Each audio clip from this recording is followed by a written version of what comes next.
Good morning, good morning, good morning. Good morning, good morning, good morning. So listen,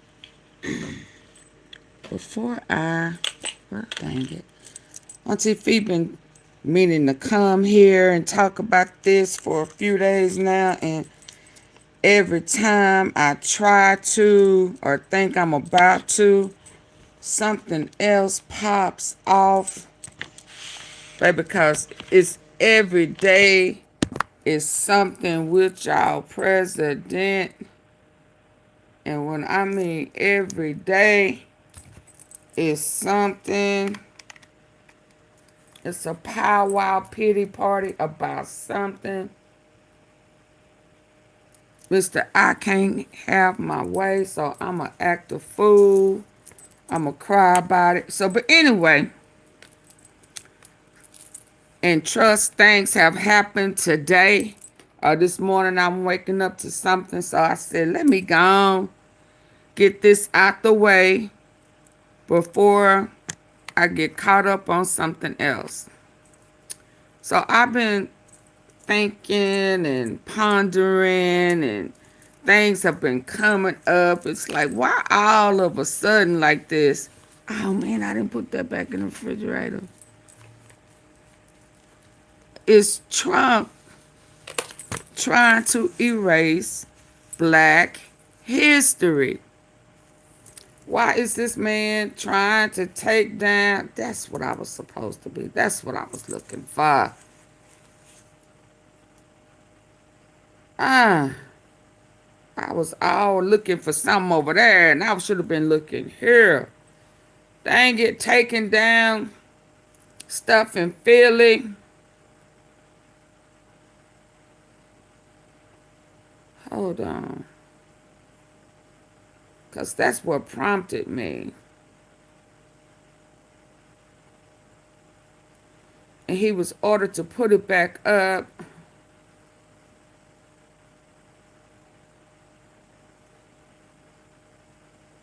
It's like, what's wrong with him? Why is he trying to erase black history? And why is he going, he removed DEI.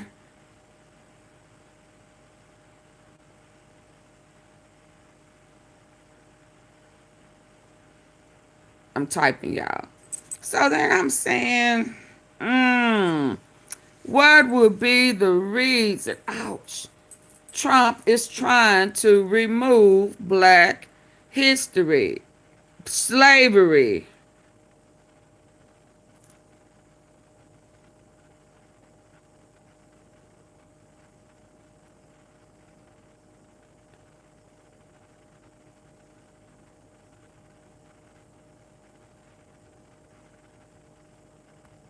Hold on, I'm trying to find it. I see that black history. So then it dawned on me.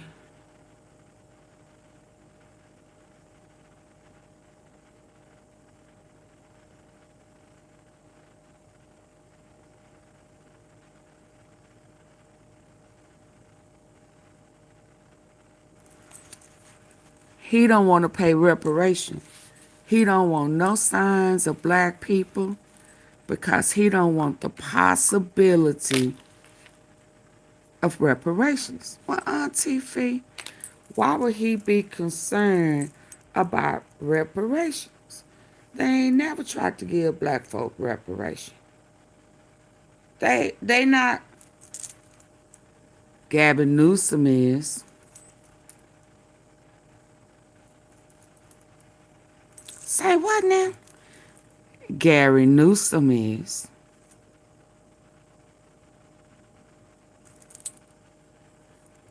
And Gary Newsom have somebody to do the research. And the minute, come on now. A lot of folk is just now finding out that they got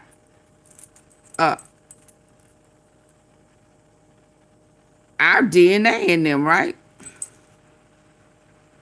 That black folk, Our DNA is in every race.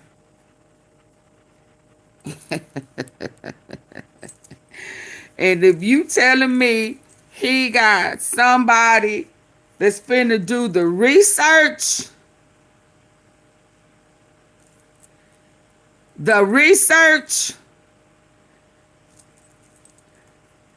then what that means? It's gonna be documented.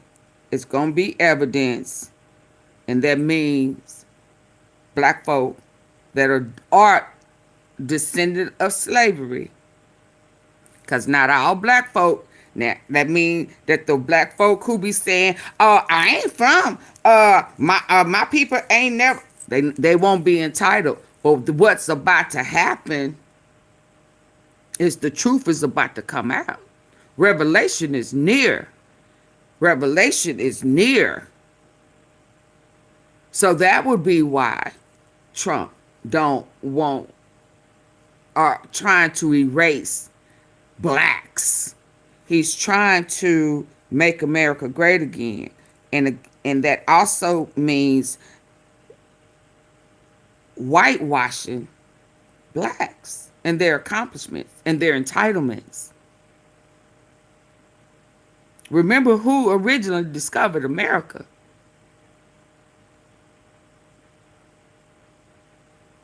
A Mansa.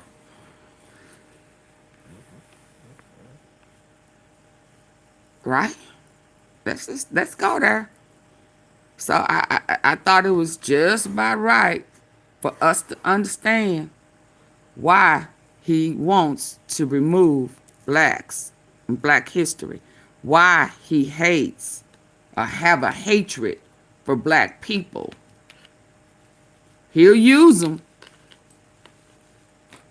Making America great again is making America slaves again, making America white again, because in their eyes, you know, blacks done came up, and like that lady said, "Oh, did I save her?" That lady said,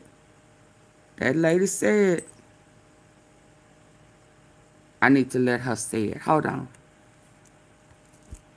Local black leaders say this is something that is long overdue. Newsom recently signed a bill that will put together a task force to study and propose reparations. A task force. Let's start off. Governor Gavin Newsom has signed several laws pushing for potential reparations for descendants of slavery. I'm Mayor J. Dockery, Bakersfield Neighborhood Reporter. Local black leaders say this is something that is long overdue.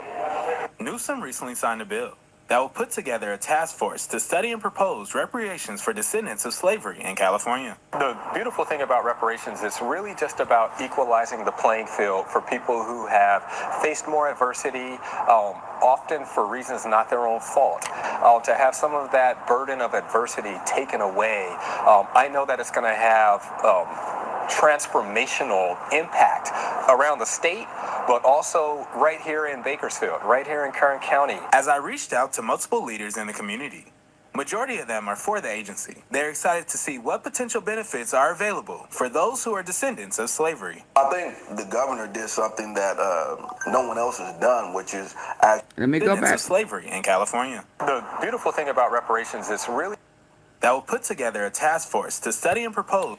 And once that task force is put together,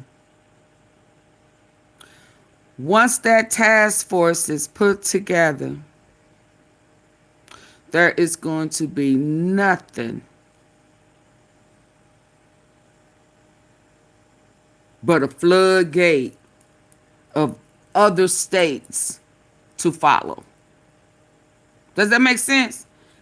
Hello, are y'all here? Can y'all hear me?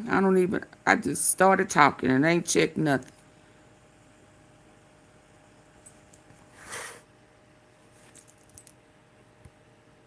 Hello?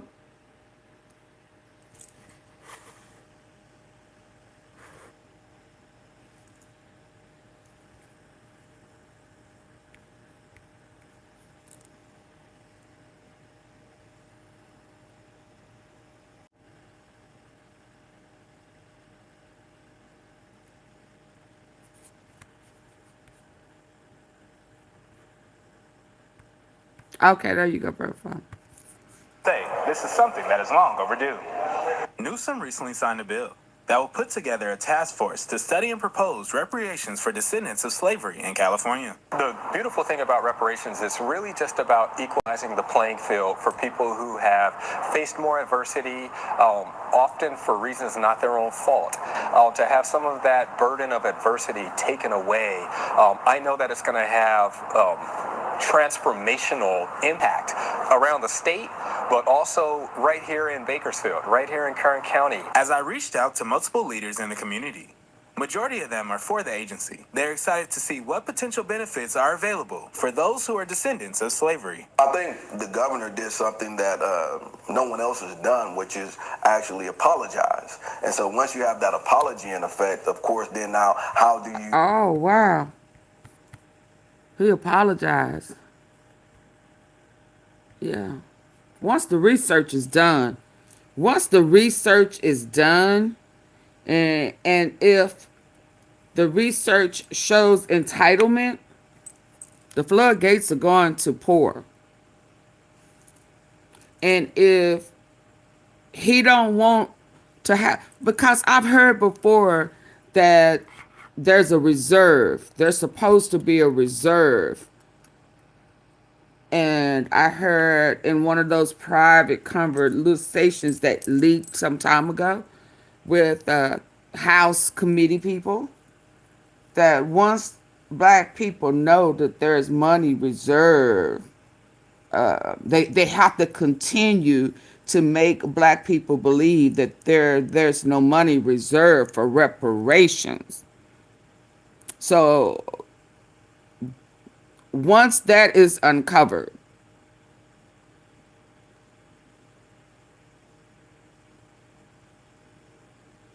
yeah, the government is going to have to pay that money.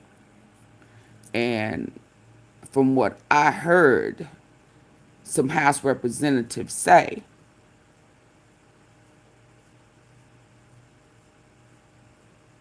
they don't want that to come out.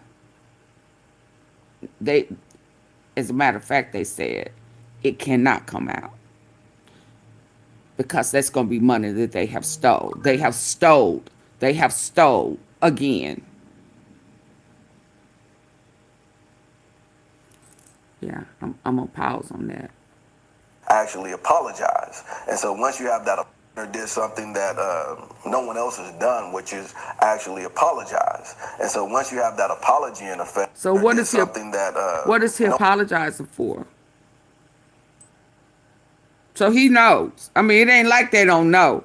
But carry on. I'm gonna stop stopping it. It's blowing my mind because I haven't listened to this. No one else has done, which is actually apologize. And so once you have that apology in effect, of course, then now how do you fix what you're apologizing for? And I think that's what we're in that step of doing. And I think other states will also take on that same sentiment when trying to move forward. Members of the Black Caucus are excited for this new development and are thankful for the state apology for the discrimination and slave encampment of their people. I love California, and this is one of the reasons why I believe that our state and the leadership of the state has always been incredibly courageous.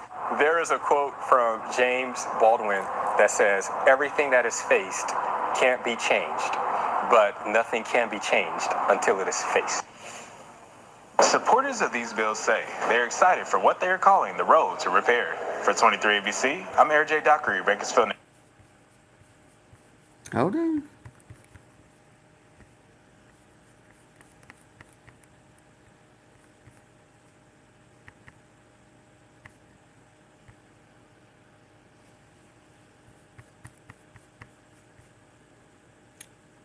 They know that there's money that we are entitled to. Activity, those National Park Service workers. Lena, we were here as that work was getting underway this morning around 10:30, 10:45. That's when you saw that flurry of activity, those National Park Service workers back here at the President's house doing the work that I'm about to show you right now. You're looking at some of these interpretive slavery panels.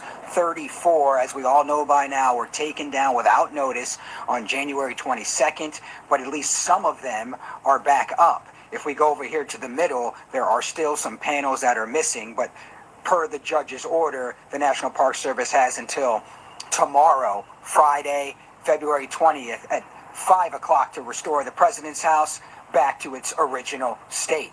We have some video we want to go to now. Around 3:30, though, a lot of supporters and organizations that have been behind this push to restore the panels here held a rally. They celebrated for a little bit, but they knew that this fight is far from over. It's still going through the court system. But as I just said, January 22nd, without notice, 34 of these panels were taken down. That led to the city of Philadelphia suing the Interior Department, the National Park Service, over getting these. Think about the walls of a house. Think about the pictures and the stories that live on those walls for years. Imagine those stories being prying off with hand tools and placed into a dark storage room. This is the story of 34 panels. These 34 panels once lived at the president's house in Philadelphia. Now, these 34 panels are the center of a battle over who gets to define the history of the United States of America. Let's play this clip. Back here at the president's house, a judge ruled that these panels should be put back, and they need to be put back by tomorrow at 5 o'clock. Once again, a lot of the organizations that were behind and joined the lawsuit were celebrating today. We had a chance to talk to some of the folks who were just here watching and looking and capturing these moments. Here's what they had to say to us. I think that history should be written by historians and not by politics and not by politicians. It was ugly what happened to our people. What was even uglier, that Trump tried to remove it to pretend it didn't happen. How can Trump pretend black history didn't happen? Huh? Who is he to try to act like black history didn't happen? See, this is why it's kind of, I don't want to say irritating, misleading, because with this whitewashing and trying to redirect, or I don't know, a lot of them folk don't even know that they come from us. They don't know past them stealing, them overpowering, taking kindness for weakness, coming up with a plan to kill, steal, and destroy. The same thing that's going on today. They are reinventing. They are snatching their thievery back. They are snatching their graping back. But see, this time when they decided to do this, because they said, the clip that I heard, and they asked, how we gonna get this done? Because the black people black people ain't gonna go for that this time. And I remember saying, oh, they sure right. And then they went after, the plan was to go after women and kids.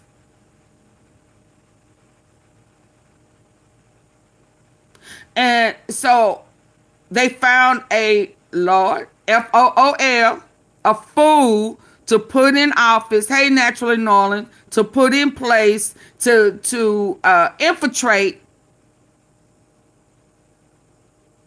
Because everything Trump do, everything he say, it's the opposite. So instead of building the U.S., because it's already here, how was it really built? It was built by going over there, taking that land, like they doing over there in Gaza, and grabbing folk, immigrants, right? And using them, enslaving them, free labor. And they still want to be able to use the money. So if indeed there is money really set aside that they have hid deep down off in there, it's way down in there, and they done been lying for years and years and years saying ain't nothing there, that ain't true, that's a myth, 40 acres and a mule, that ain't, man, I don't know, somebody made that up, da da da da da da da da. And we gonna camouflage, we gonna create something, we gonna give them this and this, you know, play with them, you know. They'll go along with the program. Just like they have everybody in the whole wide world thinking that the criminals or the people who do more crimes is blacks or Hispanics or something. And hell, it's them.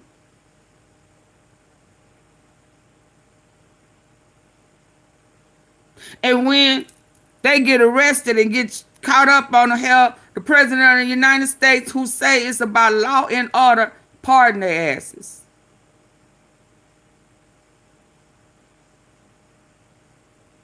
So I'm like, man, wait a minute. This is some of the craziest shit I have ever seen. And when I heard that, and when I saw that Gavin Newsom is putting forth a task team to do the research, Trump, instead of trying to take shit down, remove this, to put too much emphasis on it. There's slavery ain't real. What nobody used to build. We build it. We did this. We did that. We superior. We chosen. We trying to redirect a DNA. I said to myself, they really tried to act like they are chosen, like they are royal. And God's so cool with it. He put our DNA in all their asses. Everybody's ass got our DNA in them.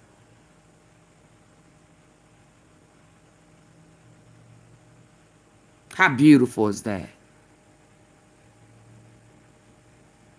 How beautiful is that? Let's listen, baby. Trump's defiance,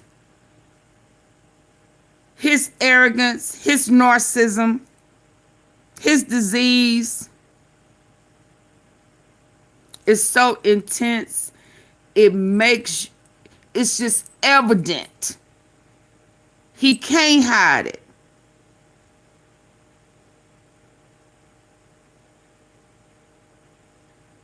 He cannot hide it. And because he can't hide it, it makes it evident of what it is. The more he talks, the more he exposes himself. There should be no reason for him to be attacking Black history, removing DEI, just everything he can to suppress us. As if it was somebody of the darker shade of the 50 shades of brown that tried to take off his ear. Like it has been somebody of the darker shade of the 50 shades of brown who were the ones who attempted to unalive him on more than one occasion. You understand? Like it was someone of a darker shade of the 50 shades of brown who tried to take out his partner, Charlie Kirk, right? Yeah, that he dropped the flag, half staff, but he didn't do that for his partner, Jesse Jackson.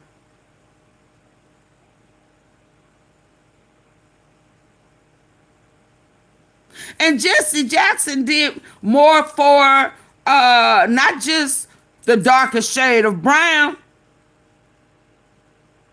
He didn't go to foreign places and negotiate a release of hostage for someone that is of the darker shade of the 50 shades of brown.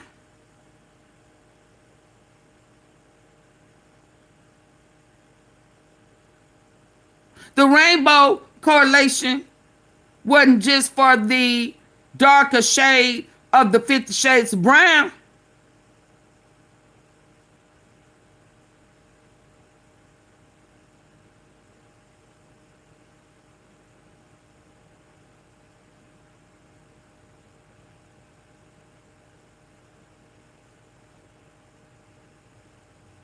I don't know what it is about that darker shade of the 50 Shades of Brown, baby. I don't know what it is.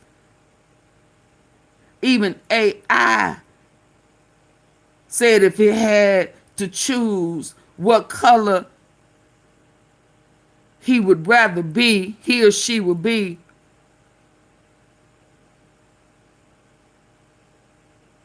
he says the darker shade of the 50 Shades of Brown. I don't know what it is about that, baby. I don't know if it's because we are closest. Yeah, I'm going to leave that alone. But, baby, that color, that brown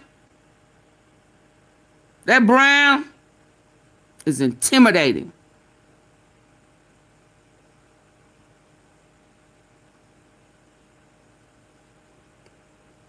That bronze is intimidating. And that pale end down there of that 50 Shades of Brown, that pale end, that tan, yeah, that going off into the pink family. Yeah, that one down there. Yeah, that one way down there. They fear it. Yeah, they fear it. They desire it. They want it. They want that brown, baby. I know we say purple is royal, but I'm beginning to believe brown is royal. Something about that brown.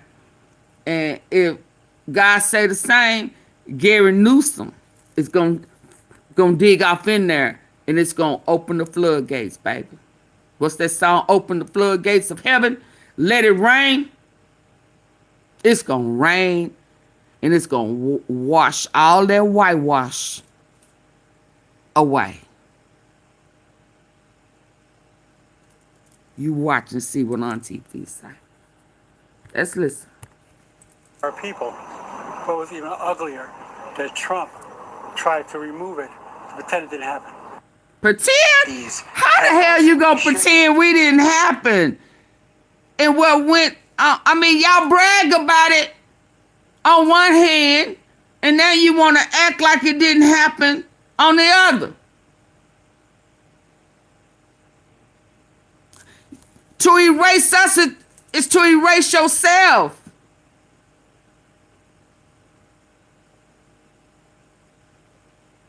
They cannot exist without us. And the sad reality of it for them is they know this. Now, some of them don't, because they just believe, just like we believe, everything that's been said. We think we ain't entitled. We think we are, but they say we not, and we just gonna go along with it. That's kind of what the two guys was talking about. Because he said once they found out that there is a reserve, that's the word that was used. That there is in reserve for the descendants of slavery.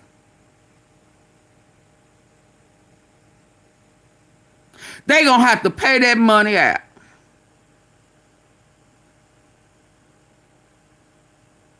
That's the word they use in their discussion.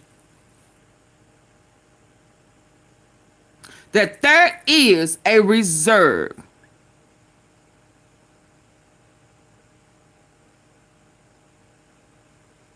That they done hid way down in the crevice, out of sight, that a lot of these new politicians don't know shit about. We're going to pray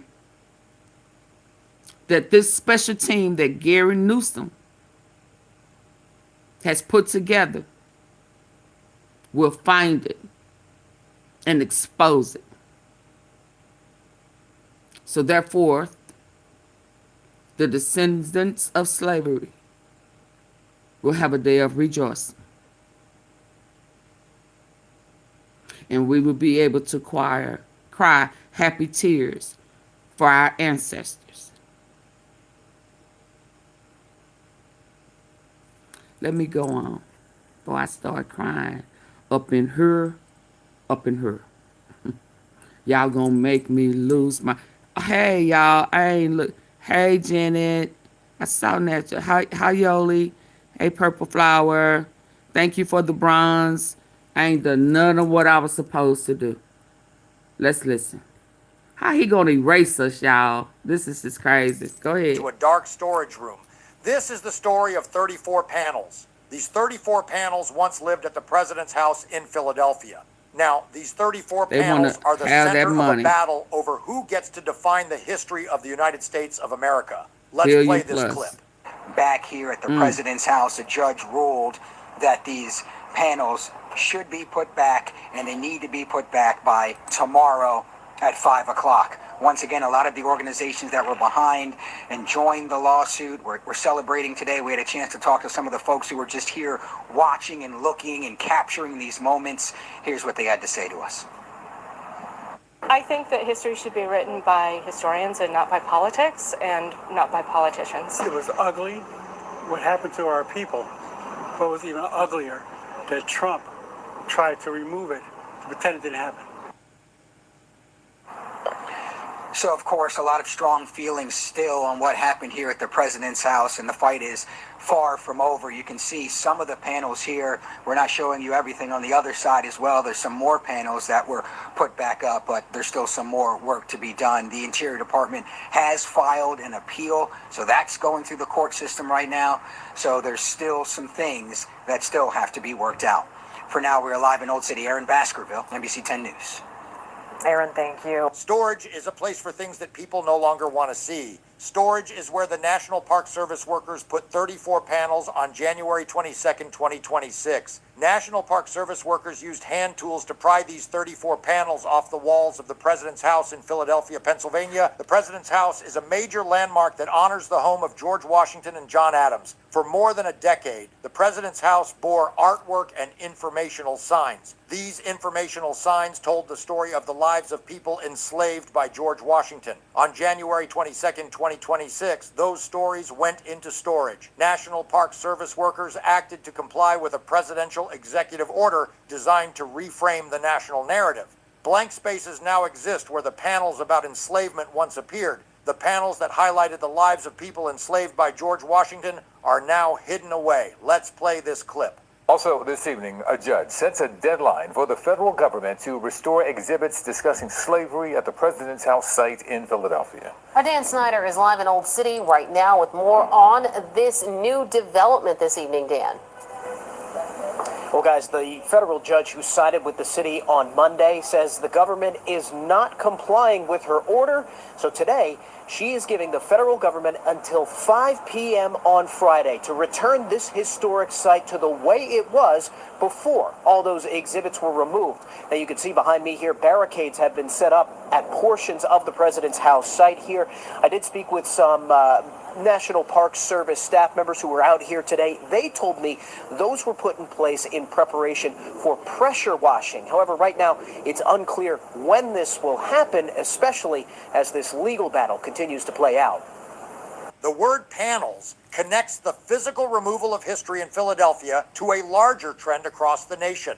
While National Park Service workers removed 34 panels in Philadelphia, other National Park Service staff aimed to conform with the executive order issued by Donald Trump. This executive order is titled Restoring Truth and Sanity to American History. Donald Trump issued this executive order on March 27, 2025. This executive order targets public markers, monuments, and statues that the Donald Trump administration considers disparaging to past or current Americans.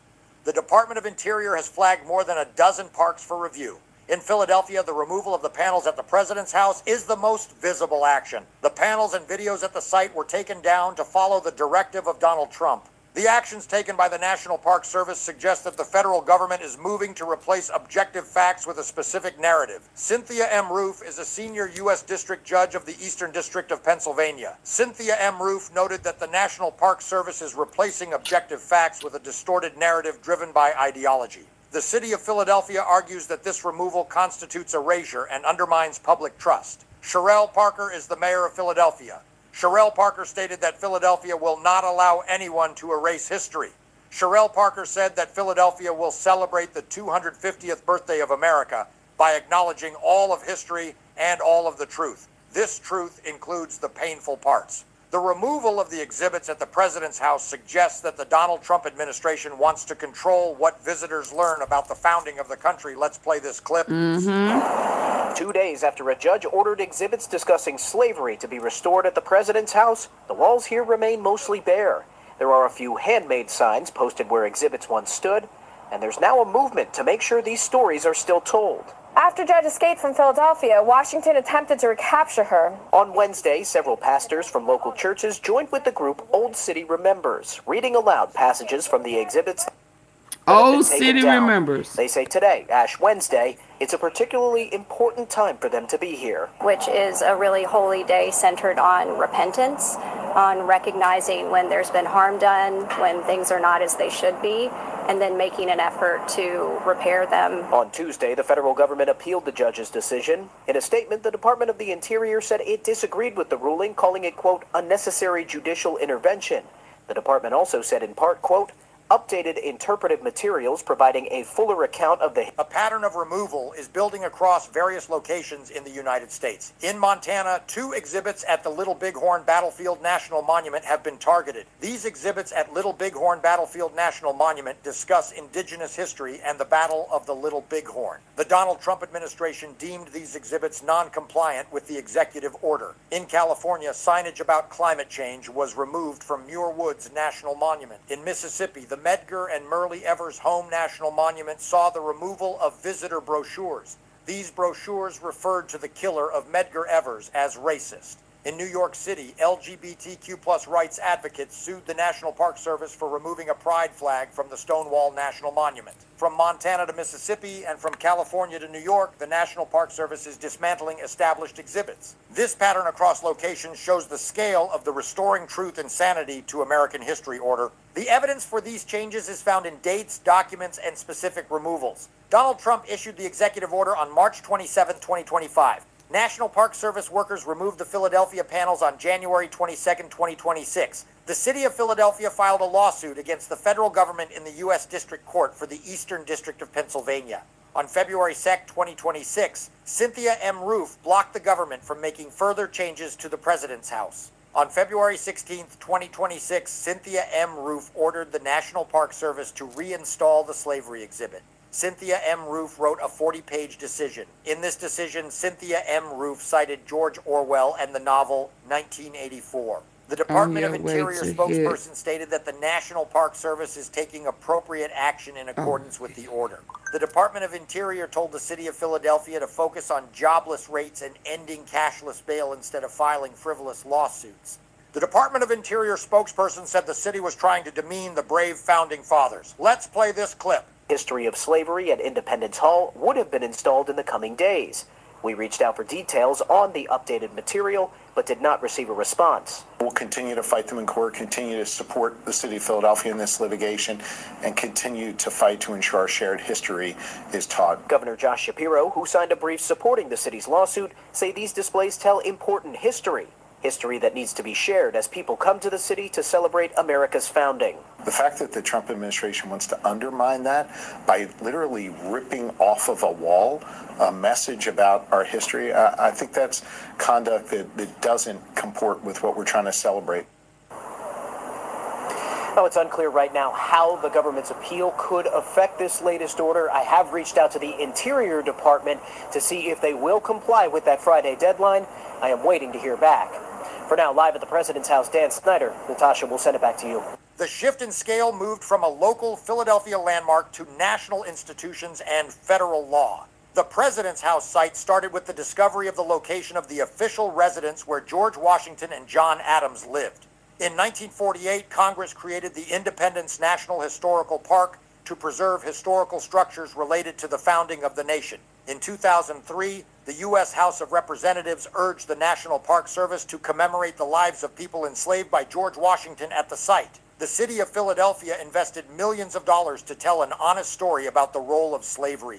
The exhibit titled President's House, Freedom and Slavery in the Making of a New Nation opened in December 2010. By 2026, this local memorial became a battlefield for the Donald Trump administration. The National Park Service, which was established in 1916, is now at the center of a federal legal conflict involving the Department of Interior and the Justice. Naturally, Narlis.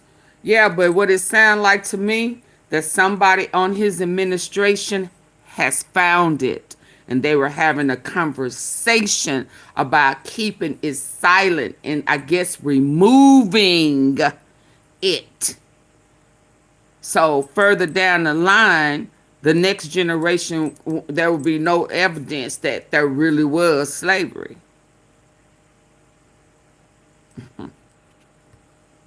This department. A historical parallel exists between the actions of George Washington and the current legal fight. George Washington owned 9 enslaved Africans at the President's House in Philadelphia. These 9 people were Oni Judge, Austin, Christopher Shields, Giles, Hercules Posey, Joe Richardson, Maul Paris, and Richmond. George Washington brought Oni Judge and the others to Philadelphia when Philadelphia was the capital in the 1790s. At that time, Pennsylvania had a gradual abolition act. This 1780 law allowed enslaved people to claim their freedom if they lived in Pennsylvania for 6 continuous months. To prevent Oni Judge, Austin, Christopher Shields, Giles, Hercules Posey, Joe Richardson, Maul Paris, and Richmond from becoming free, George Washington rotated them in and out of the state. George Washington would send them back to Virginia or to New Jersey just before the 6-month deadline. This practice was a deliberate attempt to circumvent the law. Oni Judge is a central figure in this historical parallel. Oni Judge was born around 1773 at Mount Vernon. The father of Oni Judge was Andrew Judge, a white English tailor. The mother of Oni Judge was Betty, an enslaved woman owned by the Daniel Parke Custis estate. Because Betty was enslaved, Oni Judge was born into slavery under the principle of partus sequitur ventrum. Oni Judge became the personal attendant to Martha Washington. Oni Judge worked in the presidential households in New York City and Philadelphia. In May 1796, Oni Judge learned that Martha Washington intended to give Oni Judge to Elizabeth Parke Custis Law. Oni Judge knew that Elizabeth Parke Custis Law had a fierce temper. Oni Judge decided to escape. While George Washington and Martha Washington were eating dinner, Oni Judge left the house. Oni Judge had friends among the free black population of Philadelphia who helped her. Oni Judge escaped to Portsmouth, New Hampshire on a ship called the Nancy. Captain John Bowles piloted the Nancy. George Washington was indignant about the escape of Oni Judge. George Washington advertised a reward for the return of Oni Judge. Frederick Kitt was the steward who signed the runaway advertisement in the Philadelphia Gazette on May 24, 1796. The advertisement described Oni Judge as a light mulatto girl with very black eyes and bushy hair. George Washington wrote to Oliver Wolcott Jr., the U.S. Secretary of the Treasury, to have Oni Judge captured. Joseph Whipple was the collector of customs in Portsmouth. Joseph Whipple interviewed Oni Judge. Oni Judge told Joseph Whipple that Oni Judge would return if George Washington promised to free Oni Judge after his death. George Washington refused this compromise. George Washington said it would not be just to reward unfaithfulness. The consequences for Oni Judge were lifelong. Oni Judge married Jack Staines, a free black sailor, in January 1797. Oni Judge Staines and Jack Staines had 3 children: Eliza Staines, Will Staines, and Nancy Staines. George Washington sent Burwell Bassett Jr. to New Hampshire to kidnap Oni Judge. John Langdon was a senator and the host of Burwell Bassett Jr. John Langdon secretly warned Oni Judge about the plan. Oni Judge went into hiding and escaped re-enslavement. Even after George Washington died in 1799, Oni Judge remained a fugitive. Martha Washington signed a deed of manumission for the slaves owned by George Washington, but Oni Judge was a dower slave. This meant Oni Judge was property of the Daniel Parke Custis estate. Oni Judge Staines died in 1848 without ever being legally freed. The story of Oni Judge was told on the panels that the National Park Service removed. Human Authority inserts provide context on why these removals are damaging. Ed Steerley is from the National Parks Conservation Association. Ed Steerley said the removal of the panels makes it more difficult for the public to access a well-rounded accounting of the founding of the nation. Ed Steerley noted that National Park Service staff are being forced to eliminate historical information to retain their jobs. Leo K. Kilsback is a historian and a professor at the University of Arizona Law. Leo K. Kilsback designed panels about the Cheyenne at the Little Bighorn Battlefield National Monument. Leo K. Kilsback said the removal of well-researched facts is desperate and destroys the work of dedicated scholars. Leo K. Kilsback called the erasure of history an assault on human rights. Rasul Mowat is a sociology and anthropology professor at North Carolina State University. Rasul Mowat said that official histories are a reflection of what a country would like itself to be seen as. Rasul Mowat argued that there has always been suppression in the creation of digestible narratives. The power of the law and democratic norms is at the heart of the decision by Cynthia M. Roof. Cynthia M. Roof stated that an agency cannot arbitrarily decide what is true based on the whims of new leadership. Cynthia M. Roof ruled that the federal government does not have the power to dissemble and disassemble historical truths. The Department of Interior argued that the government gets to choose the message it wants to convey. Cynthia M. Roof compared this argument to the Ministry of Truth in the book 1984 by George Orwell. In the book by George Orwell, the Ministry of Truth rewrote history to suit the government. Cynthia M. Roof said the government asserts that truth is no longer self-evident, but is the property of the elected chief magistrate. Cynthia M. Roof found that the removal of the exhibits violated federal law and agreements dating back to 1948. The legal battle continued as the Department of Interior failed to comply forthwith with the order from Cynthia M. Roof. On February 18, 2026, Cynthia M. Roof set a deadline of 5 p.m. on Friday, February 20th, for the National Park Service to return the site to its original state. Dan Snyder is a reporter for CBS Philadelphia. Dan Snyder reported that the walls remained bare 2 days after the first order. Dan Snyder saw barricades set up at the President's House site. National Park Service staff told Dan Snyder the barricades were for pressure washing. Kara McClellan is the director of the Advocacy for the Racial and Civil Justice Clinic. Kara McClellan said that filing an appeal does not automatically freeze the order of Cynthia M. Roof. Kara McClellan noted that the term forthwith means no delay. Josh Shapiro is the governor of Pennsylvania. Josh Shapiro signed a brief supporting the lawsuit by the city of Philadelphia. Josh Shapiro said that ripping a message about history off a wall does not comport with what the country should celebrate. The measured closing looks at what changes and why it matters. On Thursday, February 19, 2026, National Park Service workers began restoring the panels. Maria Pulcinella, Mir Rinde, and Nick Kariuki reported that workers were seen prying the panels back into place. An unnamed National Park Service employee said it was an honor to restore the exhibit. Bill Rooney is a resident of Chestnut Hill who watched the restoration. Bill Rooney said it felt like history was being made again. Jasmine Gutierrez is a visitor from Florida who used the event to educate her children. Jasmine Gutierrez said the removal was an attempt to erase history. Michelle Flamer is the co-founder of 1838 Black Metropolis. Michelle Flamer said, "We must have the entirety of truth-telling as we celebrate America's 250th anniversary." The panels are back for now, but the legal fight is far from over. The Department of Interior has filed an appeal with the Third Circuit Court of Appeals. Why they want to take it down? Is still seeking why do they want to take it down so bad? It has to be a reason of profit for Donald Trump and this administration, right? Right? It ain't just because. Yeah, okay. Stay on the injunction. The conflict between the executive order and the judicial ruling remains. Cynthia M. Roof made it clear that the National Park Service must maintain the site, including the video monitors and recordings. The President's House site represents the paradox of liberty and enslavement. It is a place where George Washington guided a young nation while Ani Judge sought her own freedom. The removal and restoration of these panels show that history is not just about the past. History is a reflection of the power and the laws of the present. The blank spaces on the walls have been filled again, but the question of who owns the truth remains a central tension in the American story. The story of the President's House is a story of 9 people who were owned by a president. Ani Judge Austin, Christopher Shields, Giles Hercules Posey, Joe Richardson, Maul, Paris, and Richmond are the names etched into the wall. Cynthia M. Roof noted that each person who visits the president's house and does not learn about the realities of slavery receives a false account of history. The city of Philadelphia... Say that again. Say what now? Say what now?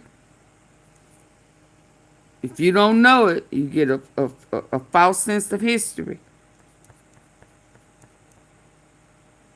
Central tension in the American story. The story of the president's house is a story of 9 people who were owned by a president. One Judge Austin, Christopher Shields, Giles, Hercules Posey, Joe Richardson, Mall, Paris, and Richmond are the names etched into the wall. Cynthia M. Roof noted that each person who visits the president's house and does not learn about the realities of slavery receives a false account of history. The city of Philadelphia argues that the removal caused irreparable harm to public memory. The restoration of the 34 panels is a victory for those who believe that history must include the whole complicated truth. As visitors walk past the Liberty Bell Center, they will once again see the panels that George Washington's rotation of enslaved people tried to keep hidden. Donald Trump continues to move forward with the Restoring Truth and Sanity to American History initiative. The Department of Interior maintains that it routinely updates exhibits to ensure accuracy. The Department of Interior claimed that updated materials would have been installed if not for the judicial intervention. However, the Department of Interior provided no details on what those updated materials would include. Melissa Hellman reported that the removal in Philadelphia was part of a broader war on woke ideology. This war targets monuments that address racism and indigenous history. The clash between Donald Trump and the city of Philadelphia is a local example of a national institutional shift. The historical research that led to the creation of the exhibit involved scholars like Erica Armstrong Dunbar, who wrote about Oni Judge. The legacy of Oni Judge is honored through Oni Judge Day in Philadelphia and historical markers in Virginia and New Hampshire. The attempt by the Donald Trump administration to remove her story from the president's house brought her name back into the news. Comments on YouTube show the divide in public opinion.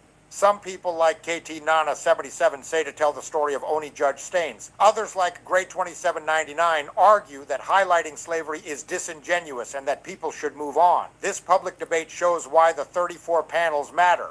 In her ruling, Cynthia M. Roof emphasized that George Washington had restraint and modesty that defined the ideal chief executive.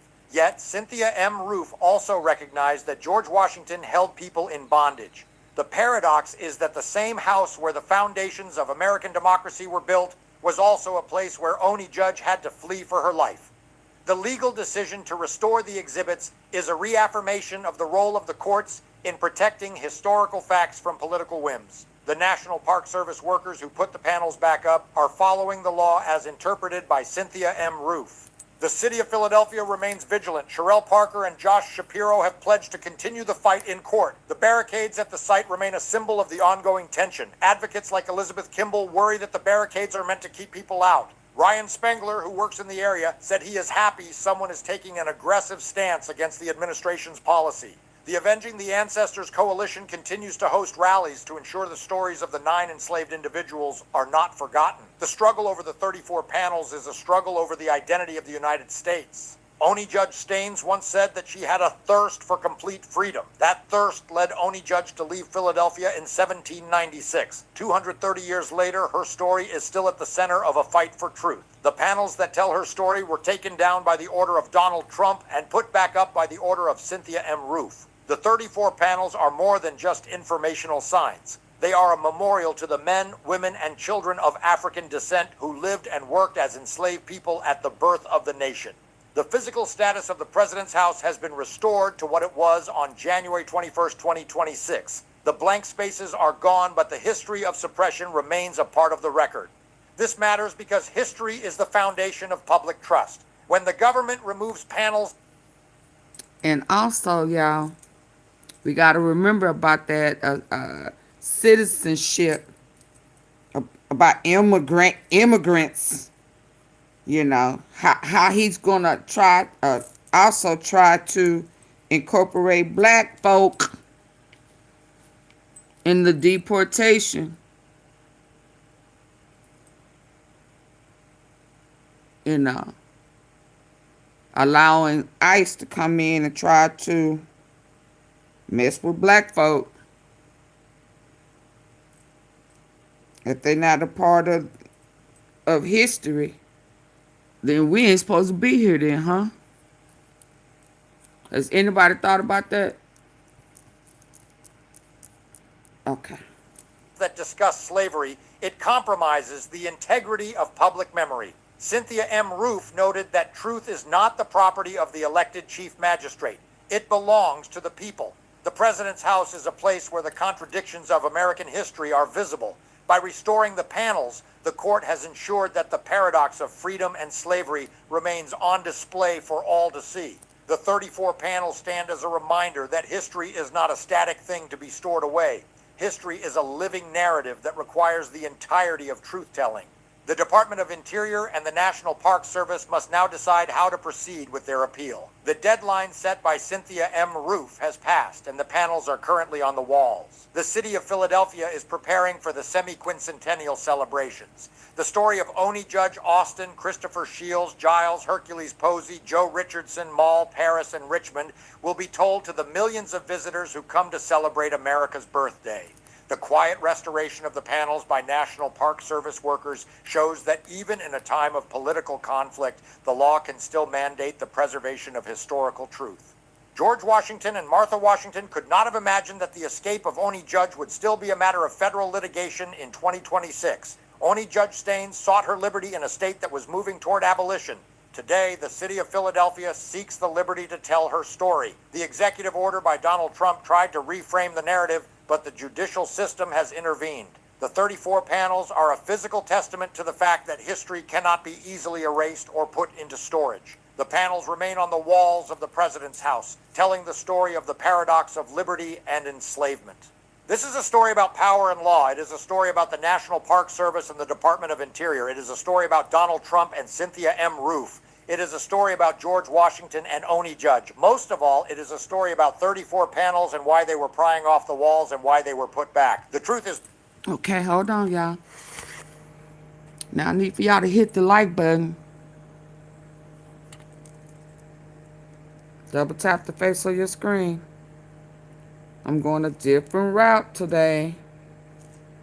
Well, in the beginning. It's still Black History Month, ain't it?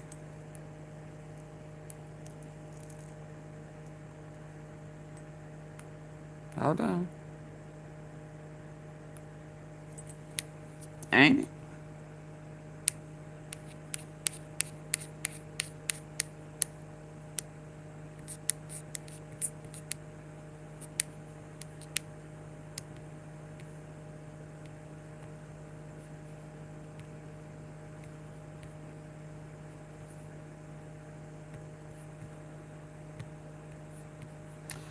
Please like, share.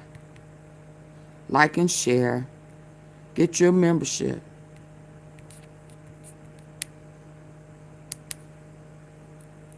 Yeah, he think he's slick. And he be done put this in one of them big beautiful bills. And we won't know nothing about it.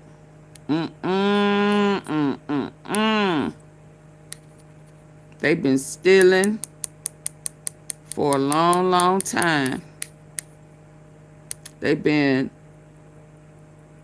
taking for kindness, for weakness.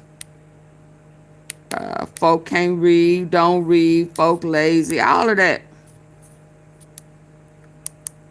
All of that. That's why they didn't want us to be able to read.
Hold on.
Let me hear this before I go to the others. This is how you can uncover all the secrets of your family He said, that no one what? ever told you. There is a platform where you can search Black history across the country, which is why it is. Donald Trump has spent his entire presidency very intentionally attacking and erasing Black history across the country, which is why it is no surprise that Donald Trump wanted to present his own version of Black history today at a Black History Month event at Donald Trump has spent his entire presidency very intentionally attacking and erasing Black history across the country, which is why it is no surprise that Donald Trump wanted to present his own version of Black history today at a Black History Month event at the White House. And that version is one in which everybody loves Trump. He's the greatest guy in the world, and it's the left-wing media that portrayed him as this nasty, racist guy, which is difficult for Donald Trump to make that argument as he went on a racist diatribe that we are going to get into. It was a mess of an event. It started with Donald Trump bragging about his ballroom, then talking about how the 2020 election was stolen, but quickly got to Donald Trump threatening the entire city of Atlanta, and get this, them and they and those people. It wasn't great. Need a little help. Wow. You need help in Atlanta. He just said, you're right. Atlanta, we could take care of Atlanta. I'll tell you what, you ought to get them to call me. We could take care of Atlanta so fast. To get into. How did I miss this? Threatening the entire city of Atlanta, and get this, them and they and those people. It wasn't great. Need a little help. You need help in Atlanta. He just said, you're right. Atlanta, we could take care of Atlanta. I'll tell you what, you ought to get them to call me. We could take care of Atlanta so fast. Oh, he don't like Fannie. He don't like Fannie. They don't want to call. They don't want to call because they don't want to admit it, and they'll never fix it themselves. Don't forget, we move people out. We don't just go in and, be tough guys. We move people out. We take career. I can't even stomach hearing him. They take people out. Criminals set the criminal. Last night I was thinking, this remind me of how the ICE back in the Jim Crow, the K's, with the white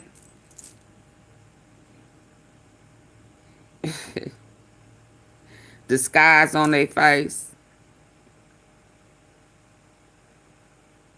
How they would have committed a crime and then blame it on a black person.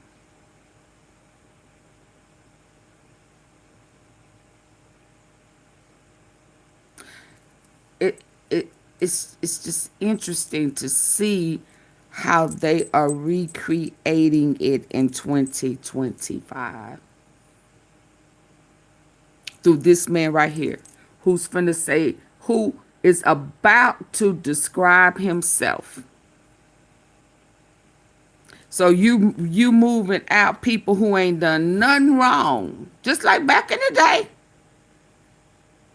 Minding their own little old black business.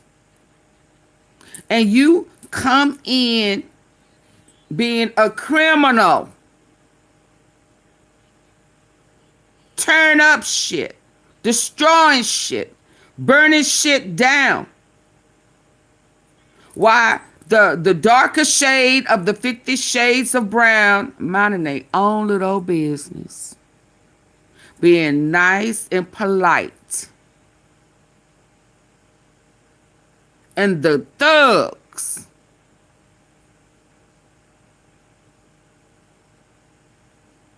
The bombs.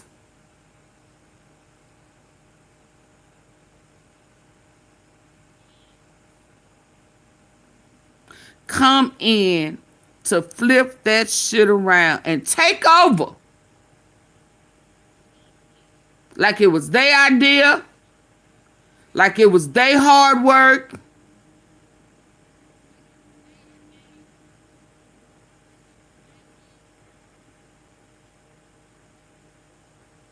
Like they got it out the mud, blood, sweat, and tears. Sacrifice, all of that.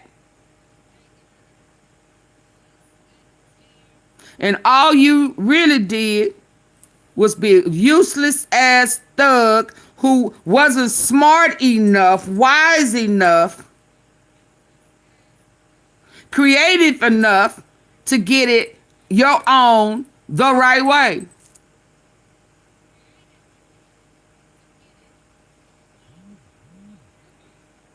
And where we went wrong as a race of people, or the darker shades of 50 Shades Brown, is we fought our way out of it, and then we turned around and started doing what we saw them do.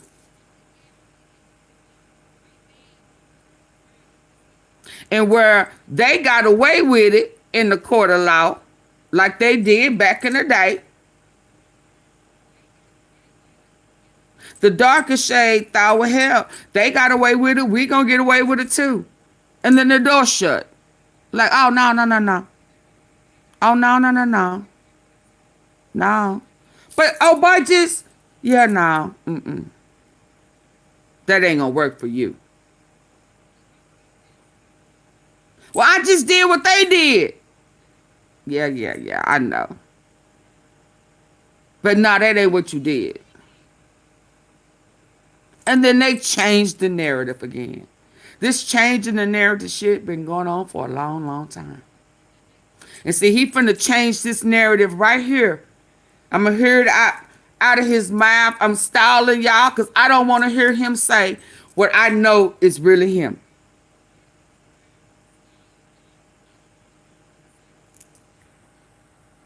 This mother... Oh... People out. We don't just go in and, be tough guys. We move people out. We take career criminals and we get them out. Don't be tough guys. We move people out. We take career criminals and they'll never fix it themselves. Don't forget, we move people out. We don't just go in and, be tough guys. We move people out. We take career criminals and we get them out. We bring them back to the country from where they came. And think of it, 90% of the crime is caused by 2% of the people.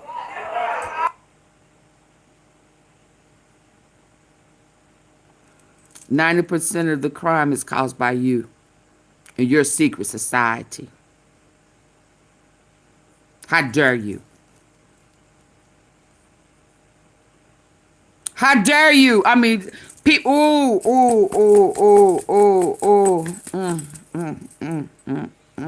How dare you put your sins, your crimes, your ill-begotten on us? How dare you?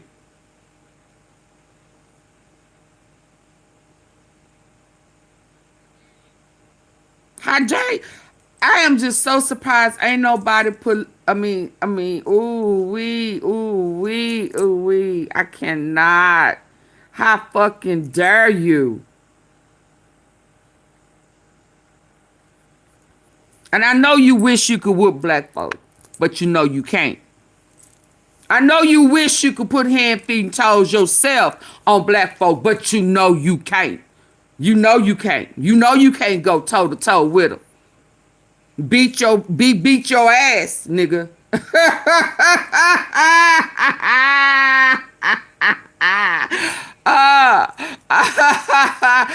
Allegedly.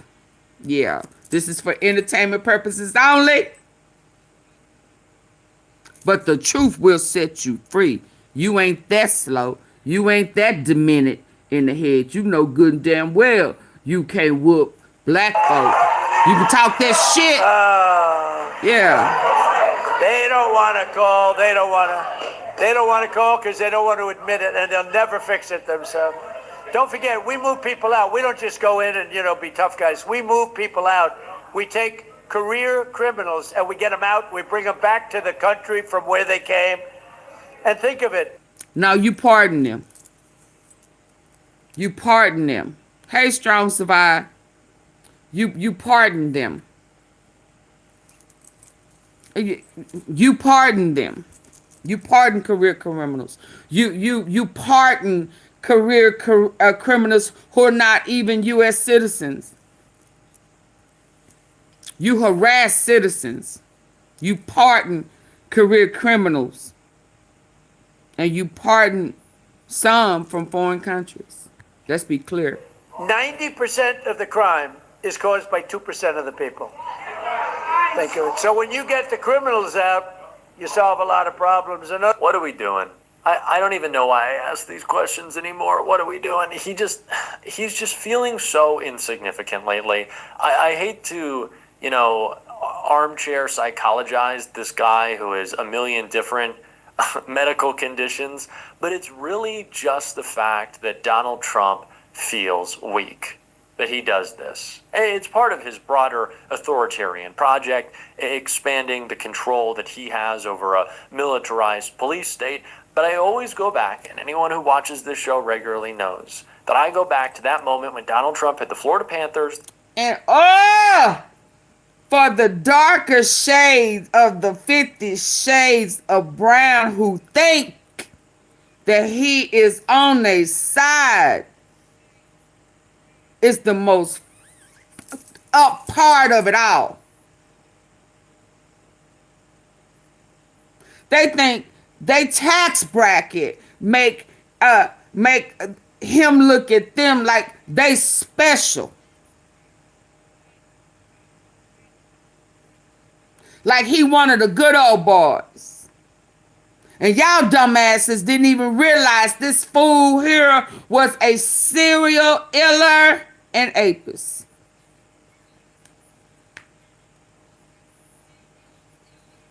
Y'all co-signing, backing, and cheerleading for the same type of motherfucker who killed your ancestors. And you think he respect you? You think you have made it to a point where y'all are equal? Get the fuck out of here. All he did was use you. And in his eyes, you are the same type of nigga with an A, N-I-G-G-A, that they use to help lure the slaves, because y'all were the same shade of brown.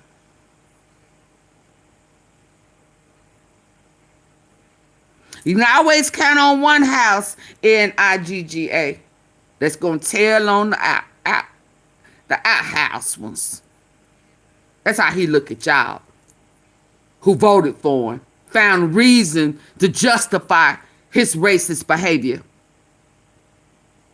Oh, he just trolling. I don't like some black people. I don't like, there's some black, darker shades of brown I don't appreciate either. But I ain't finna jump on no fucking bandwagon of a racist. See, I could talk about my people.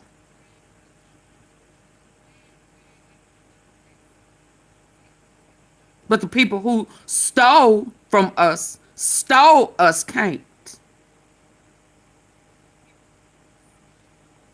can play the dozens with the darker shades of 50 Shades of Brown, the ones who understand the truth.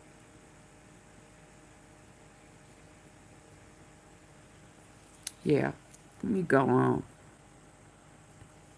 The Stanley Cup champions just a couple of weeks ago at the White House and said, well, quite frankly, you're so big and strong, but I have the U.S. military, so we're going to do that. How about that? And it's the same thing right now. Donald Trump posts some disgusting racist shit about the Obamas. People, including those in his own party, call him racist. He feels weak. He feels like they're attacking me. And so Donald Trump, at a Black History Month event, goes, well, how about we invade Atlanta and then they'll really see. That is what it is about for Donald Trump. It's also as simple as him trying to make the case for him not being a racist by listing off his black friends. Wow. Mike Tyson, boy, I tell you, Mike has been loyal to me. Wow. Whenever they come out, they say, Trump's a racist. You know, it's like a statement. Trump's a racist. Mike Tyson goes, he's not a racist. He's my friend. He's been there from the beginning, good times and bad. But Mike Tyson's a great guy, and he was so loyal, always been loyal. Well, Mike Tyson loves me, and we made a video punching donuts. If you didn't see the donut punching video, it was great because when Michelle Obama, a black woman, decides that we want healthy lunches, then it's communism, and she's terrible. But when I do it, it's fantastic. See, I'm not racist.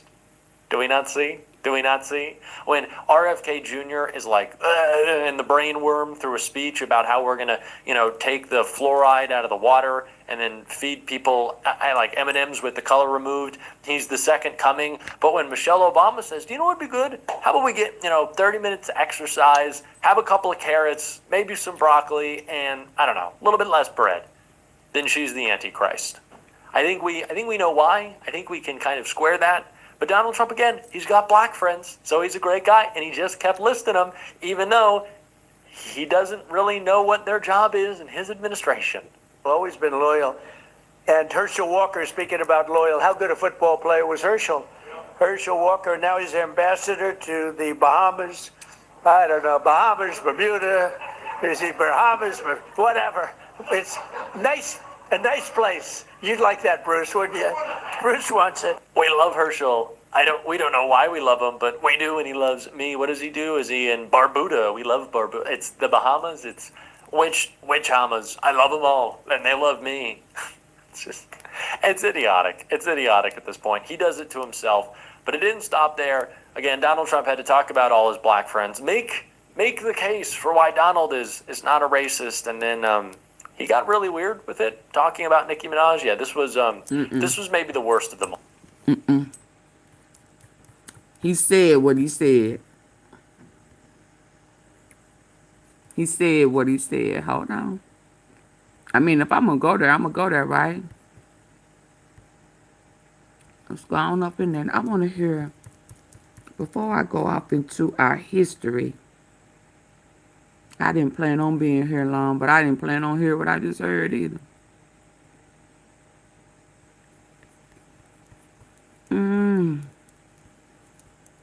And California may be in trouble. I heard the other day what kind of prompted me to touch on it was someone that was not black saying, "When California ain't never had no slavery. California ain't this, and California ain't." Oh, I want to hear him too. Hold on. The conductor of the underground. The African American Museum of History and Culture, I'm getting ready to do a big story on it, and I'm going to send it to you on Monday. Their strategy trying to save that. Yeah. And it's that museum was enacted by a Republican president. Exactly. George W. Bush.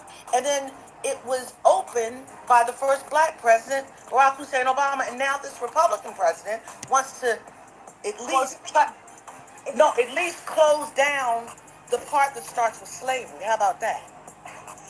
This is just this mindlessness.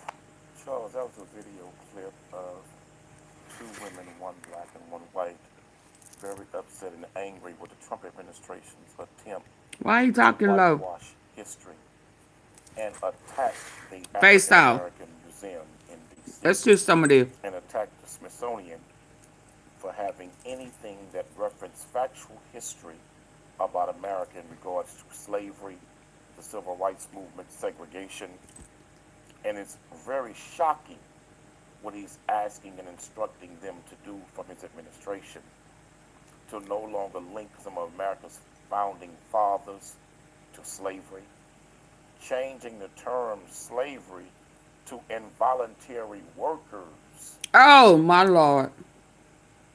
This man also is instructing them to not even speak about segregation, just call it the civil rights era, and attacking Harriet Tubman Involuntary what? To not even speak about segregation, just call it the civil rights era, and attacking Harriet Tubman and had her picture removed to slavery, changing the term slavery to involuntary workers. This man also is instructing them to not even speak about segregation, just call it the civil rights era, and attacking Harriet Tubman and had her picture removed as the conductor of the Underground Railroad, to just list her now as someone who was a slight participant in the Underground Railroad. Not a woman who, after winning her freedom for well almost a decade and a half, that went back over and over and over and over again to help free others, hundreds, and get them to their freedom during slavery. Don't even call it slavery anymore. Charles, this is shocking, brother. It's shameful. It's hurtful, because this is really an attempt to really whitewash history and to miseducate and misinform not just black children in America, but white students also. I think to the contrary, and to the contrary, because you were, very pro-Trump just back in November when he was running against Kamala Harris. I was pro some of his policies. Very negative Kamala Harris. I was pro just black children in America, but white students also. I think to the contrary, and you're a cagey one, because you were, very pro-Trump just back in November when he was running against Kamala Harris. I was pro some of his policies. Very negative Kamala Harris. I was pro some of his policies, but I did not vote for Trump and never had. And you are. But this is an attack. So he was pro-Trump. See?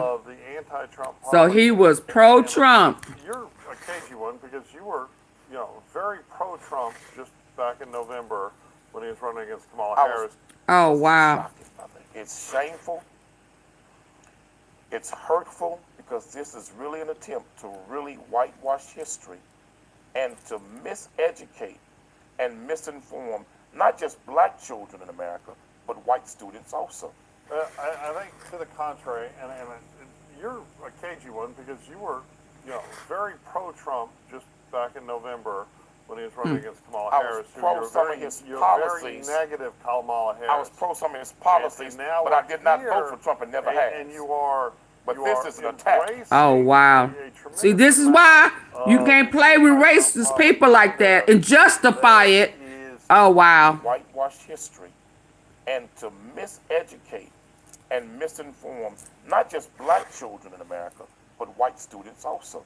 I think to the contrary, and you're a cagey one, because you were, very pro-Trump just back in November when he was running against Kamala Harris. I was pro some of his policies. Very negative Kamala Harris. I was pro some of his policies, but I did not vote for Trump. Throw it up in his face. Throw it up in his face, because he should have never justified it. The anti-Trump propaganda. See, this means that people really believe he's always been a racist. So they justified it because they felt like they were in a tax bracket enough for it to be a benefit.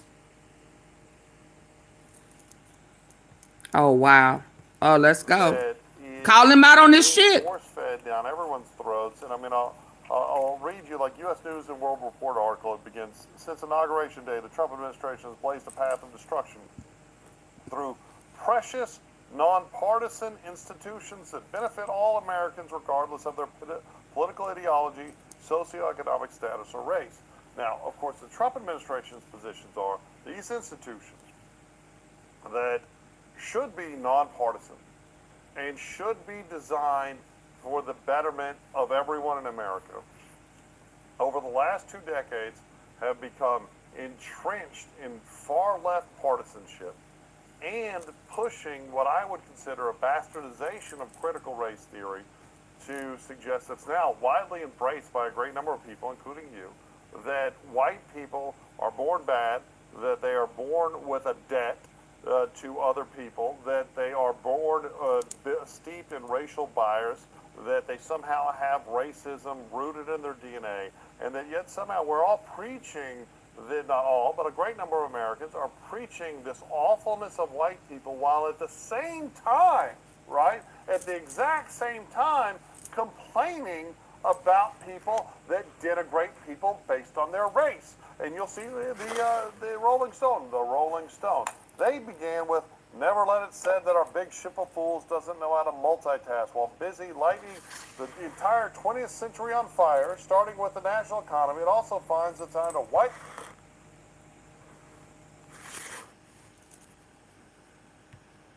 the history of the country, generally in ways both grand and petty.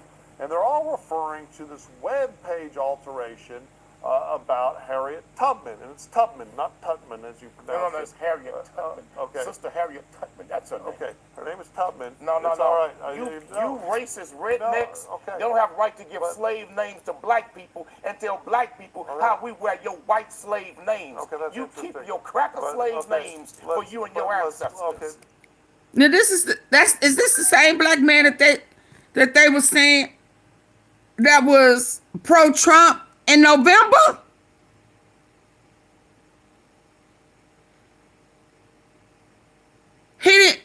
In November, he didn't think Trump was racist.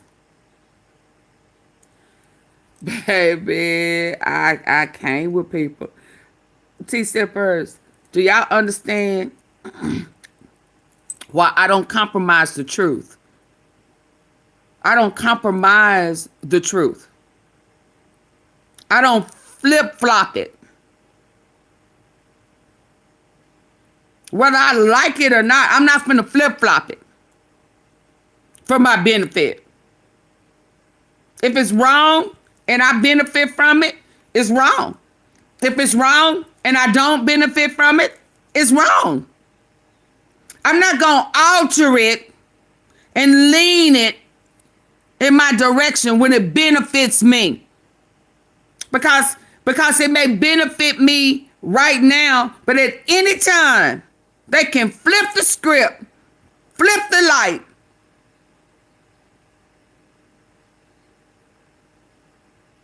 Bait and switch. I can't stand it. I cannot stand it. And guess what? I can't stand it when nobody do it. I don't give a shit who it is. It can be family, it can be husband, it can be mama, it can be loved ones, it can be son, it can be daughter, it can be the church, the pastor, it can be whoever it is. I can't stand bait and switch. That is manipulating, that's lying, no. That's the car salesman. That's the tricky car salesman. It's the hustle. It's to tell you one thing to get you and then flip it once they got you.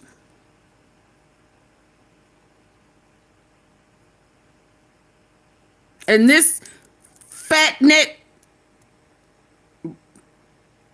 darker shade of 50 Shades of Brown right here, have the nerve to now call somebody a racist when he was a racist when you was co-signing for him back in November. And now here you got someone that is a lighter 50 Shades of Brown who's reminding you of the bullshit you said back in November.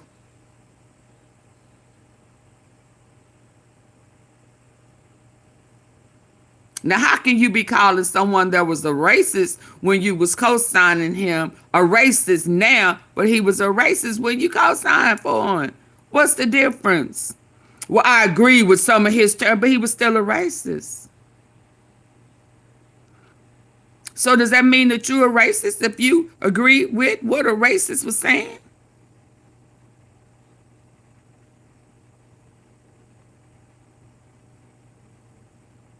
I don't agree with nothing.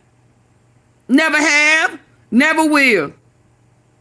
I never agreed with him, even if I felt like some people needed to get off. I don't agree with him.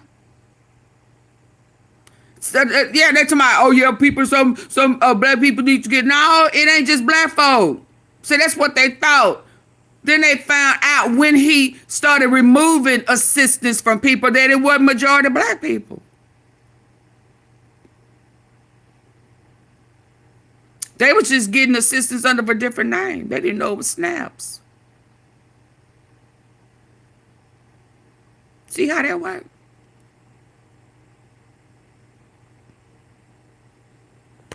Man, this is some cold-blooded shit. I ain't lying. I wasn't expecting this today, y'all. But let's go. And I need for y'all to hit the like button. The Rolling Stone. They began with, never let it said that our big ship of fools doesn't know how to multitask. While busy lighting the entire 20th century on fire, starting with the national economy, it also finds the time to whitewash the history of the country, generally in ways both grand and petty.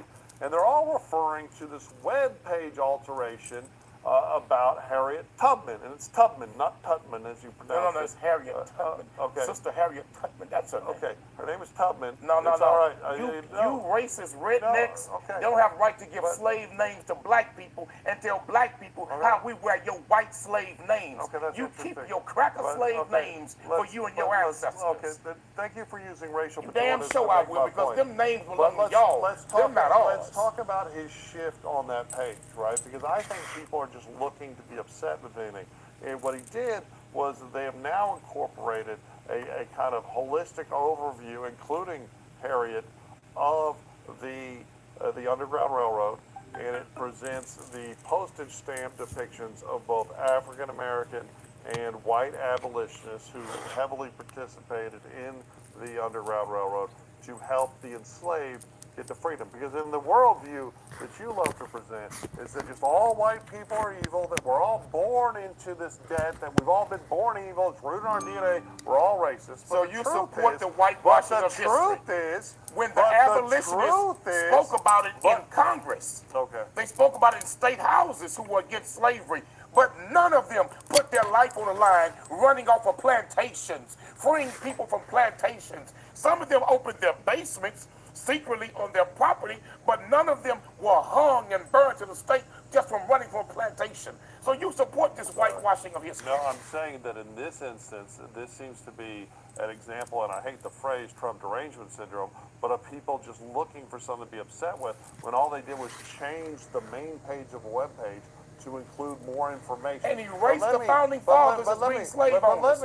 You agree with that? Let me finish. Erasing slave ownership from them. What you just said was that no one risked their lives to help slaves. Running from plantations. But you're absolutely. Let's talk about the hundreds of thousands of Americans who died fighting to end slavery. When was that? Almost overwhelmingly. When was that? Well, the same time as this. When was we're that? talking in the 1860s. You talking about the Civil War? Yes. That's a damn lie. Okay, so the Civil War had nothing to do with the abolishment of slavery. Abraham Lincoln, when he wrote it in, he said, in order to win this war, we need the slaves of the South to join us, and he promised freedom to them. But the beginning of that war was about taxation without representation. For the South felt like they'd been overtaxed by the North, and the North said the South had free labor and slaves. It had nothing to do with slavery. It was in the end they needed us. Okay, thank you, Naturally Norland. They promised us to give us freedom, and then promised us 40 acres and a mule, and them. I appreciate you helping me reach my goals. And them slain white folks. Abraham Lincoln paid reparations to white slave owners for the loss of their property. Freedom to them. But the beginning of that war was about taxation without representation. For the South felt like they'd been overtaxed by the North, and the North said the South had free labor and slaves. It had nothing to do with slavery. It was was in the end they needed us to win that war. They promised us to give us freedom, and then promised us 40 acres and a mule, and them bastards lied and never gave anything to us. And them slain white folks, Abraham Lincoln paid reparations to white slave owners for the loss of their property. Why he want to rewrite history, erase slavery?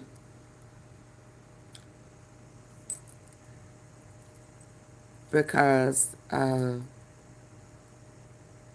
Gavin Newsom has a team that he's finna put together to do the research, and that money that's hidden off in that reserve way somewhere in that back closet behind, yeah, to the left, yeah, now go right, go straight, yeah, that file, yeah, that reserve right there for slavery.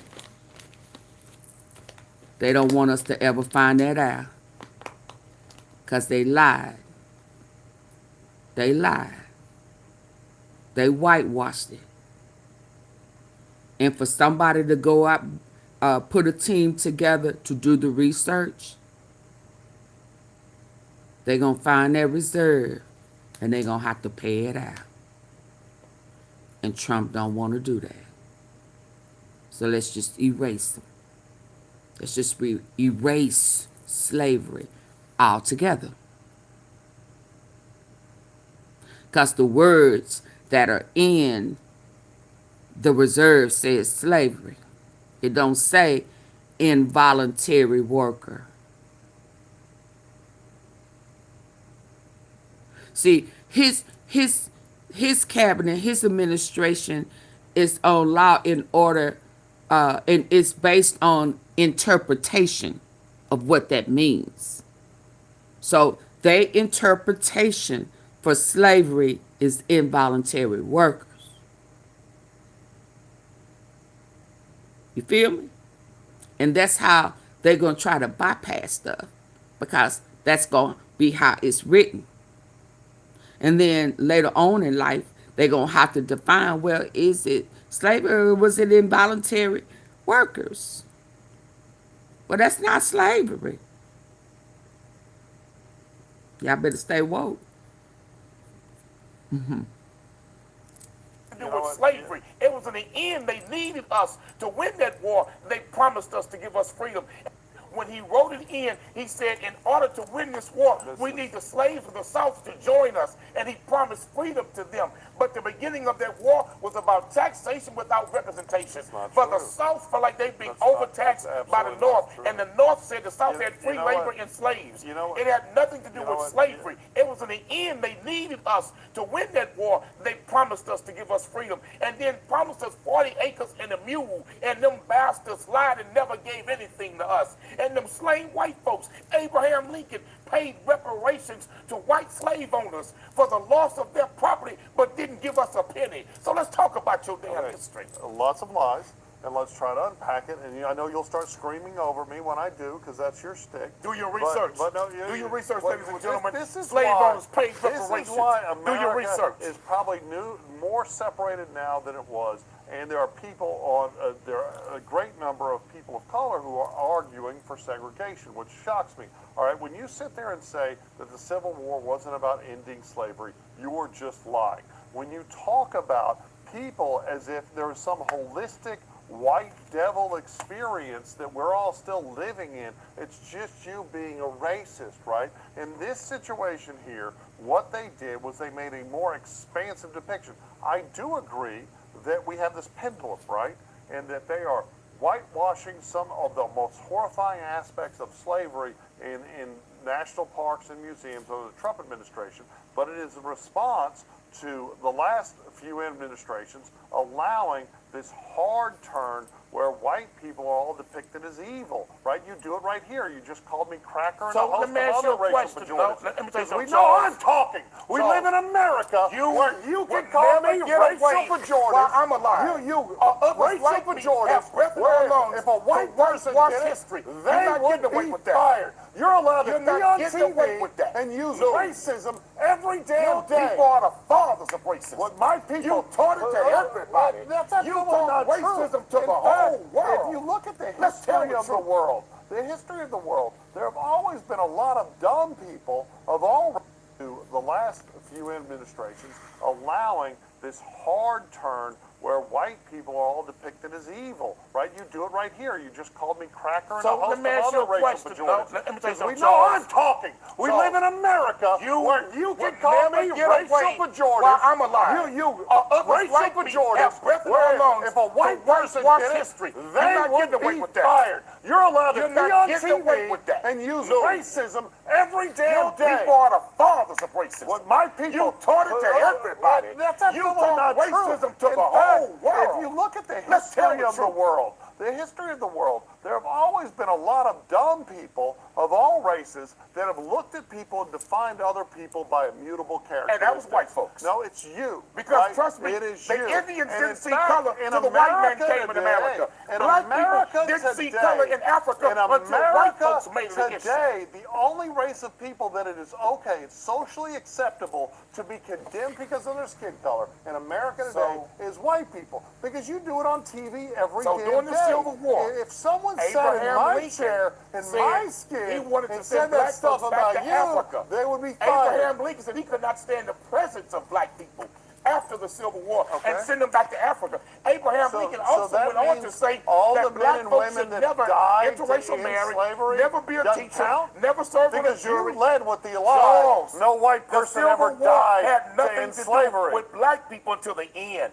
When they needed black people in the South to help them fight South military men in the Civil War of the Confederacy. Okay, Charles, you're they engaged needed in us this to beat the Confederacy because they was losing. revisionism. The North was losing. Okay, but so this they needed is not, slaves to help fight them in the South. The war to end slavery, had a damn thing to do the with Civil slavery. War was predicated on the effort to end the horrible institution of slavery. And it you was are predicated lying. based And on you're lying to overtaxation. stupid The people South because felt they smart were being people overtaxed know that you're by lying. the North.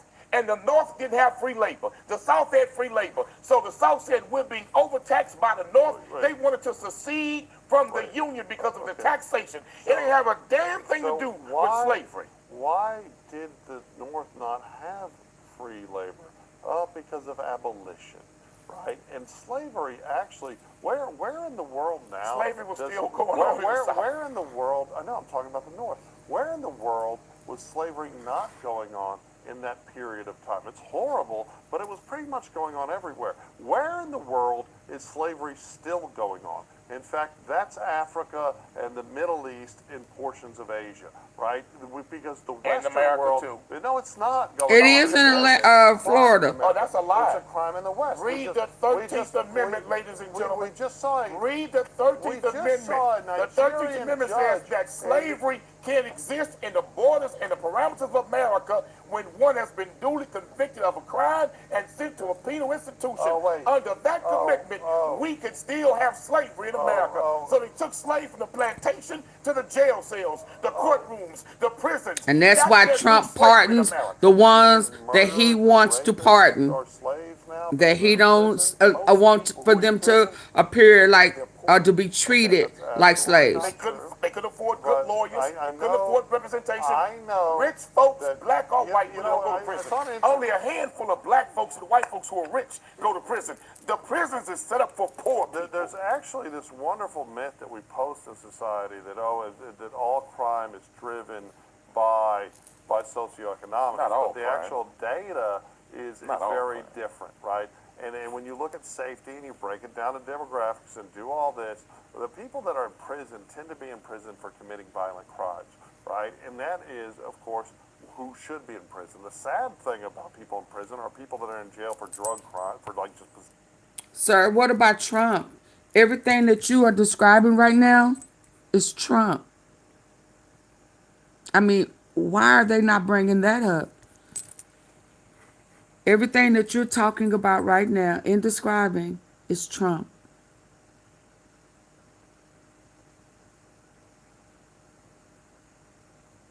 Go figure.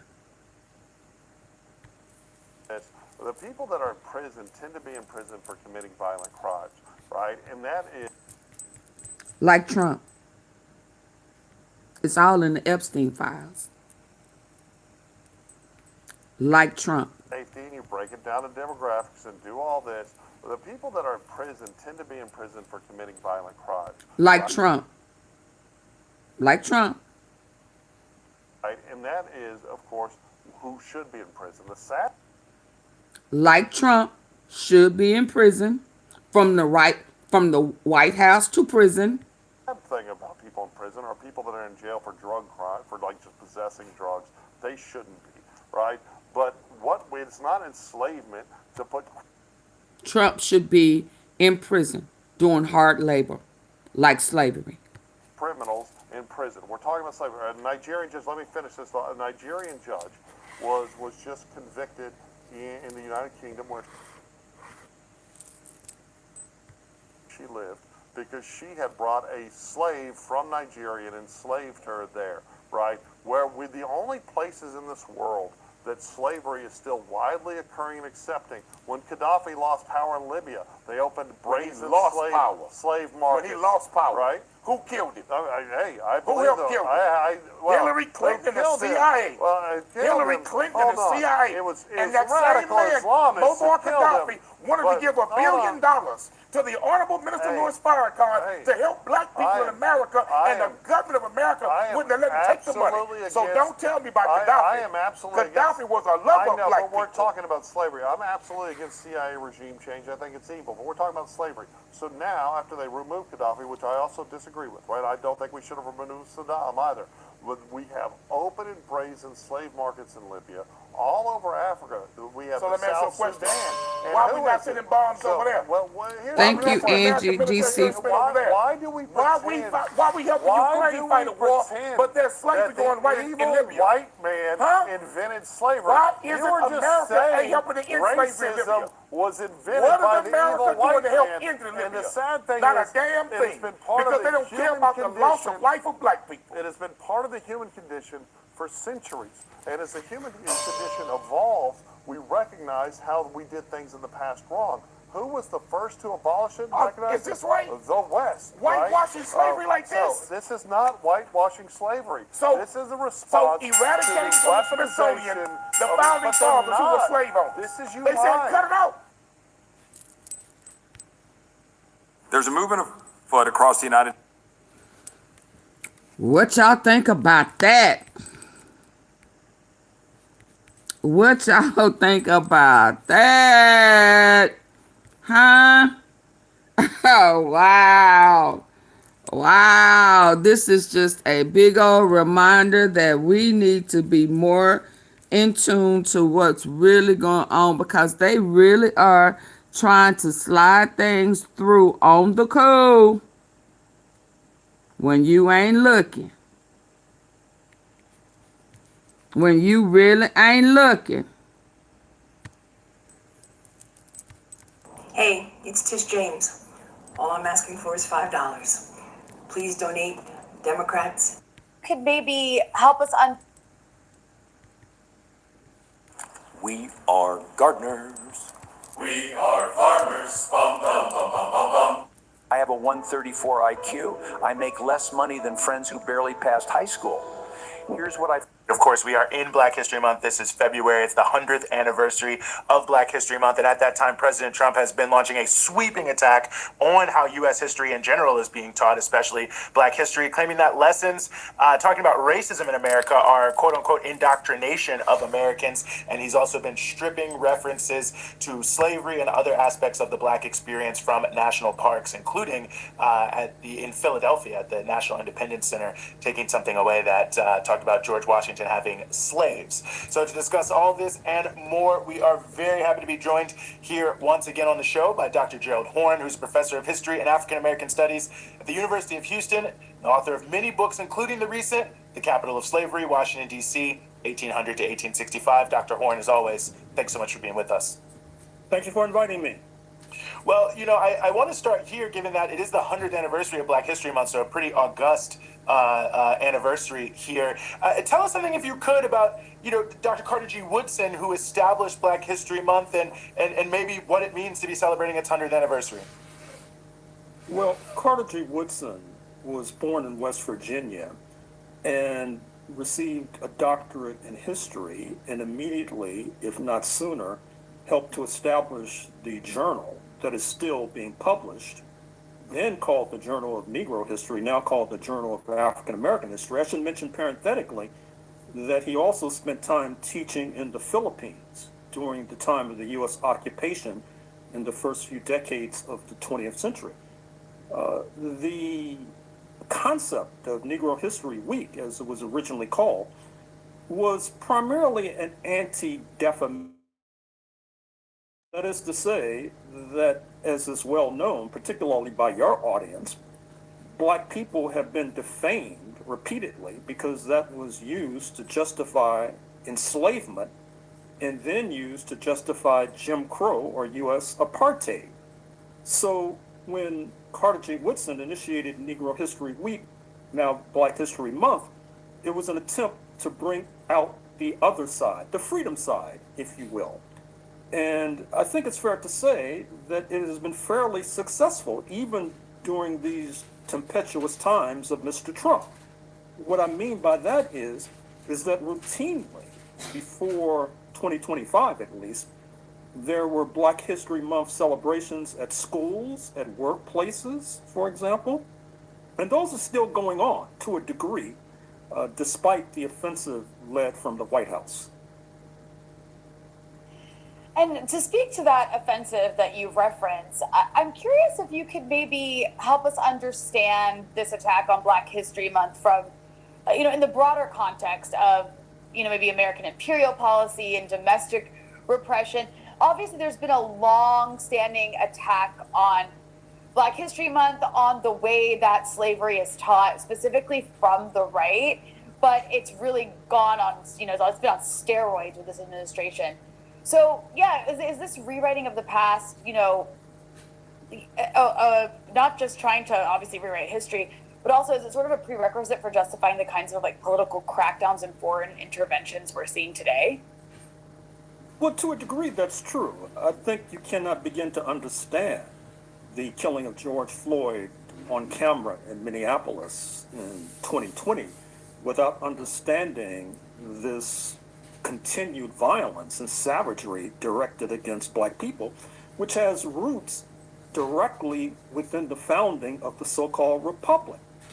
That is the nub, because it's difficult to reconcile the soaring rhetoric of the Declaration of Independence and some of the rhetoric of the U.S. Constitution with the bestial manner in which Black people have been maltreated and mistreated. Not only that, but in recent years, there have been a number of attempts to bring this contradiction to a wider audience. I'm thinking of the 1619 Project of Howard University's Nicole Hannah-Jones. I'm thinking of the documentary by the Haitian filmmaker Raoul Peck, Exterminate All the Brutes, a searing excavation of settler colonialism, a term that is not often used, sadly enough, even by our friends on the left, to describe what's befallen this continent. I'm thinking of the late Berkeley historian Tyler Stovall, his book, White Freedom, for example. And so there has been a counteroffensive against the Republican propaganda, and they have now responded by seeking to remove exemplars of slavery, for example, from George Washington's residence in Philadelphia, beginning in 1790. I mean, it really is amazing on many, as if people didn't know George Washington owned slaves. But, it seems so notable to me in many ways. And I want to note the point we made at the entry in your recent book, The Capital of Slavery, because, what you're saying seems so written in the history of the country and the contemporary reality. Yesterday, the Senate voted to essentially make it impossible for D.C. to vote for its own budget, and the long history of disenfranchisement in Washington, D.C. But the nation's capital having such a seminal role in the early part of the country as a center of the slave trade, I feel like speaks so much to what you're saying, Dr. Horn. Well, not only that, but it's been captured by Hollywood. You're probably familiar with the film 12 Years a Slave, based on the true story of a free Black man, Solomon Northrop, inveigled to come to Washington, D.C., where he was enslaved. Washington, D.C. was a major center for the African slave trade. Not only Washington, D.C., but across the river in Alexandria, Virginia, a major center for the African slave trade. Virginia, just across the water from Washington, was also a major center for the breeding of Africans. That is to say, Africans being treated like bulls, where we were bred fundamentally to be shipped to not only slave markets in New Orleans, but ultimately some were shipped to slave markets in Cuba and Brazil, for example. And so Washington, D.C., despite, once again, the soaring rhetoric, was the capital of slavery. It's no accident that a disproportionate number of the U.S. presidents before the U.S. Civil War were slave owners. A disproportionate number of U.S. Supreme Court justices were slave owners. It's no accident that the national anthem, the Star-Spangled Banner, in its third stanza, denounces black people because we did not necessarily stand with the Republic during the invasion of the Redcoats, the British, during the War of 1812. And Mr. Trump and his acolytes would like to erase and eradicate this difficult history and instead put forward a history that they consider to be, pardon the expression, hunky-dory. I want to ask, because we talk a lot about fascism today, right? And it's an important conversation because we do see this kind of rising, fascist attitude and this crisis of capitalism that we're seeing in all these Western countries. There's fascist elements to people in the Trump administration, people like Stephen Miller, for example. Of course, the way the U.S. behaves abroad. A lot of comparisons to like Nazi Germany in the 1930s. But, when we talk about the founding of the United States, I just can't think of anything more fascist than the institution of slavery. And it's so incredible to me that we're spoon-fed this narrative about, the only democracy with its flaws, the U.S. being, the oldest democracy with some little flaws like slavery and a little Native American genocide here and there. But other than that, it was really great and lovely ideas. But I guess, what I'm trying to ask you here is, when we actually look at exactly what you're talking about, some of those really disgusting ways or systems, parts of the slavery system that you mentioned in the foundation of the United States, was the United States not a fascist country at its founding? Like literally, what is more fascist than enforced labor through racial hierarchy? Well, I will say that it's no secret that those who have been given discredit for founding fascism, speaking of Mussolini, Hitler et al., they studied closely and carefully the example of U.S. Jim Crow and U.S. apartheid, for example. I do not dismiss this idea of folks today clamoring about fascism because they have been propagandized not to see their own country, as you just put it, as a seedbed for the rise of fascism in the 20th century. But you are correct to suggest that many of the earmarks that we've come to associate with 20th century fascism were reflected in North America during the bad old days of slavery. Forced labor, unpaid sectors of the working class, sexual mutilation, sexual savagery, for example, the bestial preoccupations of the overlords of slavery, for example. So obviously you're onto something. I think part of the notable factor to me when we think about Black History Month, and I think the point you're making about how, it has extended into so many institutions, the initial conception of it as a way to bring out the real history of what's happened in this country is almost, history as a weapon, history as a form of struggle, the importance of these different things, and how the fact that these facts are still contested mean that the role of history is not just to tell nice stories, but to actually have the ability to sort of frame where we've gone so that we can move forward to something better. Isn't that not what's going on today? Discredit for founding fascism, speaking. Fascist that enforced labor through racial hierarchy. Are y'all still here? Well, I will say that it's no secret that those who have been given discredit for founding fascism, speaking of Mussolini, Hitler et al., they studied closely and carefully the example of U.S. Jim Crow and U.S. apartheid, for example. I do not dismiss this idea of folks today clamoring about fascism because they have been propagandized not to see their own country, as you just put it, as a seedbed for the rise of fascism in the 20th century. But you are correct to suggest that many of the earmarks. Are y'all still here? Can y'all hear me?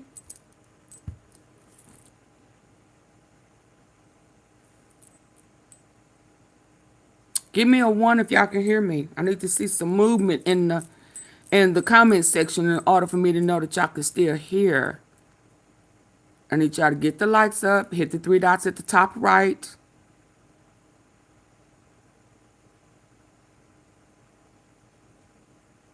I mean, I know this is not the normal gossipy mess, that everyday stuff that we talk about every day, but this is just as important because they want us to be preoccupied with everything else that we don't see what he's trying to do on the cool, and then it'll be too late, and then we'll be mad and wonder what done happened when we was over there gossiping and acting a fool and doing something else and wasn't paying no mind to them playing in our face. Can I get y'all to hit the like button?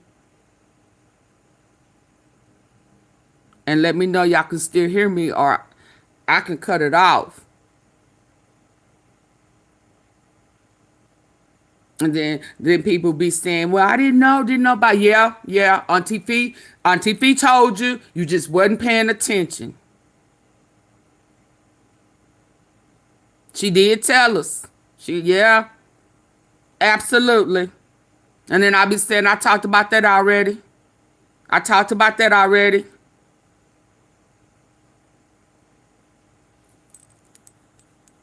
Come on now. That we've come to associate with 20th century fascism were reflected in North America during the bad old days of slavery.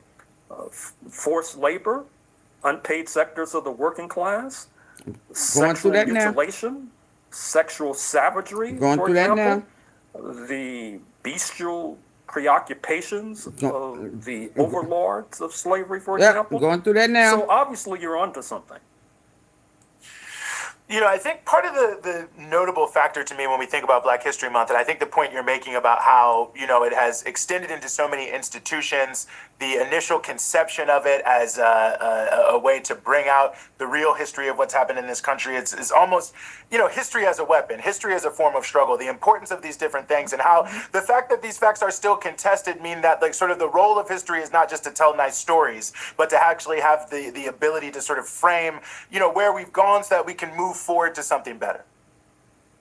Well, not only that, but some of the most illustrative examples of class struggle can be found in Black History Month, can be found in the numerous and multiple stories of the battles of the unpaid sector of the working class, not only going on strike, not only trying to overthrow the regime, but malingering, for example, not necessarily being quiescent when it comes to their own exploitation.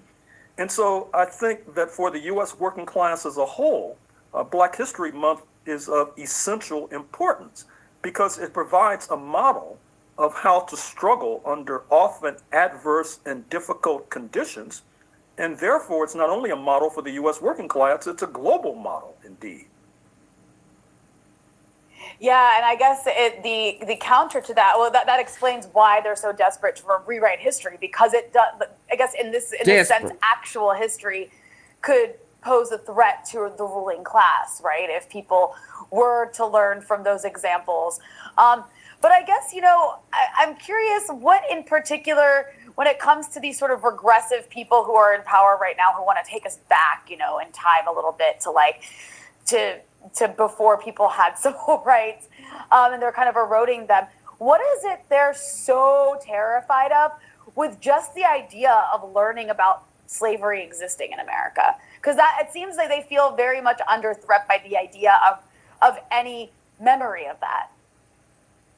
Well, as you well know, there are those who would like to present the founding of the United States and the subsequent existence as an exemplar of a shining city on a hill, to use the oft-cited phrase by former and late U.S. President Ronald Wilson Reagan.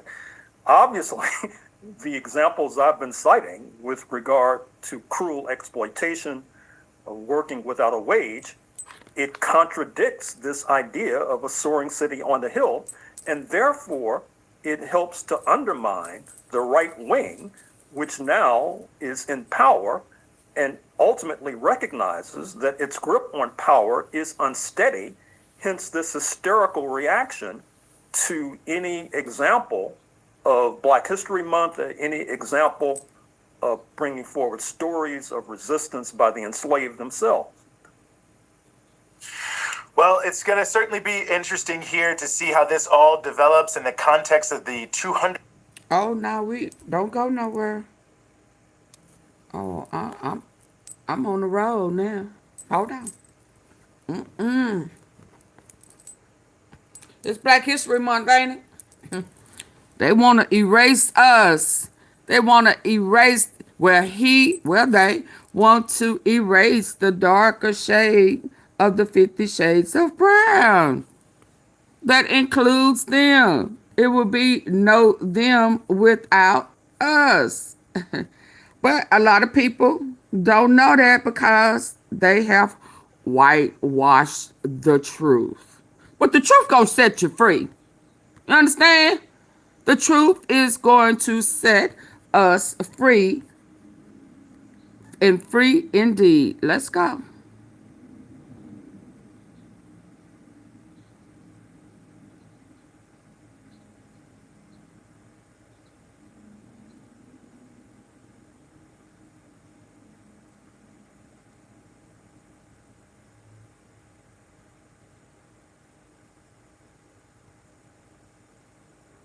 Oh yeah, please don't let me forget this one. Let me go and go to this one now. California. Oh, hold on. Dang it.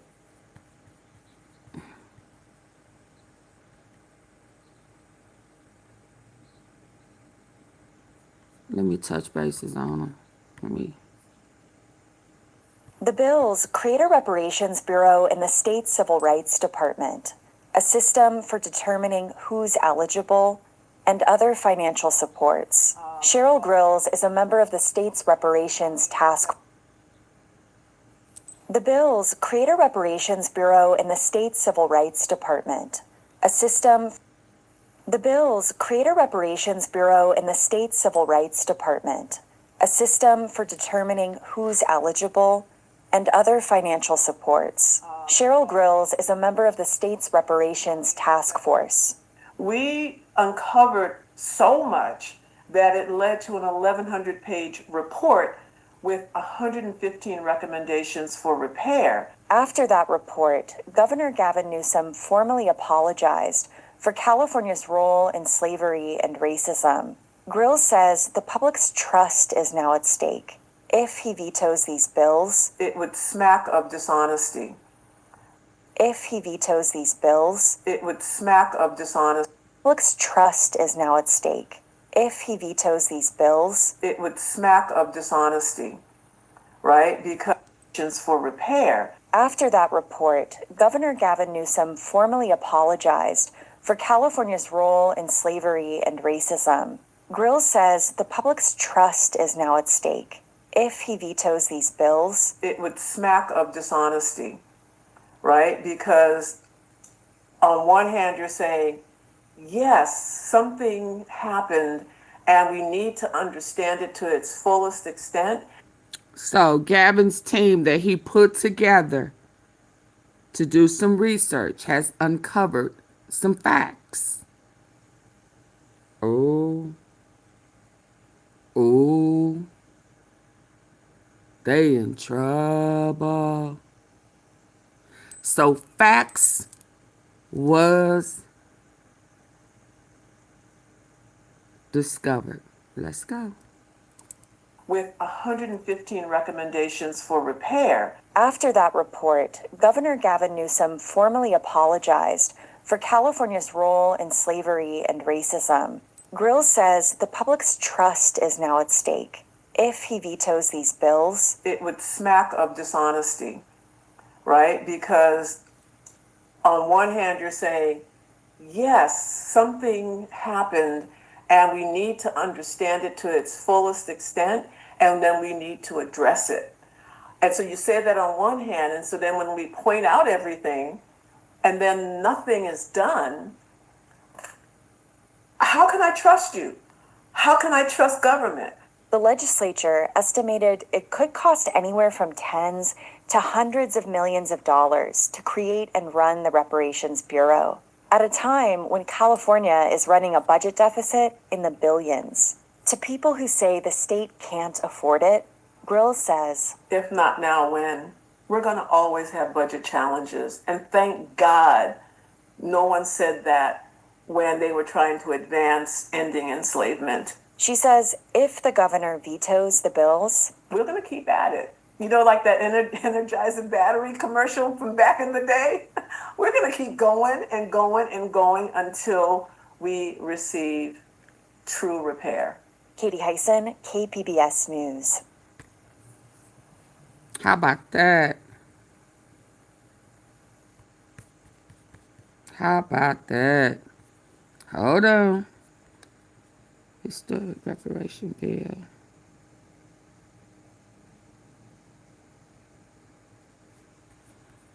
Hold on. How about that? How about that? So for whoever that was, I heard saying, California ain't never had no slaves. California ain't never da-da-da. California, California, California, California, California. Do your research.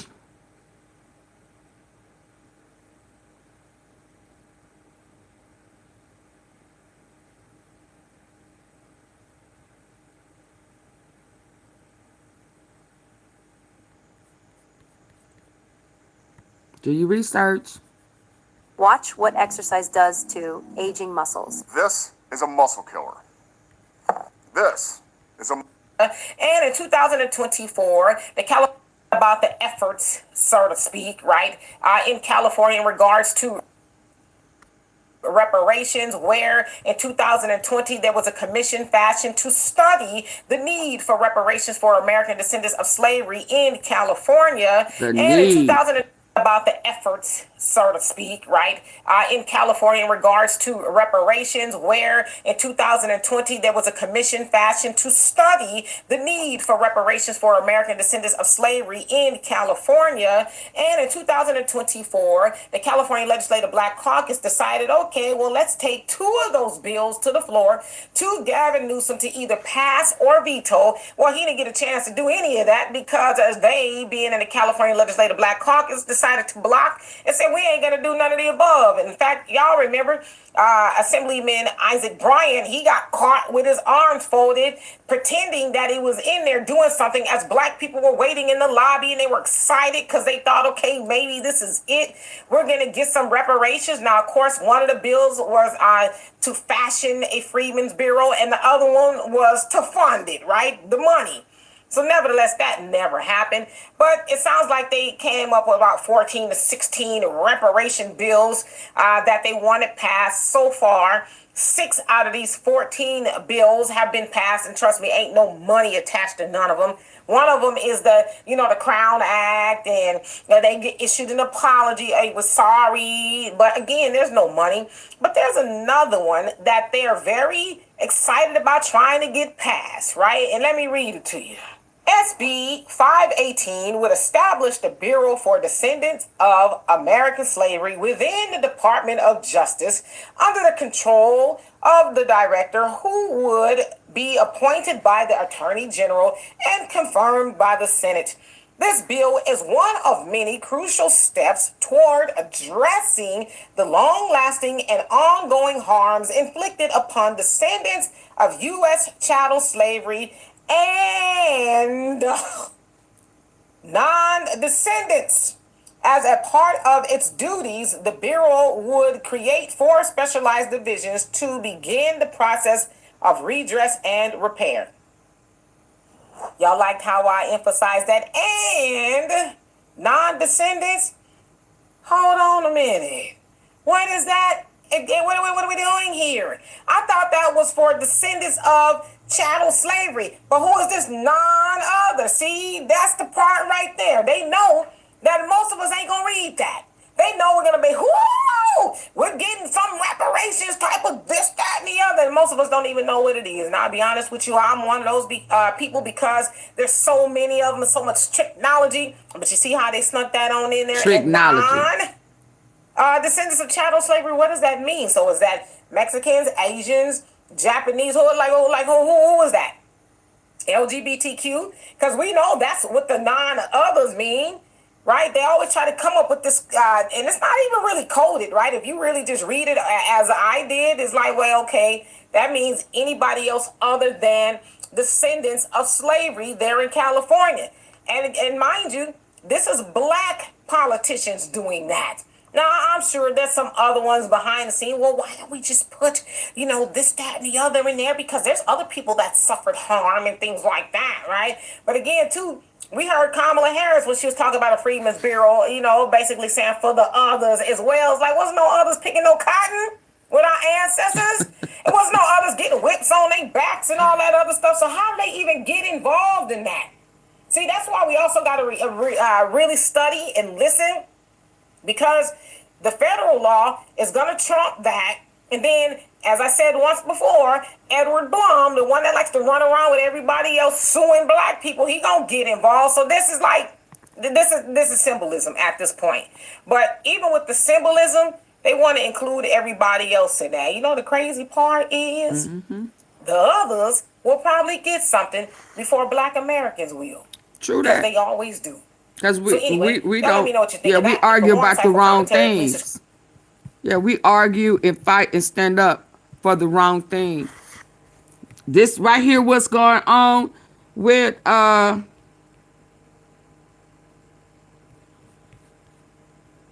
Epstein files is about the only time I can think of that we just really stood solid.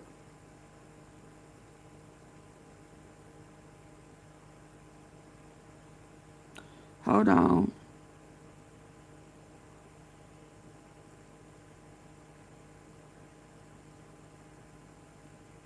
I just saw something. I wonder what that's about. It's 23 minutes though.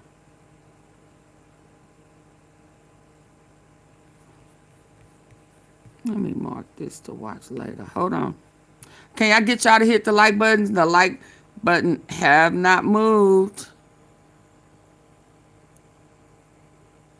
Come on, y'all. Watch later. Let's go.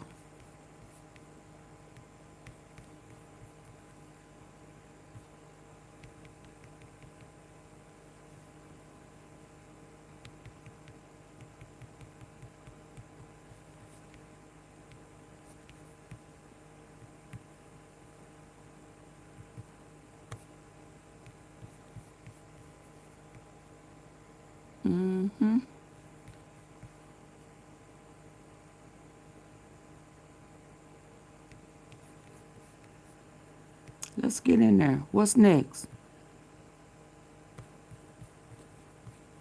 Let's get in here.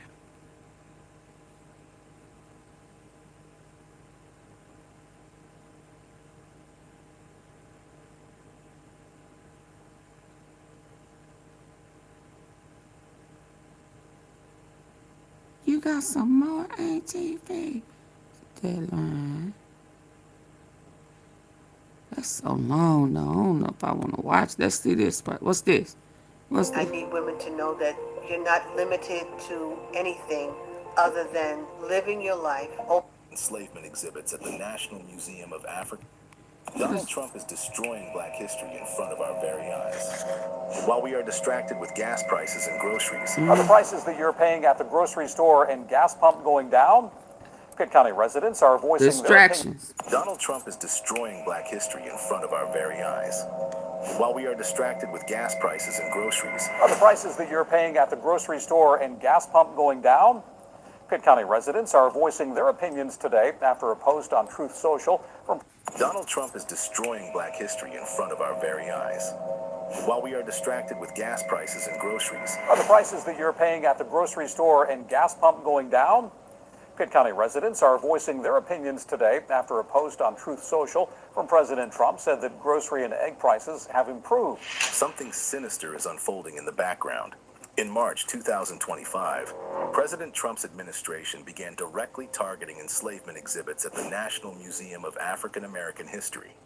This is, of course, under the guise of an executive order titled Restoring Truth and Sanity to American History.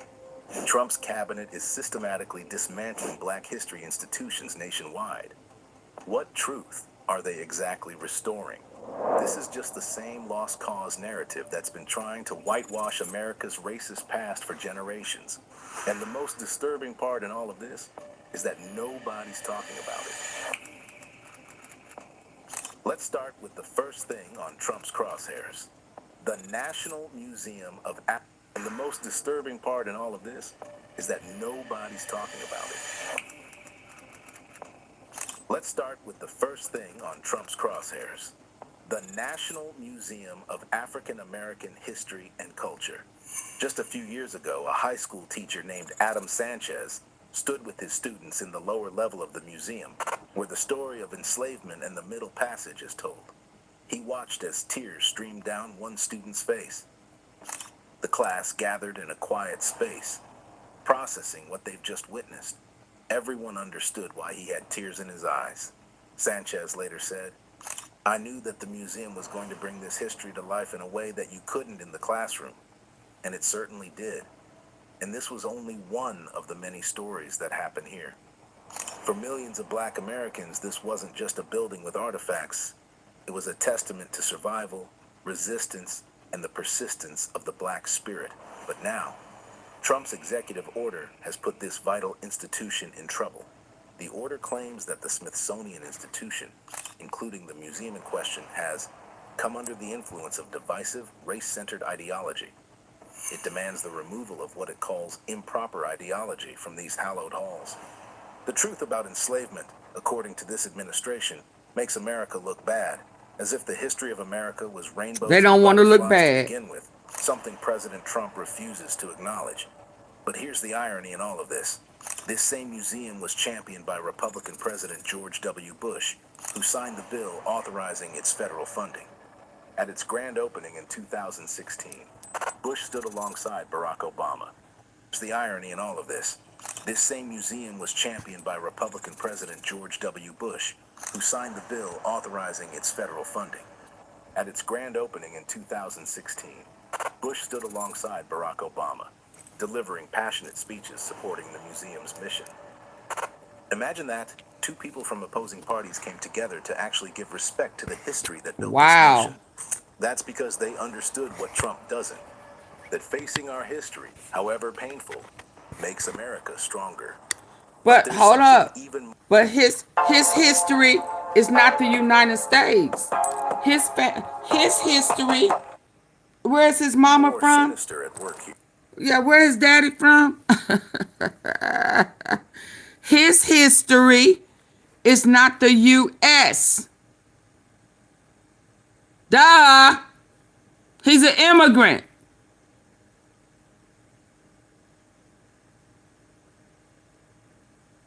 He has no respect for our history because he's not a native of the United States.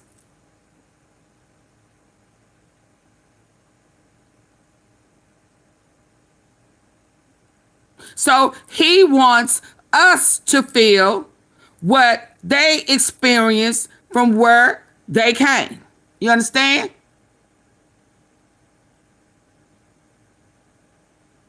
He's not a birthright citizen.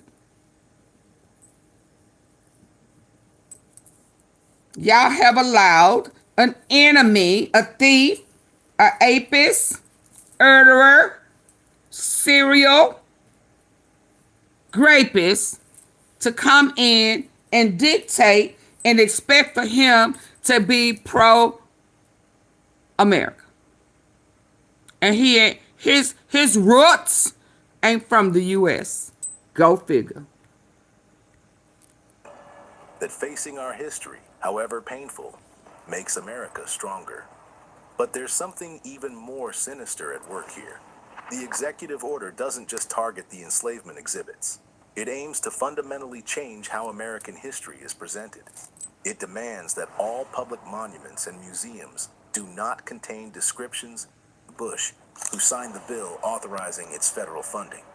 At its grand opening in 2016, Bush Thank stood you, alongside original one. Barack Obama, delivering passionate speeches supporting the museum's mission.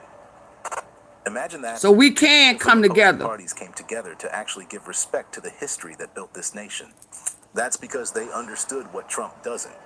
That facing our history, however painful, makes America stronger. But there's something even more sinister at work here. The executive order doesn't just target the enslavement exhibits. It aims to fundamentally change how American history is presented. It demands that all public monuments and museums do not contain descriptions, depictions, or other content that inappropriately disparage Americans' past or living. In other words, if the truth makes people uncomfortable, the truth has to go. The museum's founding director, Lonnie Bunch. But who does spent it make years collecting uncomfortable? Over 40,000 artifacts to tell their story.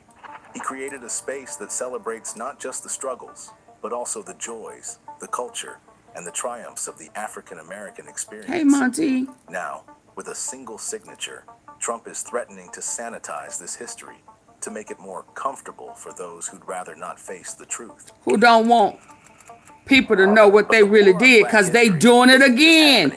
They don't want to be able to reference that it's repeat. That what was done before is being done now.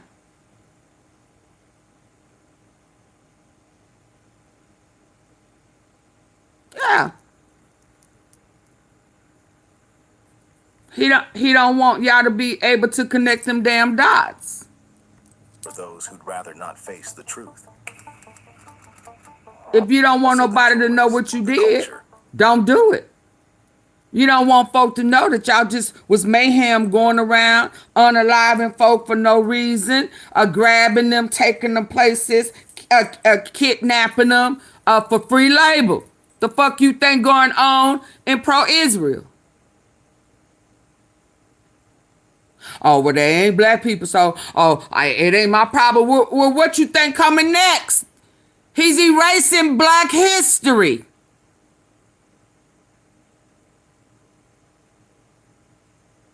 He don't want to be able to say it's happened before. Anytime you want to erase something, you don't want it to act like it never happened, you're going to do that shit again. The hell is wrong with you? He not just bypassing you because he like black people. No, he's setting it up while y'all not paying attention. He has a hard agenda for the New World Order. If you think they rewriting and whitewashing and removing stuff out the Bible, that they are going to, he is just such a good person of darker skin, 50 Shades of Brown, that he just gonna do black people a favor. He ain't doing a favor for you now. He never have. Y'all just thought that y'all was in a high enough tax bracket that y'all was included in the WB club. Not knowing that the WB club were serial apists and murderers. Well, yes, you did. You knew that. It happened throughout slavery. Come on now. Auntie Fee, you finna start cooking for real. I sure the hell am. How the hell you gonna act like it? What? Didn't it happen during slavery? Oh, you mean the very thing that he's trying to erase? Huh? Well, what the heck did you think making America great again stood for? When? What era do they feel like they need to go back to accomplish their new world order of control and dictatorship? When was they in control? When was they dictating shit? Huh? when black people were enslaved. Say what now? When black people were enslaved. When black people were enslaved. When they was still in America, like they still in over there in Israel. The states. I ain't never wonder why it may be called the state of Israel. What other state is in foreign countries? They countries. Huh? They continents. But the only state is in the United States, right? Right? Hey, I'm not a history guru, but where other than the United States are there states? Can anybody correct me? I need to know, is there any states in foreign countries other than the 1948 state of Israel that they wanted to pass off as biblical? So they added Christian to Zionists to trick believers in Jesus Christ, to lure them into what they are offering and then offer them thousands and thousands of dollars. Because the root, now it's just the root of evil, just the root is money. So we gonna trick they dumb asses because they sheep and sheep are dumb. Thank you, Pastor E.K. Bailey. I will never forget when he preached that sermon long time ago, how dumb sheep are. And they are so dumb, they have to have someone to guide them.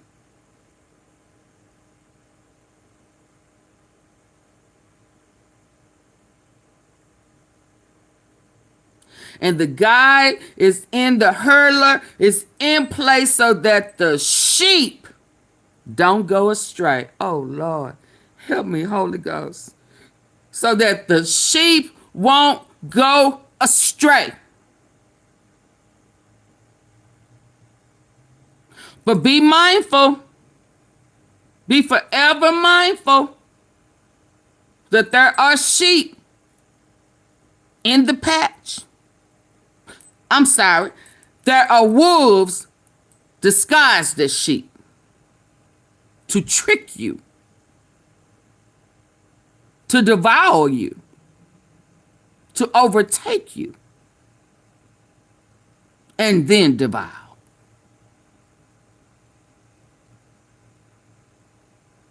He preached that sermon. Sheep are dumb. Some folk took offense to that. Bible said, don't let my sheep go astray. They are born in sin. They got the sin seed.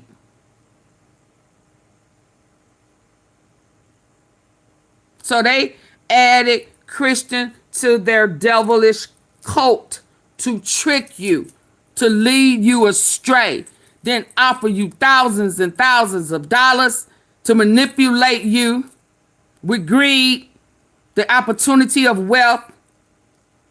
And then once they make that deposit in your account, get you good and comfortable, you think, oh my goodness, oh Lord, thank you. Then you see the horns of the devil.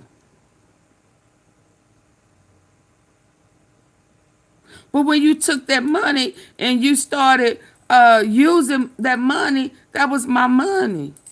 I gave you that money. Now I need for you to do this, that, and the other, Charlie Kirk. But no. No. Yeah, but you said this, that, and the other. But I just thought I was saying that I didn't mean that. I just said those things because you said you said this is what politicians do. I mean, this is just like the script.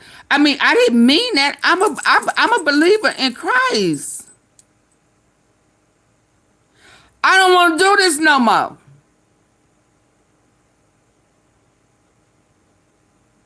I don't want to do this no more. Yeah, but you can't turn back. You too deep in. Yeah, no. Oh, no. No, I don't want your money no more. He told BB Netanyahu, ha, I don't want your millions. 100 mil. Huh? Well, if you took 10, 20, 30 mil, I know for sure you gonna take 100 mil. Charlie Kirk said, no, dog. No. I thought this was just for entertainment purposes only. See, this is why I don't play them type games. I don't play that entertainment. I ain't signed up to be no actress or actor, and so now I ain't acting. That's a lie. I've said it before. You just can't come on YouTube acting and saying it's for entertainment purposes only. Some things is just in you. You ain't that good of a damn actor. What I say, I mean. Now, I ain't saying what I say is always right, but what I say, I mean. I ain't acting. What I'm saying, what I say, even when I go up there and I'm clowning and acting a fool with folk, they done pull Laquita out and Laquita up there cutting up. I ain't gonna act like Laquita ain't in there. Laquita would get with you. Laquita don't care. Auntie Fee cares. Laquita get down and dirty with you. Laquita start taking off earrings and shit. Yes, Laquita get real gank with you. So am I gonna act like it ain't there? No, it's there. You can't act that good. I can't act like Laquita ain't Laquita. You understand what I'm saying? You can't act like that. That's up in there. And then you pray that God remove it. But until God removes Laquita there. That's why Auntie Fee don't like LeBron Laquita out.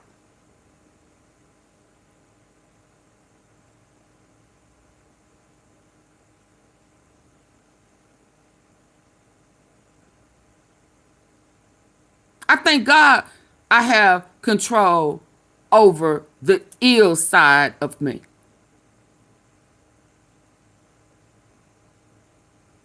Am I perfect? No, I'm not. I'm not perfect at all. But I'm mindful of who I am and whom I am. For whom I am. And I understand that I am saved by grace. My salvation is a gift.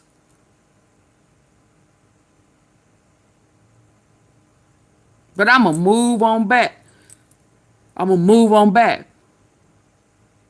Folk play with the devil. And the devil will collect.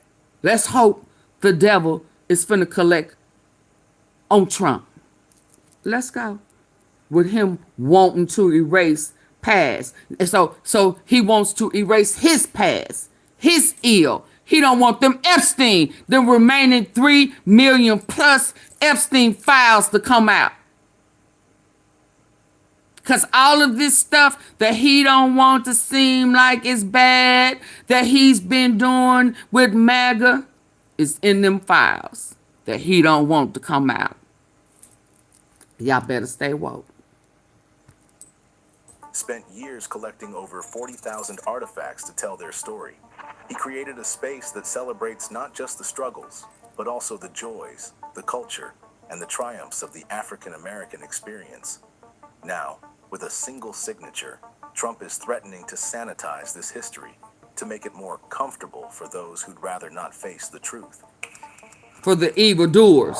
But the war on Black history isn't just happening in museums.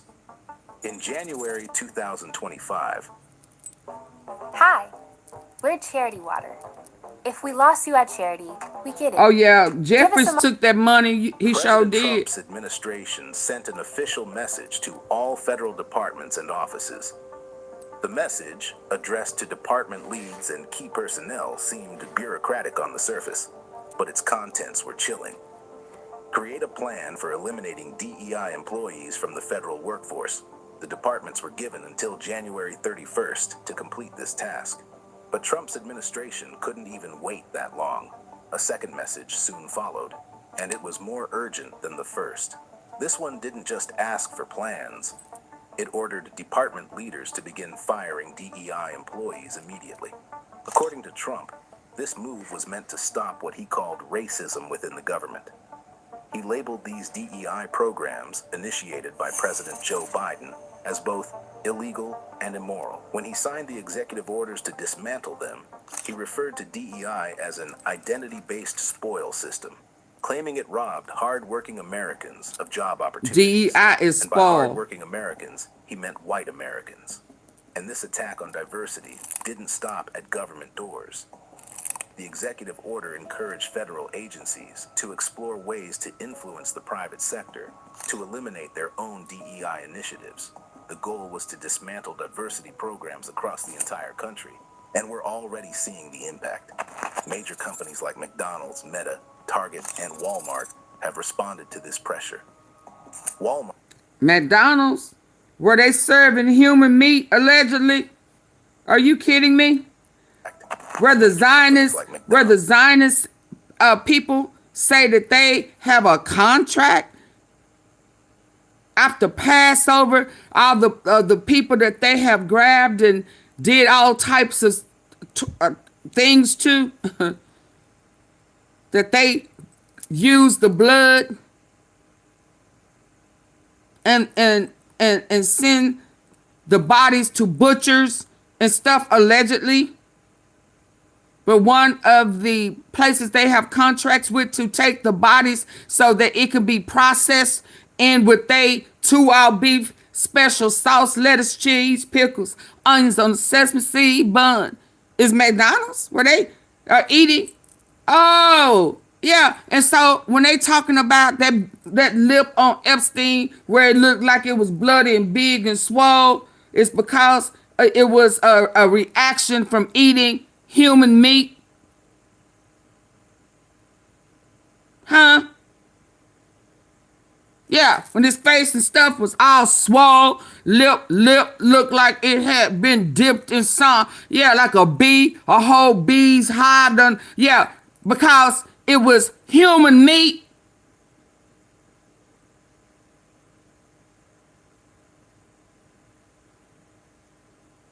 That McDonald's?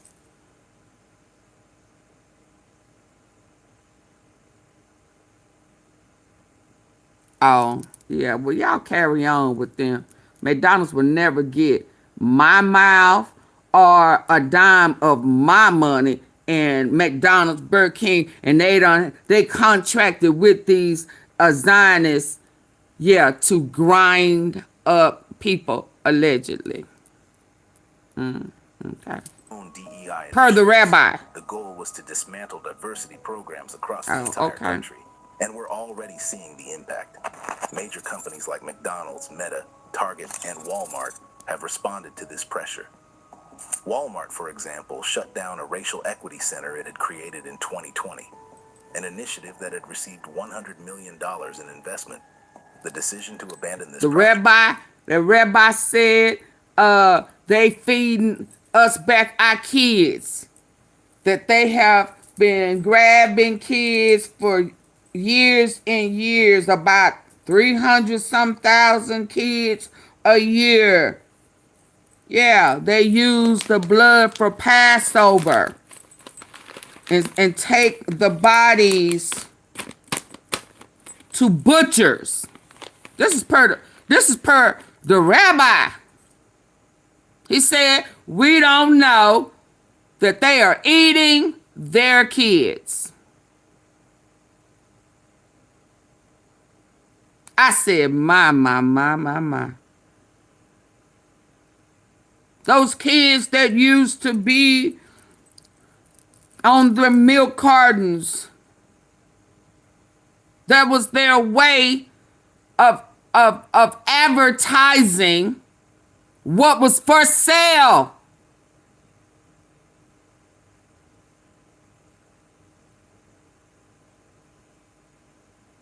My. When those missing kids was in the post office walls,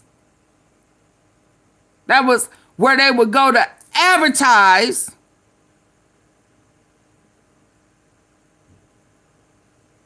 what was for sale. So now they're saying, okay, they don't do that no more. They don't do that online. So when you go to Walmart and you see a cabinet or something's a piece of furniture or something that has this crazy dollar amount, and you like, ain't that plastic? Ain't that what? Oh, that gotta be an error. Now it's telling you the name of the furniture. They say Wayfair was online with that too. Yeah. They would have the name of it, and it would be a child's name. And that crazy error will be how much they want for it. And if you want to see what that person Noah is, you go to the missing person. And in that dollar amount will be the number that you would need to go and find Noah. And that mistake error of a dollar amount is how much they want for Noah. I said, my.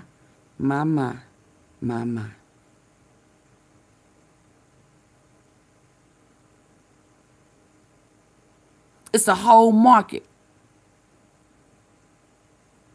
These serial apists and killers, kidnappers, got a whole market. And this pardons a notorious drug lord. Set him free. Because they need to get back into the drug scheme, hustle. Y'all better stay woke.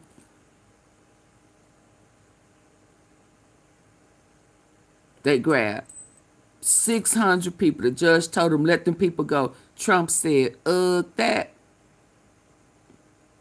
We're going to move them anyway. We're going to move them anyway. We're going to move them in the middle of the night. They undocumented people. They illegal aliens. Well, hell, I thought you was just finna release cause Barack Obama beat you to it. I thought that you was finna release you. So you gonna release that, but you won't release all of the documents. Now, hell, fuck now. I'm in them documents. Fuck that. So let's give them aliens. Well, hell, I thought you said that the people that you grabbed, the undocumented immigrants, I thought they was aliens. Nah, them ain't aliens. I'm gonna use them for free labor. I'm gonna enslave their asses. The only way they're gonna be able to get out of that torture is that they go out there and work in them fields for free. Which would you rather? Us to torture you? Or you to work to build a new state? Now, where are states again? Has anyone not thought that it was odd that this new 1948 Israel is the state of Israel? Now, where's the states again? The states do countries consist of states? No. Now, why is it called the state of Israel over there in a foreign country?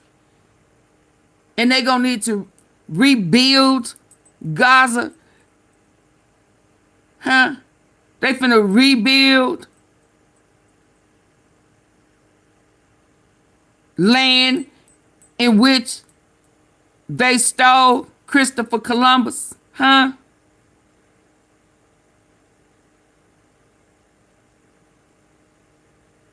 And they gonna need free labor to build this new stolen land and create a state. So they gonna duplicate like what? United States over there on foreign land? Well, I mean, what are we doing? What are we doing? On the backs of others that was just grabbed off the streets?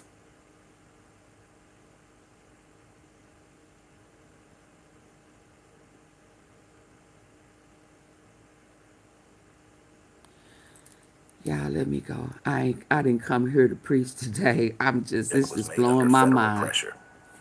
At one time in this country, black people were enslaved. They were looked down upon. White people saw themselves as superior. But our people fought for freedom. In the late 1800s, they achieved emancipation. Still, racism persisted. Didn't Charlie Cake say all that civil rights, those rights? Women had rights to vote. This is that. He want to erase all of that. Civil rights. I mean, again, can anybody tell us why Jesse Jackson did not get a flag raised half staff?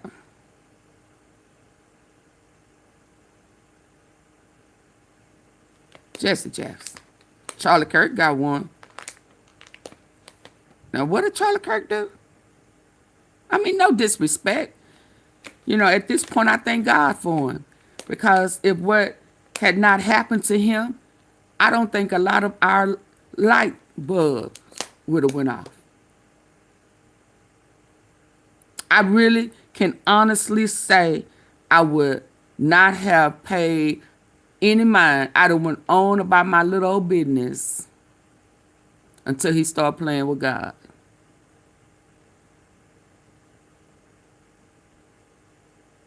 And God knew I was bothered with that, and he put in my ear, my sheep know my voice.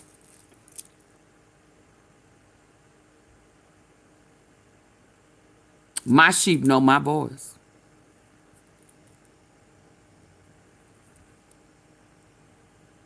That's what he put in my ear.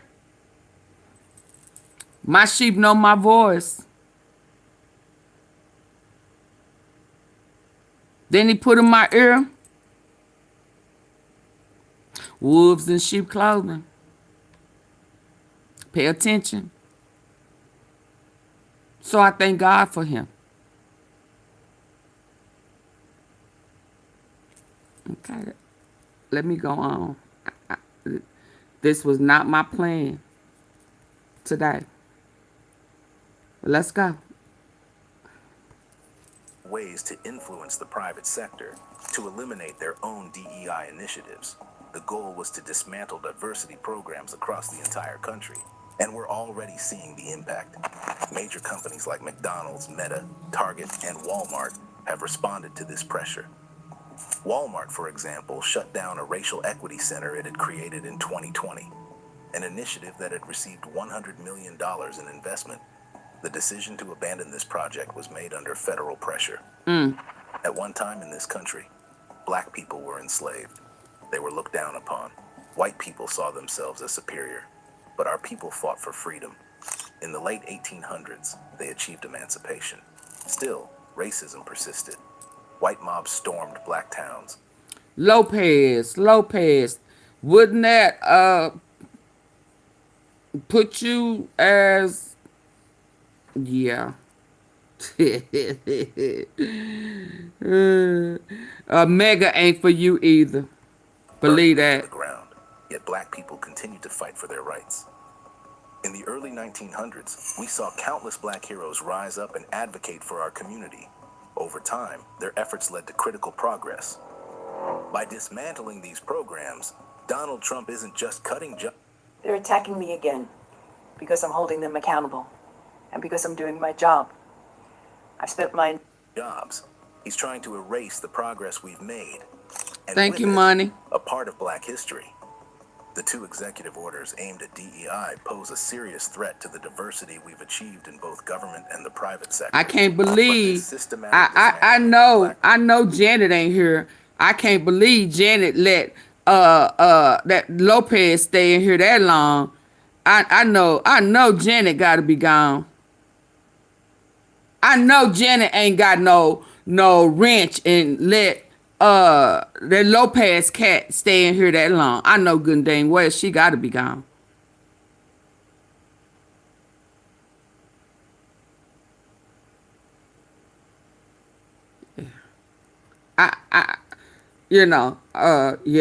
Yeah. Let me take that. Let me get that. I know good and dang well she ain't up in here. I know that. Hold on. Yeah. Hold on. Yeah. Let me get that. Progress isn't happening in isolation. It's part of a broader agenda, one that reaches far beyond office buildings and corporate boardrooms. What makes this attack on black history so dangerous is its subtlety. The executive order doesn't explicitly ban the teaching of enslavement or segregation. Yeah, Monte, that ain't, yeah, nah. Discussing over time, their efforts led to critical progress. By dismantling these programs, Donald Trump isn't just cutting jobs. He's trying to erase the progress we've made, and with it, a part of black history. The 2 executive orders aimed at DEI pose a serious threat to the diversity we've achieved in both government and the private sector. But this systematic dismantling of black progress isn't happening in isolation. It's part of a broader agenda, one that reaches far beyond office buildings and corporate boardrooms. What makes this attack on black history so dangerous is its subtlety. The executive order doesn't explicitly ban the teaching of enslavement or segregation. It doesn't outright forbid museums from discussing civil rights, but instead, it does something far more insidious. Exactly. It uses federal funding as a weapon. Under the order, any museum or institution receiving government funds must undergo an ideological review. A team handpicked by the administration will examine every exhibit, every educational if they get money from them, every historical text. Their job is to basically identify and remove what they call divisive narratives that undermine national cohesion. The order prohibits spending on exhibits or programs that degrade shared American values, divide Americans based on race, or promote programs or ideologies inconsistent with federal law and policy. In other words, if you want to keep your funding, you better make history more comfortable. We're already seeing this strategy at work. On the National Park Service's Underground Railroad websites, there have been subtle but noticeable changes in how Harriet Tubman's story is framed. Harriet Tubman was a woman who, after escaping enslavement herself, became the most famous conductor of the Underground Railroad, risking her life countless times to lead enslaved people to freedom. The National Museum of African American History and Culture even holds her shawl, a tangible piece of resistance against oppression.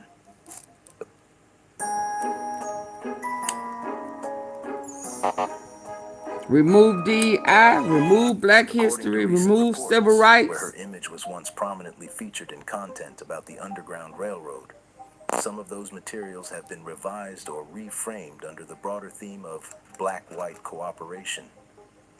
Her picture and name haven't been entirely erased, but they are being softened, reframed, or relocated. These efforts don't explicitly erase her story, but they do attempt to soften it. to remove its radical edge and reduce it to something more palatable for those who would rather forget the reality of American history. But it gets worse. The order specifically critiques exhibits like The Shape of Power, Stories of Race and American Sculpture at the Smithsonian American Art Museum. Why? Because it dares to acknowledge that societies, including the United States, have used race to establish and maintain systems of white supremacy, but the museums and memorials are just surface-level symbols. Underneath them lies a deeper battle, one over who holds the power to define what America is and what it has been. While the nation debates whether the order is legal or ethical, the impact is already visible, and this went beyond just race. Some museums are restructuring their exhibits. One notable example is the Smithsonian American Women's History Museum, which has been directed by the executive order to exclude the recognition of transgender women entirely. The order mandates that the museum celebrate the achievements of women and not recognize men as women in any respect, effectively erasing the contributions and identities of trans women from the historical narrative. Others are preemptively censoring their panels. Tour guides are being told to avoid certain questions. Whole chapters of the American story are being shortened, softened, or skipped. I'd love to hear from you. Have you noticed these kinds of subtle changes in your own community, schools, or museums? Go ahead and drop your thoughts in the comments below. This is the state of the U.S. right now, a nation built on the labor, suffering, and resilience of people who still haven't received the justice they were promised. But Trump's executive orders don't stop at rewriting history. They reach into other areas of life where Black Americans attempt to thrive. Take education. Go ahead and drop your thoughts in the comments below. This is the state of the U.S. right now, a nation built on the labor, suffering, and resilience of people who still haven't received the justice they were promised. But Trump's executive orders don't stop at rewriting history. They reach into other areas of life where Black Americans attempt to thrive. Take education. Trump's executive orders are undermining support systems that disproportionately benefit historically Black colleges, institutions that have long been underfunded. Now, with freezes on federal loans and grants, it's becoming even harder for Black students to access financial aid and pursue higher education. And with DEI programs dismantled, the pipeline for hiring and retaining Black faculty is at risk. The assault on job opportunities is equally severe. Remember those apprenticeship programs championed by President Obama? The ones that specifically helped Black Americans who didn't attend college find paths into the federal workforce. Trump's orders have undermined them all. His administration has also revoked protections that helped Black employees in the federal workforce, making it easier for discriminatory practices, including layoffs targeting Black workers, to go unchecked. Even in healthcare, the systematic erasure continues. Black Americans already face disproportionately high rates of preventable disease. Without these programs tracking and addressing these disparities, health outcomes for our communities could worsen. This pattern of erasure extends to housing and economic stability.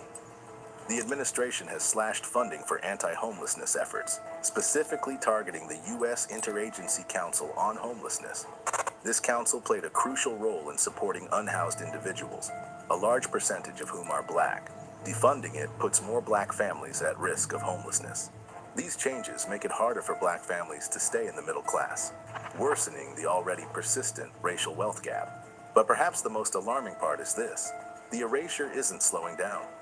Every new executive order, every funding cut, every dismantled program sends a signal, not just about how the past is treated, but about who gets to have a future. And this isn't just happening in Washington. One U.S. state is quietly following the same playbook, scrubbing Black history from its schools, censoring educators, and rewriting curriculums behind closed doors. If you thought this problem couldn't get any worse, Rewriting think curriculum again. behind Click here closed doors.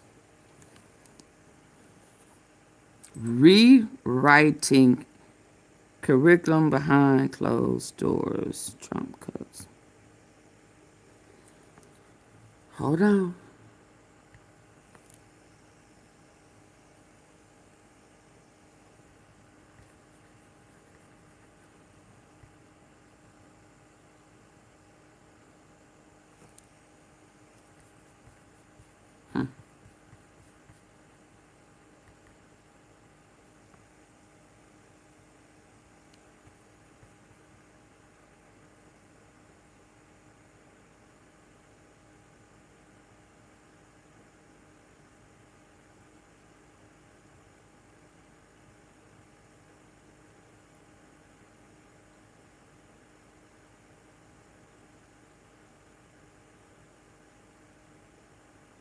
Hold on.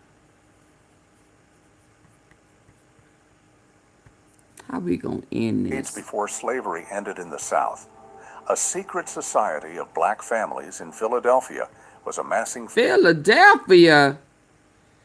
Wait, what? The same Philadelphia, born and raised to the playground is where I spent most of my days?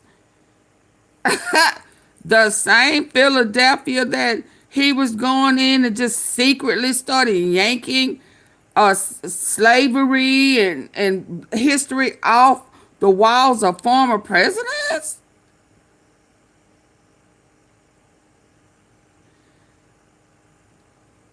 That same that same Philadelphia?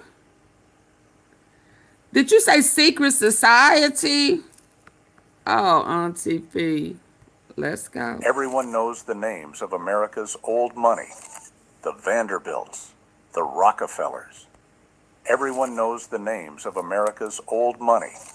The Vanderbilts, the Rockefellers, the Astors. In Philadelphia, it was families like the Biddles and the Drexels who ruled society. They lived in mansions on Society Hill. They would not let anyone into their clubs who did not have the right last name.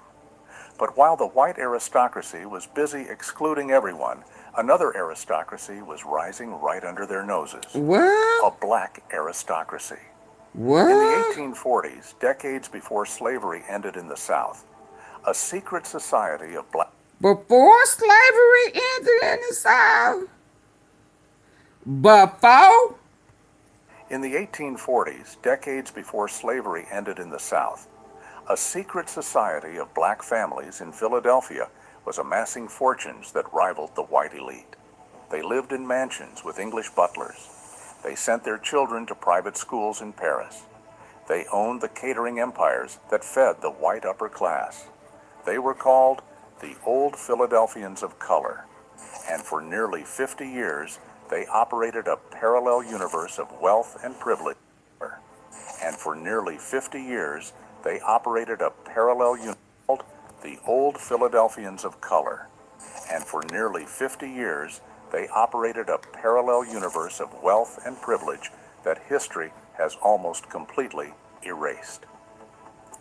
They had their own 400 list, their own debutante balls, their own rules. They were so exclusive that even other wealthy black people were often denied entry. This is the story of James Forten, Robert Purvis, and the dynasties that proved black wealth was not just possible in the 19th century. It was powerful, and it was dangerous.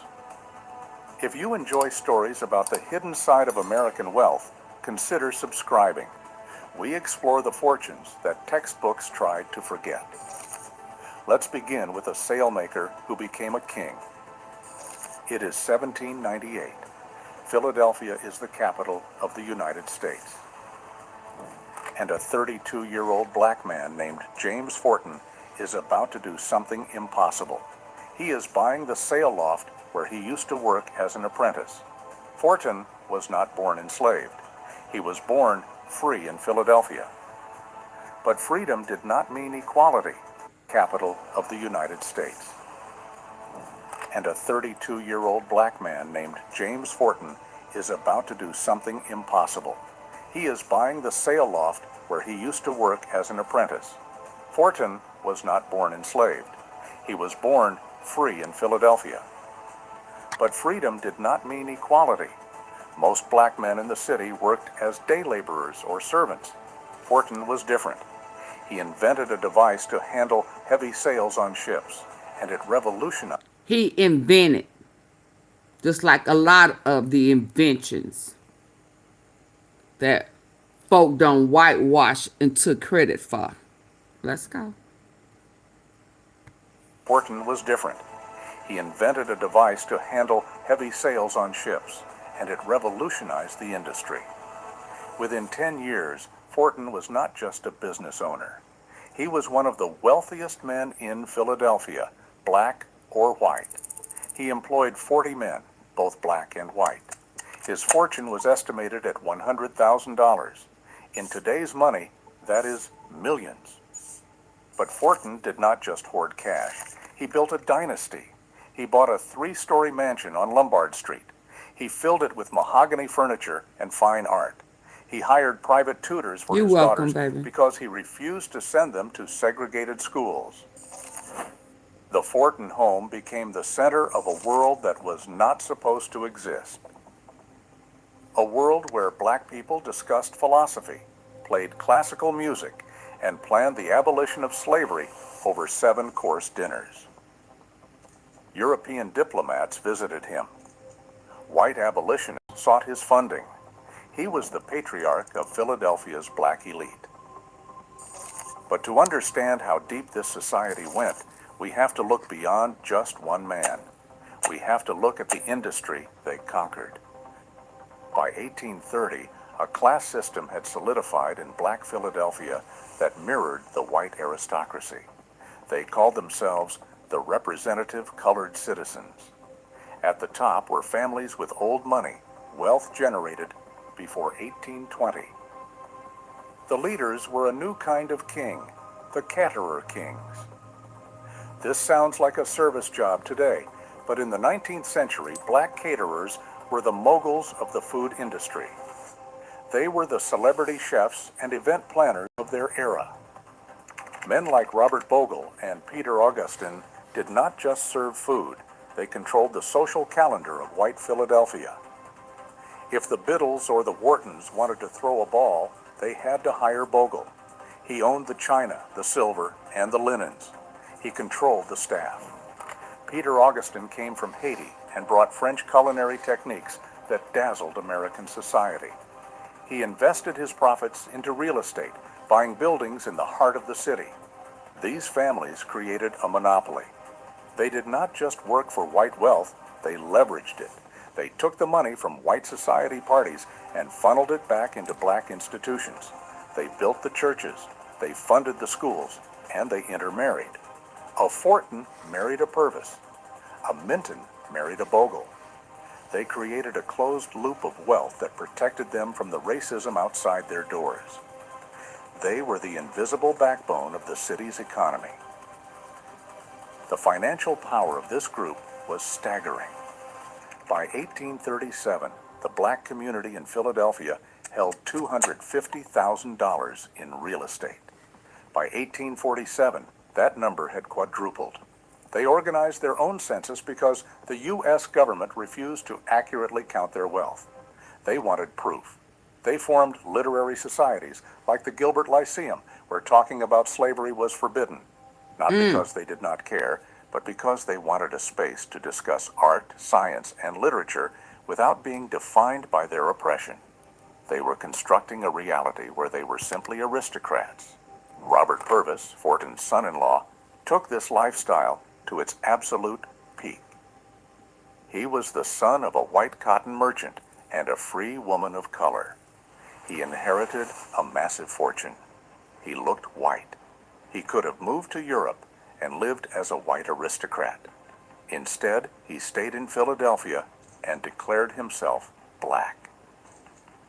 He built a country estate called Byberry. It had prize-winning livestock, rare gardens, and a library filled with first editions. It also had a secret trapdoor in the floor. While Purvis lived like a lord, he was also the president of the Underground Railroad.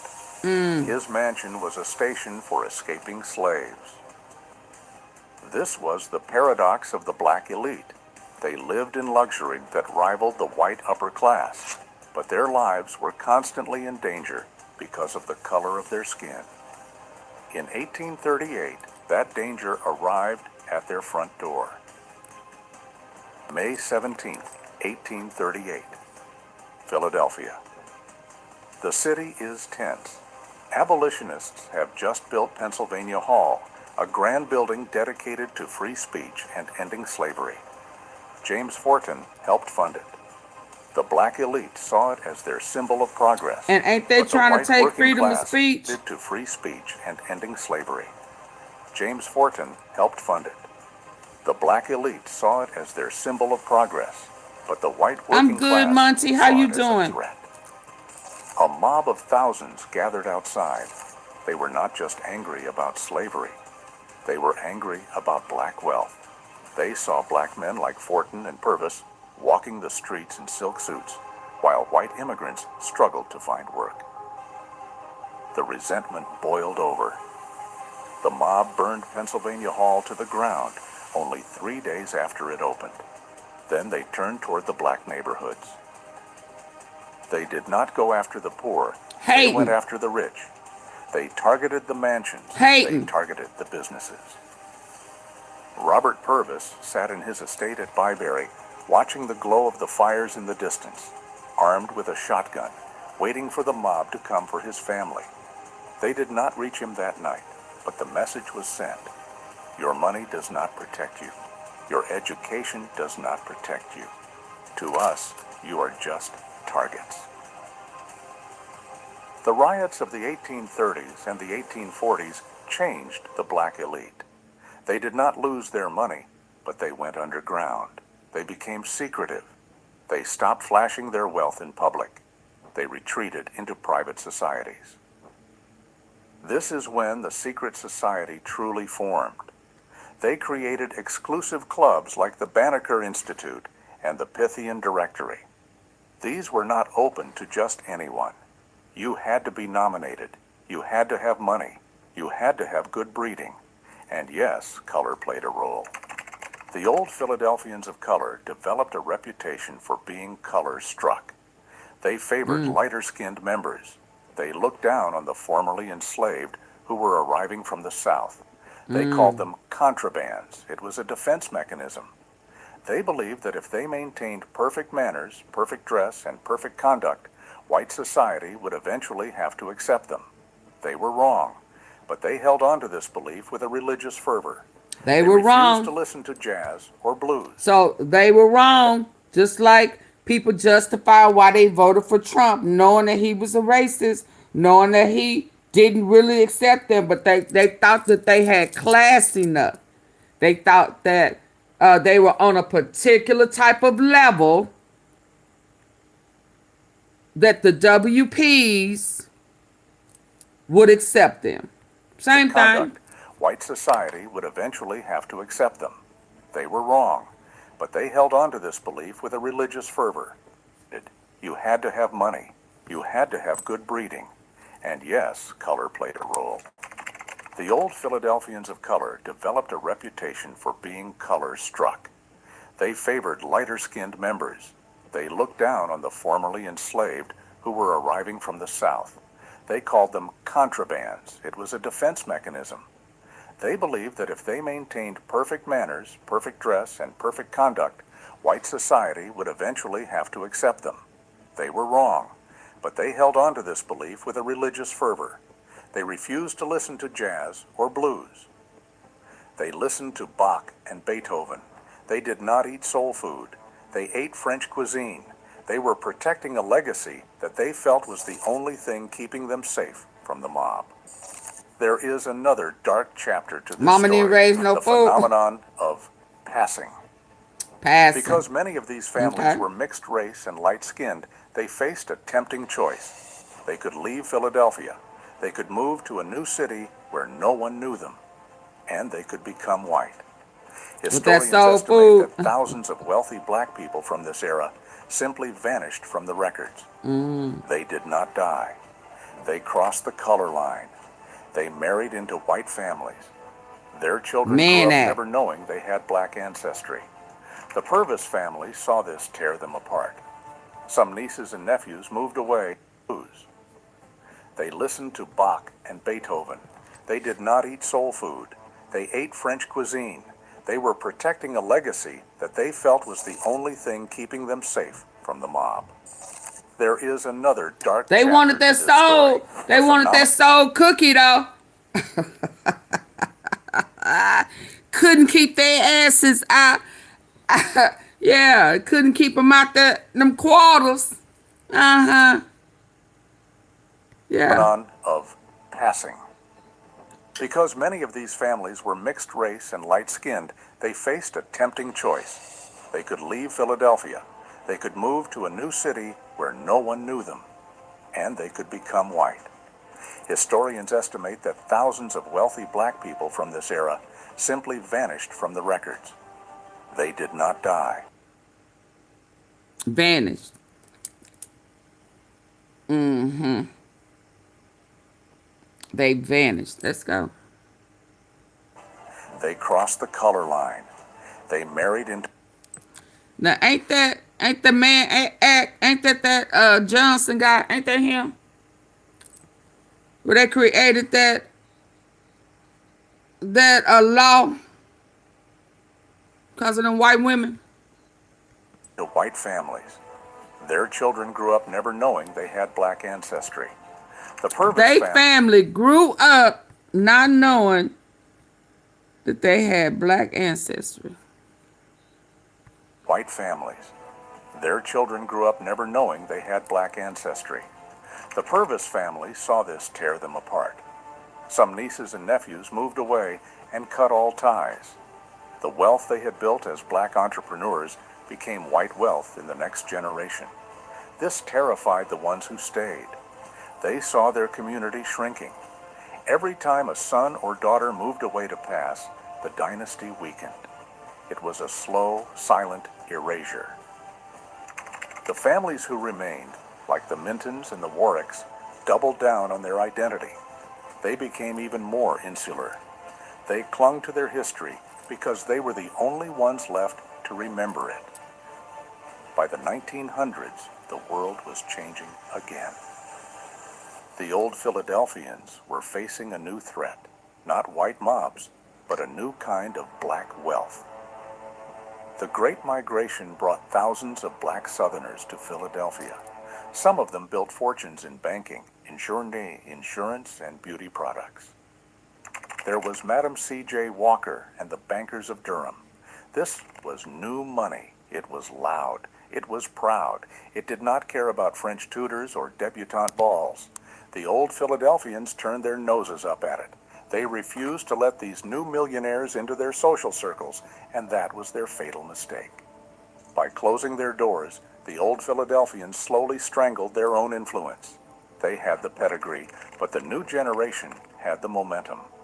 Slowly, the mansions on Lombard Street were sold. The catering empires were replaced by corporate hotels. The families drifted apart. Some moved to Europe. Some passed into white society, choosing to pass and leaving their history behind. Today, if you walk through Society Hill or the older parts of Philadelphia, you will not see statues of James Forten or Robert Purvis. Their mansions are mostly gone or converted into other things. The dynasty did not crash because of a scandal. It faded because it was designed to be secret. They built walls so high to keep the world out that eventually the world forgot they were there. But for 50 years, they proved something that terrified 19th century America. They proved that black excellence was not an anomaly. It was a civilization that thrived in the shadow of the Liberty Bell, building a definition of freedom that the Founding Fathers never intended. The old Philadelphians are gone, but the foundation they built, the networks, the institutions, the very idea of black aristocracy survives in every black dynasty that followed. They were the first, and they paid the price of being first by being erased. But they want to rewrite it. They want to remove it. Good, bad, or indifferent. They want remove it. I need for y'all to hit the like button. Several people came in, but the likes didn't go up. Please come in, hitting the like button. Yeah, we drinking some good tea today. It may be a different flavor, but we still drinking some good tea today. We need to know, and we need to know why he wants to remove slavery and black history. DEI, he trying to strip us. He is trying to make us go into what? What is he trying to do? What's the point? What's the plan?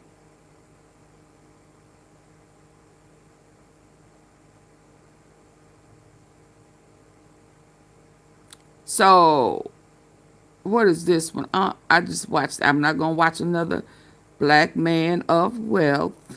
black family of wealth. Harvard historian exposes. Okay, we gotta watch this because they said this historian Erasing slavery, muting is a racism, and plot. glorifying American exceptional. We want the museums to talk about the history of our country in a fair manner, not in a woke manner or in a racist manner. He don't want us woke. Many of them, not all of them, but many of them. He don't want the history to be woke.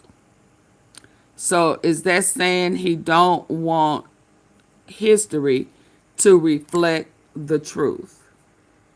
So he wants history to be asleep.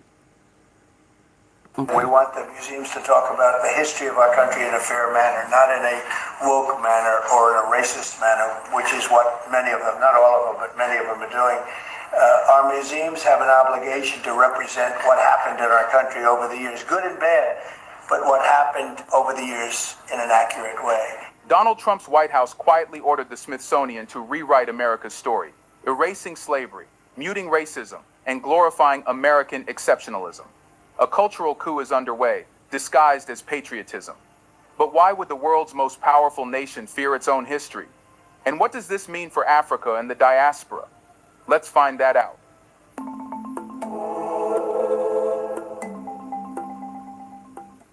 In the closing days of summer 2025, Washington erupted with news that sounded more like the plot of an authoritarian regime than the policy of a democracy. Donald Trump's White House announced that the Smithsonian Institution, America's sprawling complex of 21 museums and galleries, was being ordered to undergo a comprehensive review of all its... If they still want to be funded. In the closing days of summer 2025, Washington erupted with news that sounded more like the plot of an authoritarian regime than the policy of a democracy. Donald Trump's White House announced that the Smithsonian Institution, America's sprawling complex of 21 museums and galleries, was being ordered to undergo a comprehensive review of all its exhibits. The deadline was ruthless. Within 120 days, every display must be reassessed and rewritten to align with the administration's vision of unifying, patriotic, and exceptional history. The order was not a gentle How's suggestion, everyone doing but a today? top-down mandate. Hey. Federal funding, Tea upon which the buckets. Smithsonian heavily relies, was implicitly in line. The message was clear: comply or risk losing support. This effectively placed the nation's largest cultural institution under political siege, forcing curators, historians, and archivists into an impossible position. Do they preserve their integrity and risk being punished, or do they sanitize history to protect their jobs and collections? The White House presented the move as a campaign to end divisiveness in how history is taught and remembered. Officials close to Trump argued that exhibits focusing on slavery, Jim Crow, civil rights struggles, or U.S. military abuses abroad foster shame rather than pride. They insisted the Smithsonian should highlight the triumphs of America rather than dwell on its flaws. To the administration, removing what they called ideological distortions was simply a way of restoring balance. But critics quickly pointed out the danger. By labeling historical truth as divisive. Okay, y'all. I need for y'all to pause for a minute and hit the like button. I need about 40 of you to hit the like button. We want this to hit the algorithm. It's important that we know. It's important that it hits the algorithm. Hit those three dots at the top right. Hit the, yeah. And if you don't want it to go into the algorithm, our algorithm, then go ahead and walk out nicely and quietly. You don't have to say anything ugly. Just go ahead and just leave. Back up.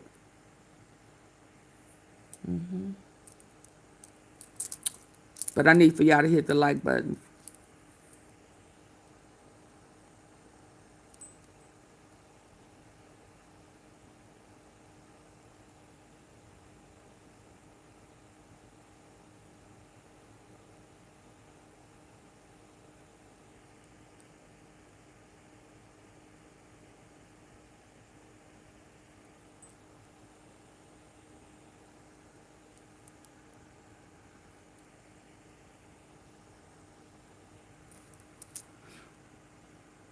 Philly will not play.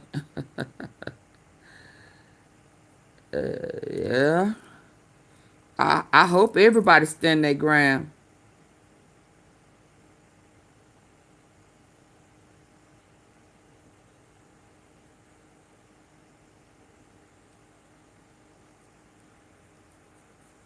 Okay. They left. Good. The government was rebranding facts as biased. By forcing museums to showcase exceptionalism, it was turning history into propaganda. It was not balance being restored, it was memory being erased. The stakes could not be higher. The Smithsonian is not just America's memory bank. Its exhibits shape how millions of visitors, both American and international, understand the nation's past.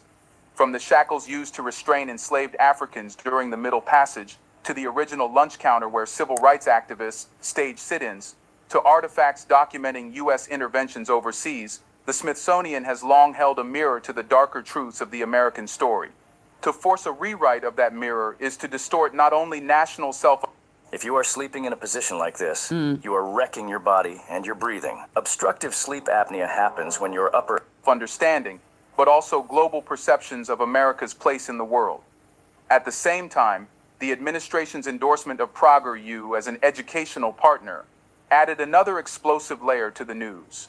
Known for producing slick, short videos that present conservative talking points as historical lessons, PREGER-U has been widely criticized by scholars for oversimplification, distortion, and outright revisionism. Yet its materials are already approved in classrooms across 10 U.S. states. By pairing a politically compromised Smithsonian with a propaganda-driven media outlet, Trump's team is constructing an ecosystem of controlled memory, one that begins in the classroom and extends into the museum hall. The announcement sent shockwaves across academic circles. Historians called it the most dangerous political intervention in U.S. cultural life in decades. Civil rights organizations warned it was a direct attack on black memory, echoing the long history of America, silencing the stories of its oppressed communities. And internationally, observers compared it to the way authoritarian regimes in the past, whether fascist Europe or colonial powers in Africa, rewrote history to preserve their image while suppressing resistance. The sense of urgency grew as news spread. What would this mean for the exhibits on slavery? Would the voices of Frederick Douglass, Harriet Tubman, and Martin Luther King Jr. be softened into vague tales of unity rather than radical struggles for justice? Would America's bloody record in Vietnam, Iraq, or its destabilization of African nations vanish from the museum halls entirely? The shock of the announcement was not only in its scale, but in its audacity. It revealed a deeper truth. The battle over history in the U.S. has escalated into a battle over power itself. Whoever controls the Smithsonian controls the national story, and by extension, controls the way generations will understand race, empire, and justice. But this leaves us with a pressing question. Why does the Smithsonian matter so profoundly in this fight? What makes this institution such a crucial battleground for truth and memory? To answer that, we must look beyond the headlines and into the heart of what the Smithsonian really represents. It is not simply a network of museums. It is America's collective archive, the custodian of stories that define how the nation explains itself to its people and to the world. To tamper with its independence is to tamper with the DNA of public memory itself. Founded in 1846, the Smithsonian has grown into a sprawling complex of 21 museums, research centers, and galleries, visited by more than 30 million people every year. It is where school children first encounter the horrors of the Middle Passage through the iron shackles of enslaved Africans. It is where tourists from around the globe read about the civil rights sit-ins, standing in front of the very lunch counter where students risked their lives to confront segregation. It is where families walk through exhibits that trace the rise of jazz, the history of Native resistance, the achievements of immigrant communities, and the evolution of American democracy with all its contradictions. These exhibits do more than educate. They shape national identity. For a country as deeply divided over race, class, and power as the United States, the Smithsonian has functioned as a fragile but vital space of reckoning. Its collections remind visitors that progress has never been gifted from above. It has been wrenched from oppression through protest, sacrifice, and resistance. That is why attempts to sanitize its content are so dangerous. The administration's directive strikes at the very core of the Smithsonian's mission: independence. Historically, the institution has operated with the understanding that its curators and scholars are guided by evidence, not politics. While it receives federal funding, its credibility rests on the perception that it reflects rigorous research rather than government propaganda. By demanding a review of divisive material, the Trump White House is effectively dictating what counts as acceptable history. It is transforming museums from spaces of truth-telling into instruments of ideology. The stakes are magnified by the Smithsonian's global influence. Unlike smaller museums, its exhibitions often travel abroad, its research informs textbooks, and its curatorial choices set standards for cultural institutions worldwide. When the Smithsonian reshapes its narrative, it not only impacts American school children, but it also reshapes how the world interprets the American story. Imagine international visitors touring the National Museum of African American History and Culture, only to find slavery reframed as a mere challenge overcome, or civil rights reduced to a tale of unity achieved. Such distortions would ripple globally, diluting the reality of systemic racism and rewriting the role of black struggle into something far more palatable for whitewashed nationalism. Critics also point out the strategic timing of this intervention.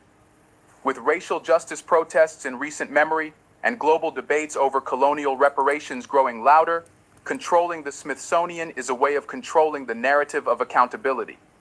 If slavery is minimized, then calls for reparations lose legitimacy. If U.S. imperialism is erased, then critiques of America's interference in Africa and Latin America seem unfounded. This is what would happen to your body if you ate mood sleep gummies every day. Day 1, you take your first gummy at... By dictating museum content, the administration seeks to inoculate itself against both domestic critique and international scrutiny. Inside the institution, curators are facing unprecedented pressure. The 120-day deadline looms like a guillotine over scholars who have spent years painstakingly assembling exhibits that tell complex, painful truths. Behind closed doors, many fear that resistance could cost them their jobs or trigger federal retaliation. Others worry that compliance will turn them into accomplices in erasing the very stories they swore to preserve. This moment forces a chilling realization. The Smithsonian is not simply under review, it is under siege. And if the fortress of public memory y'all falls, hit the like button. I'm gonna have to go ahead and shut it down. I've been on here too long for y'all not to be hitting the like button. If y'all don't appreciate it and you don't want to say thank you, then go ahead and leave. But stop coming in and not hitting the like button or double tapping those 3 dots at the top right corner.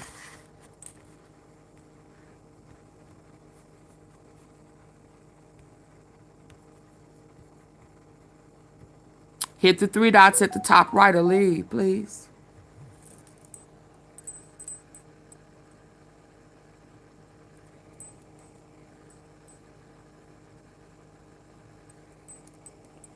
Oh, that Trump still, man. Now he raising tariff. Boy, I tell you.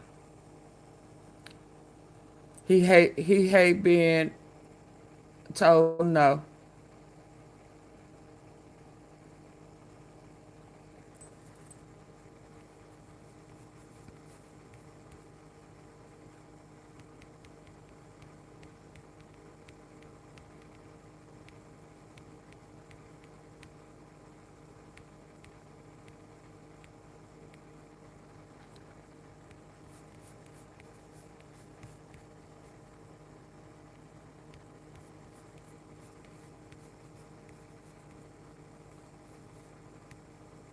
will not stop at museum walls.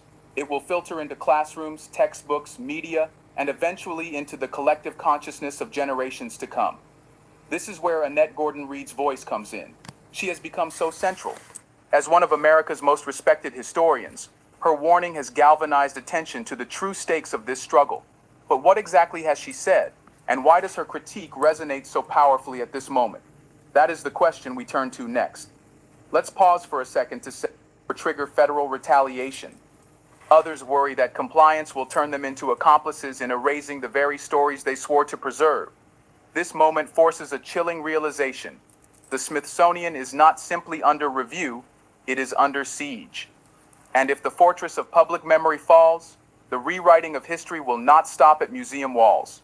It will filter into classrooms, textbooks, media, and eventually into the collective consciousness of generations to come. This is where Annette Gordon-Reed's voice comes in. She has become so central. As one of America's most respected historians, her warning has galvanized attention to the true stakes of this struggle.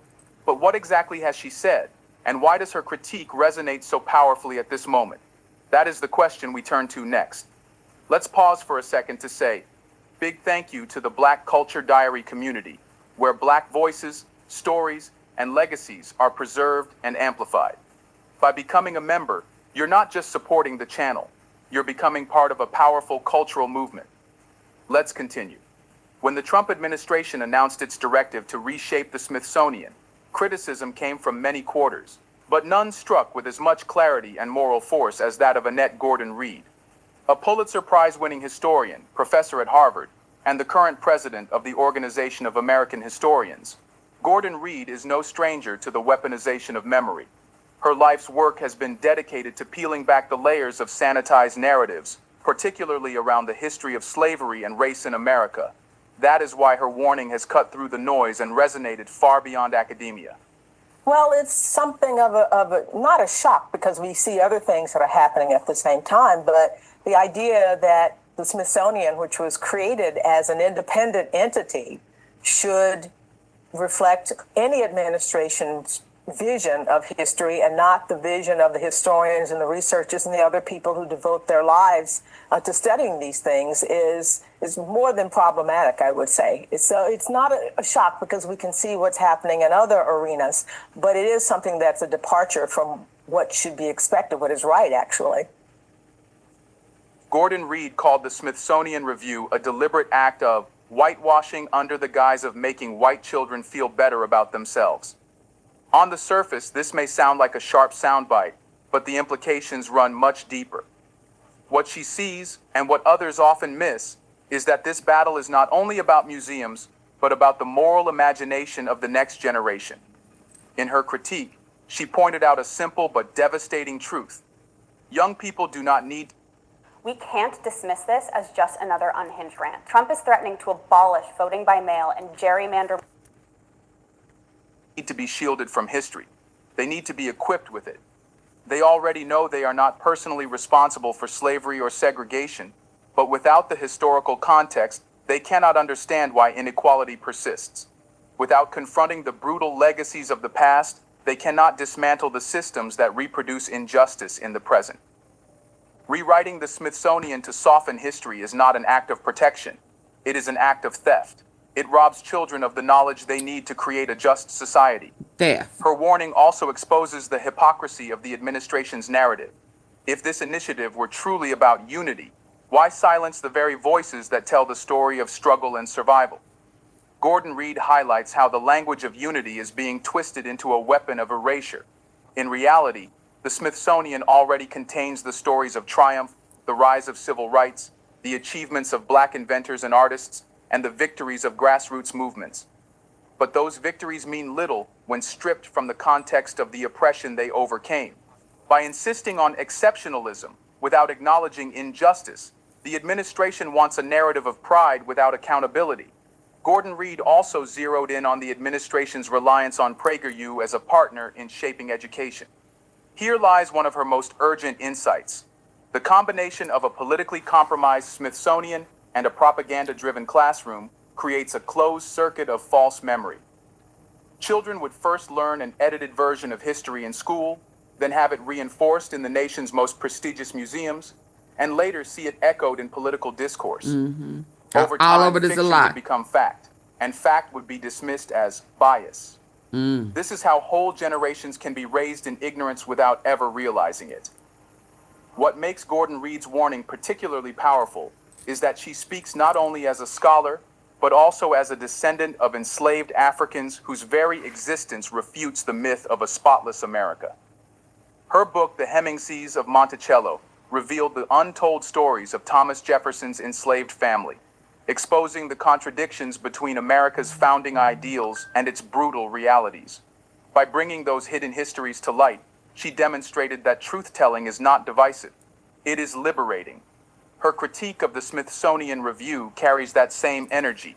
Erasure does not heal European pride. The logic is the same. Those in power seek to control the narrative so they can control the future. By speaking out now, she signals that this is not merely a culture war skirmish, but a direct attack on democratic memory itself. Her warning leaves us with a haunting compromised Smithsonian and a propaganda-driven classroom creates the story of struggle and survival. Gordon Reed highlights how the language of unity is being twisted into a weapon of erasure. In reality, the Smithsonian already contains the stories of triumph, the rise of civil rights, the achievements of Black inventors and artists, and the victories of grassroots movements. But those victories mean little when stripped from the context of the oppression they overcame.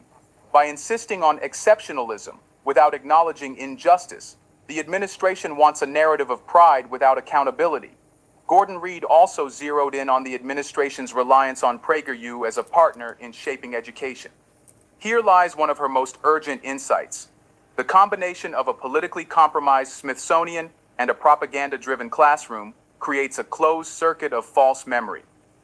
Children would first learn an edited version of history in school, then have it reinforced in the nation's most prestigious museums, and later see it echoed in political discourse. Over time, fiction would become fact, and fact would be dismissed as bias. This is how whole generations can be raised in ignorance without ever realizing it. What makes Gordon Reed's warning particularly powerful is that she speaks not only as a scholar, but also as a descendant of enslaved Africans whose very existence refutes the myth of a spotless America. Her book, The Hemingses of Monticello, revealed the untold stories of Thomas Jefferson's enslaved family, exposing the contradictions between America's founding ideals and its brutal realities. By bringing those hidden histories to light, she demonstrated that truth-telling is not divisive. It is liberating. Her critique of the Smithsonian Review carries that same energy. Erasure does not heal, it wounds again. But perhaps Gordon Reed's greatest contribution lies in how she connects this moment to a larger pattern. She recognizes that rewriting history is always about power. Whether it is erasing slavery to protect white innocence or silencing colonial crimes to protect European pride, the logic is the same. Those in power seek to control the narrative so they can control the future. By speaking out now, she signals that this is not merely a culture war skirmish, but a direct attack on democratic memory itself. Her warning leaves us with a haunting question. If America can so easily attempt to erase its own crimes, what does this mean for Africa and the diaspora, whose histories have long been rewritten by the West to justify exploitation? That is the deeper echo behind Gordon Reed's word. Real fermented pickles. It starts with fresh cucumbers from our local farmer friends. And it is where our story must now turn. Here's a reminder to please like and share the video and subscribe to our channel to watch more videos on Black culture, history, civilization, and identity. Let's continue now. Consider the French colonial empire. For decades, textbooks in Paris taught generations of children that colonization was a civilizing mission. The slaughter of Algerians in the streets of Sétif in 1945, where thousands were killed, was scrubbed from official history. Instead, France exported the myth of benevolence, portraying itself as a teacher uplifting backward peoples. That selective memory was not accidental. It was designed to shield the metropole from guilt and to suppress colonized peoples from claiming justice. The British Empire perfected a similar trick. In its own narrative, Britain spread railways, schools, and law to the colonies. But the brutal famines in India, where millions starved under exploitative economic policies, or the theft of African gold and diamonds, were relegated to silence. The Mau Mau rebellion in Kenya was portrayed not as a legitimate struggle against dispossession, but as a savage uprising to be crushed. For decades, archives that documented torture in colonial detention camps were deliberately hidden. Only in recent years did historians uncover evidence of systematic erasure. Belgium went further still. King Leopold II presided over one of the most horrifying atrocities of modern history in the Congo Free State. Millions died under forced labor and mutilation in the pursuit of rubber and ivory. Yet for years, Belgian schools taught children that Leopold was a humanitarian who brought civilization to Central Africa. Statues of him still stand in Brussels. This was not ignorance. It was propaganda, memory weaponized to maintain national pride at the expense of African truth. When viewed through this lens, Trump's order to reshape the Smithsonian is not just about America's domestic politics. It is a continuation of this colonial lineage of erasure. By demanding American exceptionalism as the filter through which all history must pass, the administration is doing what colonial powers did: erase brutality, elevate myths, and produce generations trained to view empire as benevolent. The connection to Africa is direct. When slavery is softened in American museums, the transatlantic horrors that devastated African societies are diminished. When segregation is rewritten as a tale of unity achieved, the ongoing fight against systemic racism is dismissed, and when America's imperial adventures abroad are erased, the interventions that destabilized African nations, from CIA coups to resource extraction, fade conveniently from global memory. The effect is the same as colonial distortion. Those who suffered are silenced, those who oppressed are absolved. This pattern matters because history is not only about the past, it structures the future. Colonial erasure justified continued economic exploitation because if no crimes were admitted, then no reparations were owed. Similarly, Trump's Smithsonian review threatens to legitimize inequality by obscuring its roots. If slavery works, it is a continuation of this colonial lineage of erasure. By demanding American exceptionalism as the filter through which all history must pass, the administration is doing what colonial powers did: erase brutality, elevate myths, and produce generations trained to view empire as benevolent. The connection to Africa is direct. When slavery is the pursuit of rubber and ivory, yet for years, Belgian schools taught children that Leopold was a humanitarian who brought civilization to Central Africa. Statues of him still stand in Brussels. This was not ignorance. It was propaganda, memory weaponized to maintain national pride at the expense of African truth.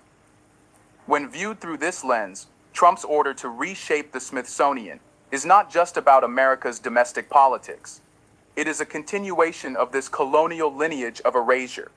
By demanding American exceptionalism as the filter through which all history must pass, the administration is doing what colonial powers did: erase brutality, elevate myths, and produce generations trained to view empire as benevolent. The connection to Africa is direct. When slavery is softened in American museums, the transatlantic horrors that devastated African societies are diminished. When segregation is rewritten as a tale of unity achieved, the ongoing fight against systemic racism is dismissed, and when America's imperial adventures abroad are erased, the interventions that destabilized African nations, from CIA coups to resource extraction, fade conveniently from global memory. The effect is the same as colonial distortion. Those who suffered are silenced, those who oppressed are absolved. This pattern matters because history is not only about the past, it structures the future. Colonial erasure justified continued economic exploitation because if no crimes were admitted, then no reparations were owed. Similarly, Trump's Smithsonian review threatens to legitimize inequality by obscuring its roots. So if no crimes was committed, there's no money. It still go back to reparations. Then that would mean no money is owed. If no crimes are committed, then in Trump's mind, there's no money to be owed. Well, is there some money on TV? I told y'all there is a reserve that they don't want us to know nothing about. But by way of Newsom, Gavin Newsom, the truth coming out, and he know this. Colonial erasure justified continued economic exploitation because if no crimes were admitted, then no reparations were owed. Similarly, Trump's Smithsonian review threatens to legitimize inequality by obscuring its roots. If slavery is presented as a closed chapter, then America has no responsibility to address the wealth gap it created. If colonization is portrayed as benevolent, then Africa is denied its rightful place in global justice debates. For Africans and the diaspora, watching America follow this path feels eerily familiar. The techniques may wear a new suit, but the logic is unchanged. Power protects itself by controlling the story. And if the most powerful nation on earth is now adopting the tools of colonial erasure, the question becomes urgent. What does this mean for Africa's struggle to preserve its own truth? And why must historical integrity matter so deeply for our future? That question takes us into the final chapter of this story. If colonial erasure taught us anything, it is that controlling history is the first step toward controlling people. That lesson is not just abstract, it is written into the scars of Africa itself. When Europeans rewrote African history, they erased the grandeur of kingdoms like Mali, Songhai, and Great Zimbabwe, dismissing them as primitive societies in need of salvation. When America erases slavery and segregation, it is performing the same trick, rewriting suffering into silence, resistance into obedience, and injustice into inevitability. The Smithsonian controversy is not only about what hangs on the walls of museums in Washington, it is about whether African people and their descendants will continue to see their past through mirrors warped by Western hands. This matters because memory is the foundation of dignity. If history is told truthfully, then Africa stands as a continent of resilience, innovation, and struggle against domination. But if history is sanitized, Africa becomes nothing more than a footnote in Europe's or America's self-congratulation. That distortion has consequences. It shapes how Africans are treated in international politics, how Black communities are portrayed in global media, and how children of the diaspora understand their own worth. So he want to rob. He want to steal. They want the free labor.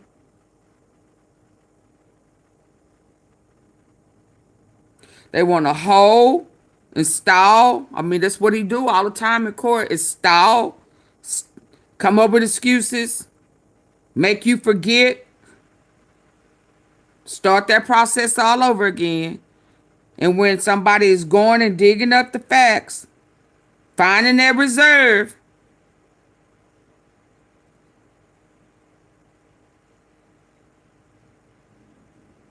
they want to erase it, stall it again, start that process all over again. And then when it get too close, then they're going to start unaliving people who know the facts.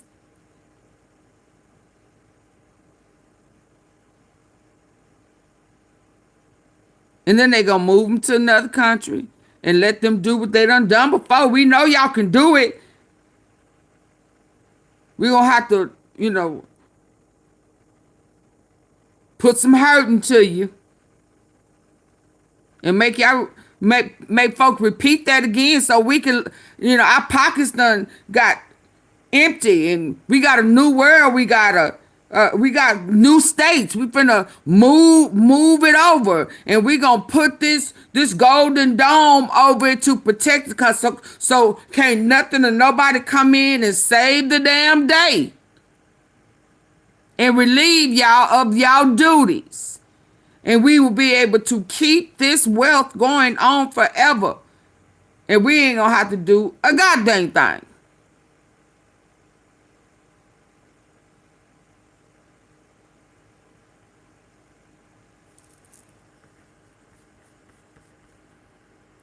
Kill, steal, and destroy. Kill, steal, and destroy. And get wealthy. Rewrote African history, they erased the grandeur of kingdoms like Mali, Songhai, and Great Zimbabwe, dismissing them as primitive societies in need of salvation. When America erases slavery and segregation, it is performing the same trick, rewriting suffering into silence, resistance into obedience, and injustice into inevitability.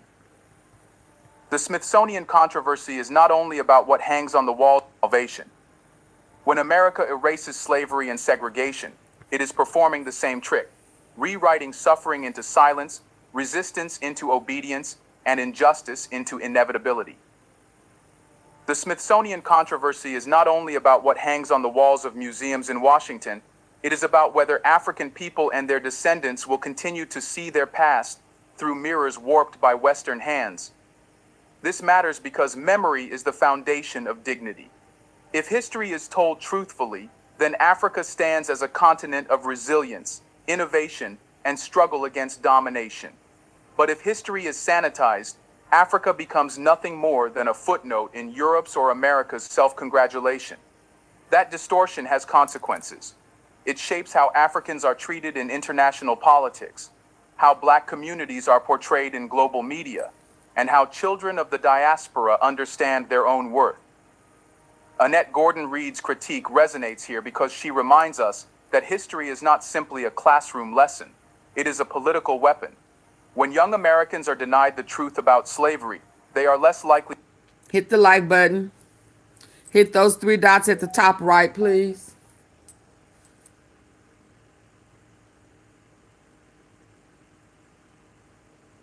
I'll wait.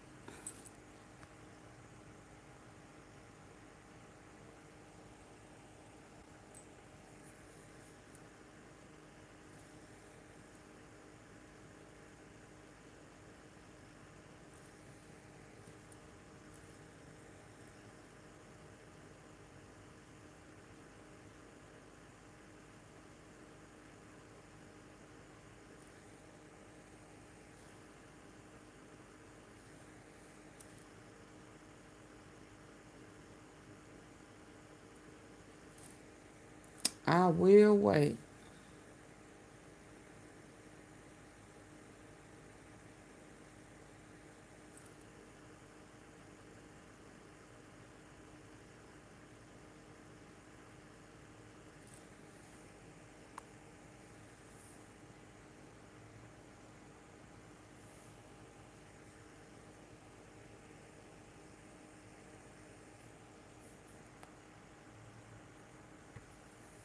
to understand why racial inequities persist. When African history is omitted from museums, global audiences fail to grasp how colonial exploitation built Western wealth. The result is a double injustice. The crimes remain unacknowledged, and the victims remain invisible. For Africa and the diaspora, allowing this distortion to pass unchallenged would mean surrendering the very ground upon which our demands for justice stand. Reparations for slavery? They vanish if slavery is rewritten as a minor challenge overcome. Recognition of colonial crimes? They fade if colonization is recast as development.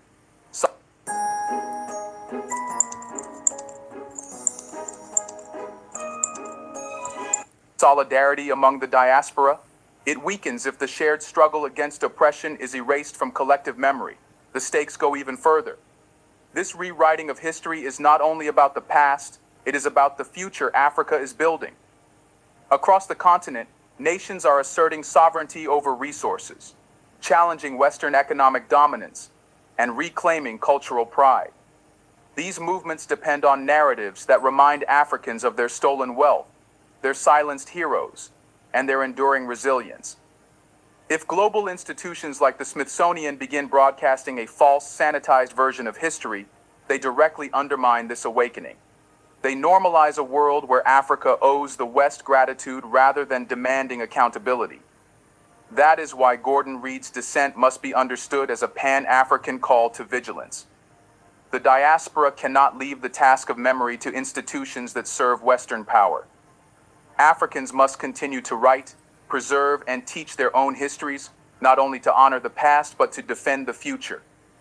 From local archives in Bamako to digital history projects in Lagos, from oral traditions preserved by griots to academic research at African universities, the work of memory is an act of liberation. The Smithsonian Review is a warning shot. If the most prestigious museum network in the United States can be bent to serve political propaganda behind this awakening, they normalize a world where Africa owes the West gratitude rather than demanding accountability. That is why Gordon Reed's dissent must be understood as a Pan-African call to vigilance. The diaspora cannot leave the task of memory to institutions that serve Western power. Africans must continue to write, preserve, and teach their own histories, not only to honor the past, but to defend the future. From local archives in Bamako to digital history projects in Lagos, From oral traditions preserved by griots to academic research at African universities, the work of memory is an act of liberation. The Smithsonian Review is a warning shot. If the most prestigious museum network in the United States can be bent to serve political propaganda, then no institution is safe. What is erased in Washington will soon echo in classrooms in Nairobi, Accra, and Johannesburg. What is softened in American textbooks will ripple across the diaspora. The danger is global. And so, the responsibility is clear. Africans in the diaspora must insist that history be told in its fullness. The pain and the pride, the exploitation and the resistance, the theft and the creativity that survived in spite of it. Truth is not a gift from the powerful. It is a right of the oppressed. Annette Gordon-Reed has given the warning. The question that now remains is whether we will heed it. Let us know in the comments section. Will Africa allow its story to be reshaped once again by Western hands, or will it seize this moment to guard the integrity of its memory and, through that, the freedom of its future? Do you want to watch more videos like this one? If so, subscribe to our channel. Okay, this is going to be my last one because I'm not finna have to keep asking y'all to hit the like button.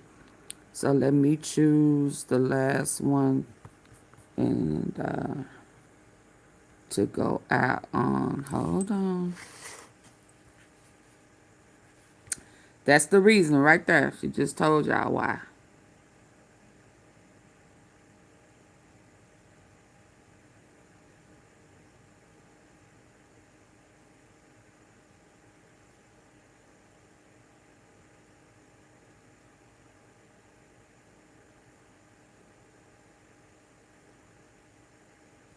Oh yeah, I gotta go out on this one. For the ones who don't think. With premium light, you can hear me say all these words ad-free. Tingly, spring, fire wasn't built by a. This will help people understand why Newsom had to apologize.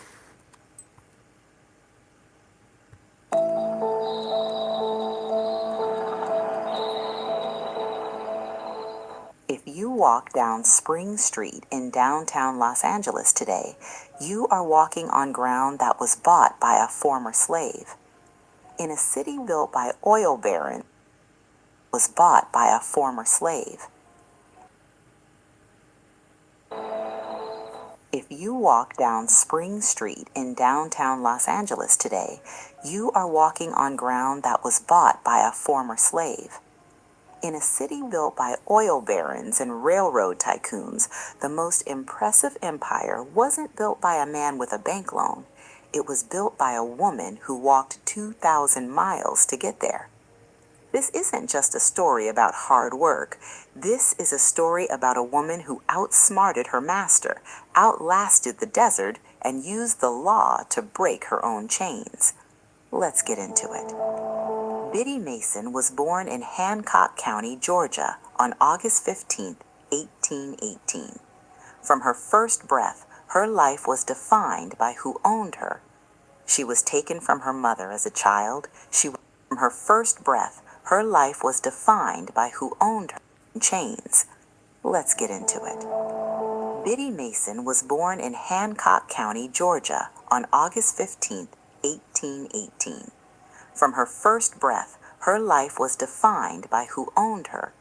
She was taken from her mother as a child. She was sold and moved to Mississippi. She was denied the ability to read or write, but the plantation system couldn't stop her from learning. Biddy became a master of medicine. She learned the roots, the herbs, and the rhythms of childbirth. By her 20s, she was a highly skilled midwife, valuable to her owners not just for her labor, but for her ability to keep other enslaved people alive. Before we drift deeper into tonight's tale, tell me, what place are you joining from? If this narration comforts you, you're welcome to subscribe and stay with us. In the 1840s, her ownership transferred to a man named Robert Smith. Smith was a Mississippi schoolteacher who had recently converted to Mormonism. This detail is crucial. Smith wasn't just a slaveholder, he was a You're religious welcome, zealot. Deidre. When the call came from the Mormon leadership to migrate west and build a new Zion in Utah, Smith didn't hesitate. He packed his wagons, he packed his family, and he packed his slaves. In 1848, the caravan set off. This was the Great Trek. The image we have of the Oregon Trail is romantic. Covered wagons rolling over green hills. The reality was a nightmare. For Robert Smith and his family, it was a hard ride in a wagon. For Biddy Mason, it was a death march. She was 30 years old. She had 3 daughters, Ellen, Anne, and Harriet. Biddy did not ride, she walked. She walked from Mississippi through the Great Plains, over the jagged peaks of the Rocky Mountains, all the way to the Salt Lake Valley. That is 1,700 miles. Her job was to walk behind the wagons and herd the cattle. The dust from the wheels coated her lungs. The heat blistered her feet. And she did this while carrying her infant daughter on her back. When the caravan stopped for the night, Biddy didn't sleep. She cooked the meals. She set up the tents. When the women of the camp, both white and black, went into labor on the trail, Biddy delivered the babies. She was the engine that kept the Smith family alive. They arrived in Utah in late 1848, but the journey wasn't over. In 1851, Brigham Young, the leader of the church, called for a colony to be established in California. Robert Smith wanted to go. So, Biddy walked again. She crossed the burning Mojave Desert. She walked until the dust turned to sand, and the sand turned to the fertile soil of San Bernardino, California. This is where the story turns into a legal thriller. When Biddy arrived in San Bernardino in 1851, she stepped into a paradox. California had entered the Union as a free state in 1850. The state constitution explicitly outlawed slavery. Legally, the second Biddy crossed the state line, she entered the Union as a free state. When Biddy arrived in San Bernardino in 1850, to the fertile soil of San Bernardino, California. This is where the story turns into a legal thriller.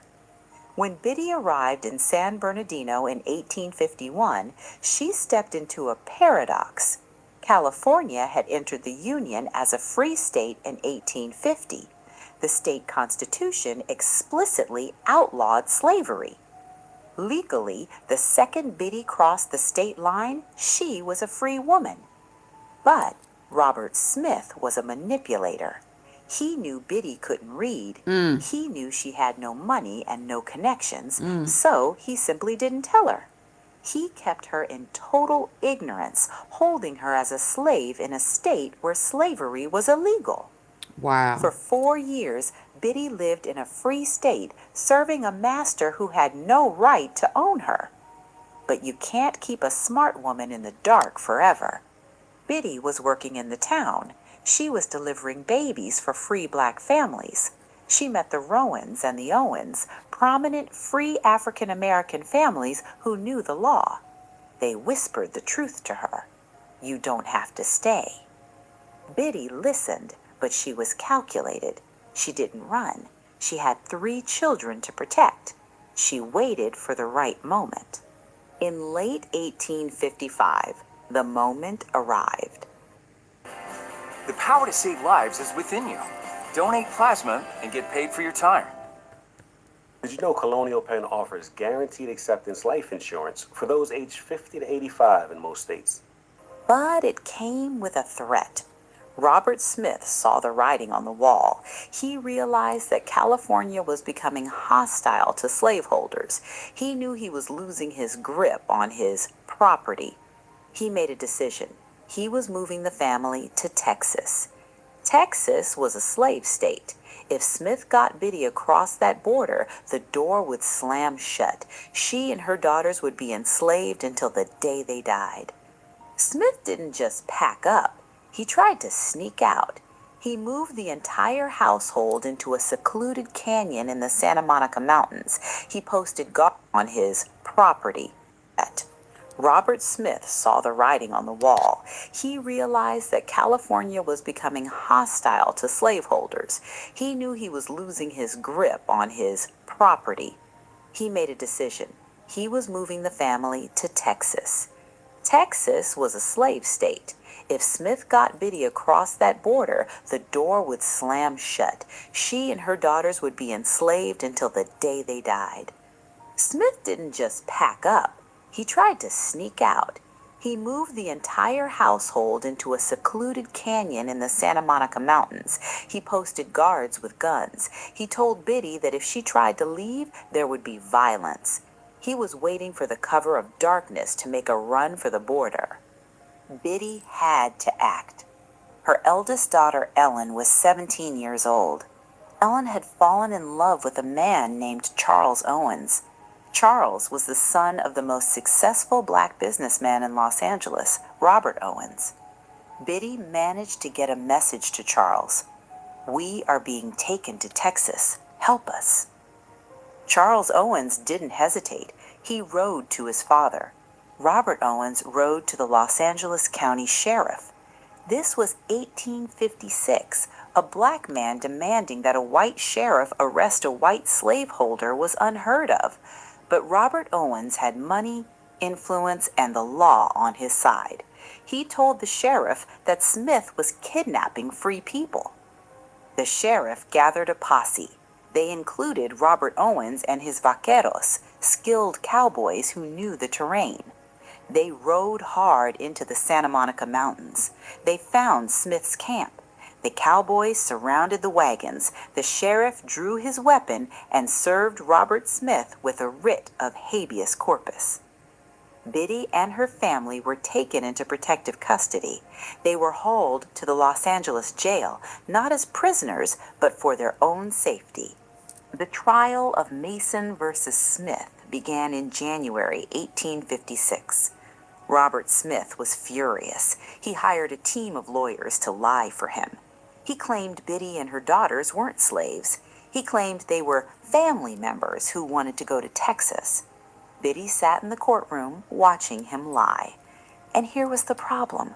Under California's black laws, a person of color was not allowed to testify against a white person in open court. The judge, Benjamin Hayes, watched the proceedings. He saw Smith's arrogance. He saw Biddy's silence. He knew something was wrong.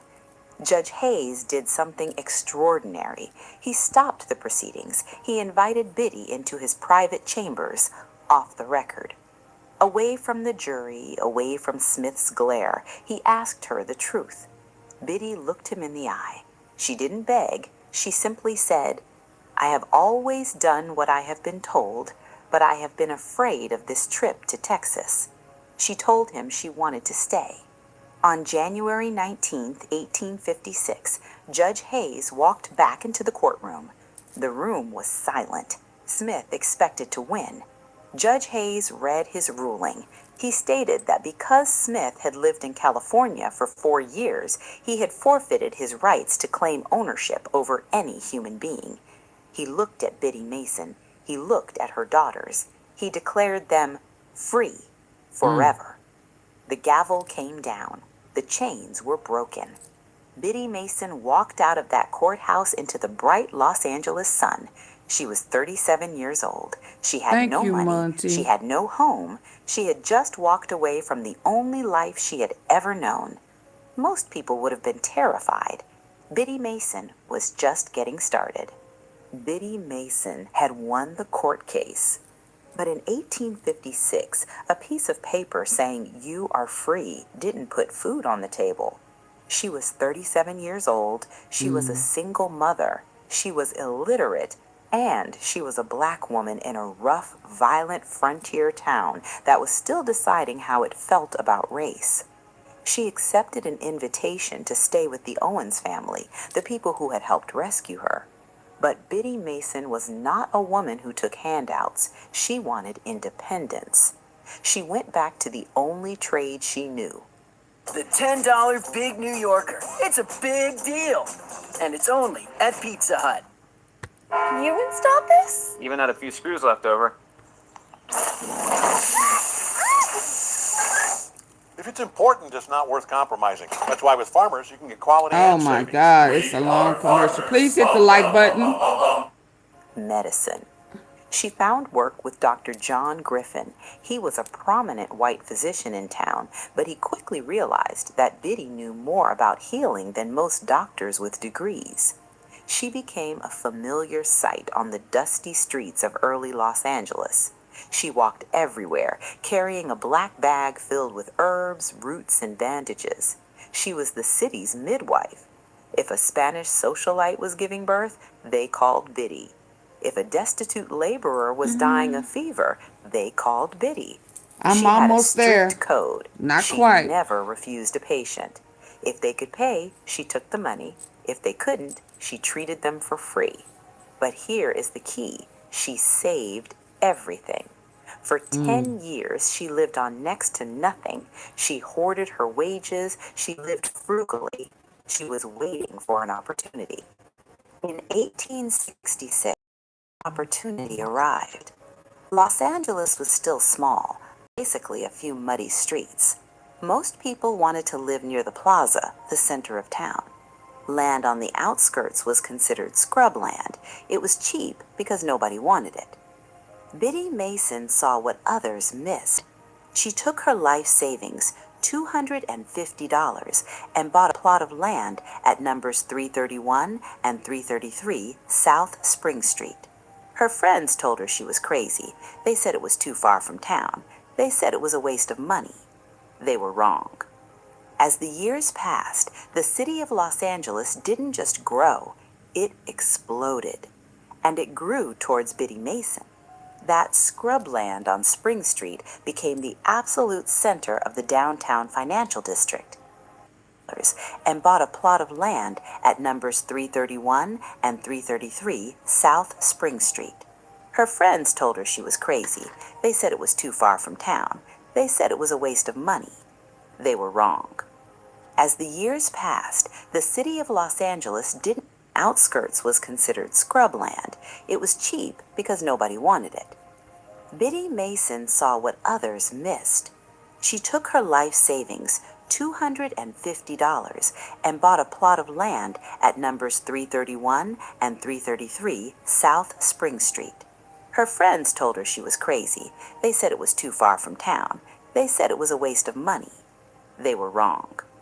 As the years passed, the city of Los Angeles didn't just grow, it exploded. And it grew towards Biddy Mason. That scrubland on Spring Street became the absolute center of the downtown financial district. Biddy didn't just sit on the land, she developed it. She built commercial storefronts on the ground floor and rented them out to businesses. She lived upstairs with her family. The woman who had once been listed as property on a ledger was now collecting rent from white businessmen. By the 1870s, Biddy Mason was wealthy. Her property was worth a fortune. But she noticed a void in the city. The black community in Los Angeles was growing, but they had no place to gather, no place to worship. So, in 1872, she opened her living room on Spring Street. 12 people showed up. They prayed. They organized. This was the birth of the first African Methodist Episcopal Church, First AME. Biddy didn't just host it, she bankrolled it. She paid the taxes, she paid the pastor. When the congregation grew too big for her house, she bought the land and paid for the construction of the first church building. Today, First AME is one of the most powerful and influential black churches in America. It exists because Biddy Mason laid the first brick. Wealth changes people. Usually, it makes them greedy. It made Biddy Mason generous. She became known as Grandma Mason or Auntie Biddy. Her door on Spring Street was always open. It acted as an unofficial orphanage for children with nowhere to go. It was a shelter for the homeless. There is a famous story from the 1880s. A massive flood ripped through Los Angeles. The Los Angeles River burst its banks, destroying the shacks of the poor laborers living near the water. Dozens of families lost everything. Biddy Mason walked into a grocery store in downtown. She found the owner. She told him, "Give these people whatever food and supplies they need. Put it on my bill." She didn't ask for credit. She didn't ask for recognition. She just paid. She was frequently seen visiting the county jail. She would bring hot food to the prisoners. She spoke to them not as criminals, but as men. She paid the property taxes for her neighbors who were at risk of losing their homes. She remembered what it was like to be Powerful woman. homeless, and she used her fortune to ensure no one else had to feel that way. Biddy Mason died on January 15th, 1891. She was 73 years old. At the time of her death, she was one of the wealthiest women in the West.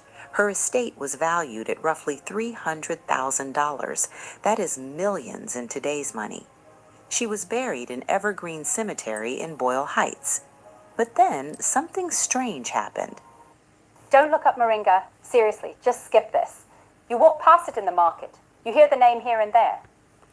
For reasons that history has never fully explained, her grave was left death. She was one of the wealthiest women in the West. Her estate was valued at roughly $300,000. That is millions in today's money. She was buried in Evergreen Cemetery in Boyle Heights. But then something strange happened. For reasons that history has never fully explained, her grave was left unmarked. For nearly 100 years, the woman who built downtown Los Angeles lay beneath a patch of grass with no name on it. It was an insult to her legacy.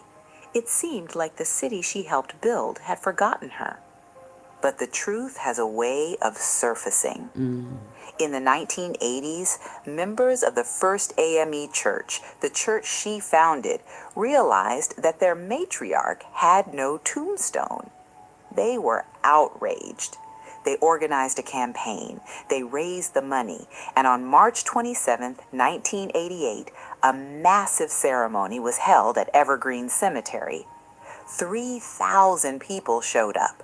The mayor of Los Angeles, Tom Bradley, the city's first black mayor, stood over the grave. They unveiled a granite headstone. It lists her achievements. But the most powerful tribute is located back on Spring Street. If you go to the site of her old homestead today, you will find the Biddy Mason Memorial Park.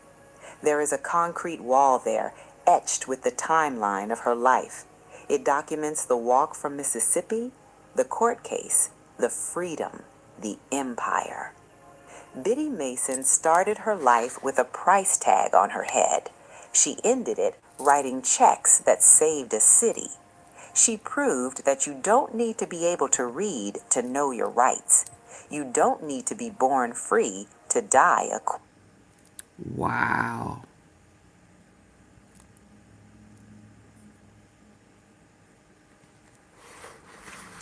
Biddy Mason.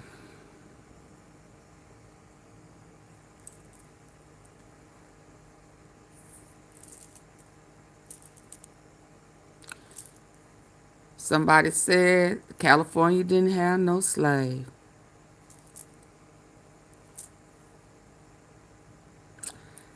Okay, good people. I hope I have served you well today. Trying to tap off into why your president is trying to erase slavery. As well as black history. I reckon he trying to move us back into a slavery to help with this new world order of dictatorship. Yeah. I hope y'all have a great remaining day. Please, if you did not hit the like button coming in, please tap it on the way out. Thank you for the informative history lessons. You're welcome, child. I need to sit up so I can read. You're welcome, Cynthia. Yeah. Yeah.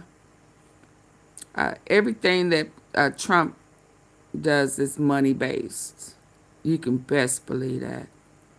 And I do know that there is a reserve. There is a reserve for the descendants of slavery.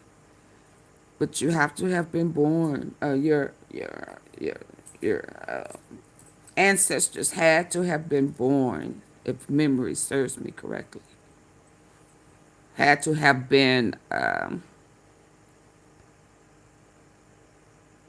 descendant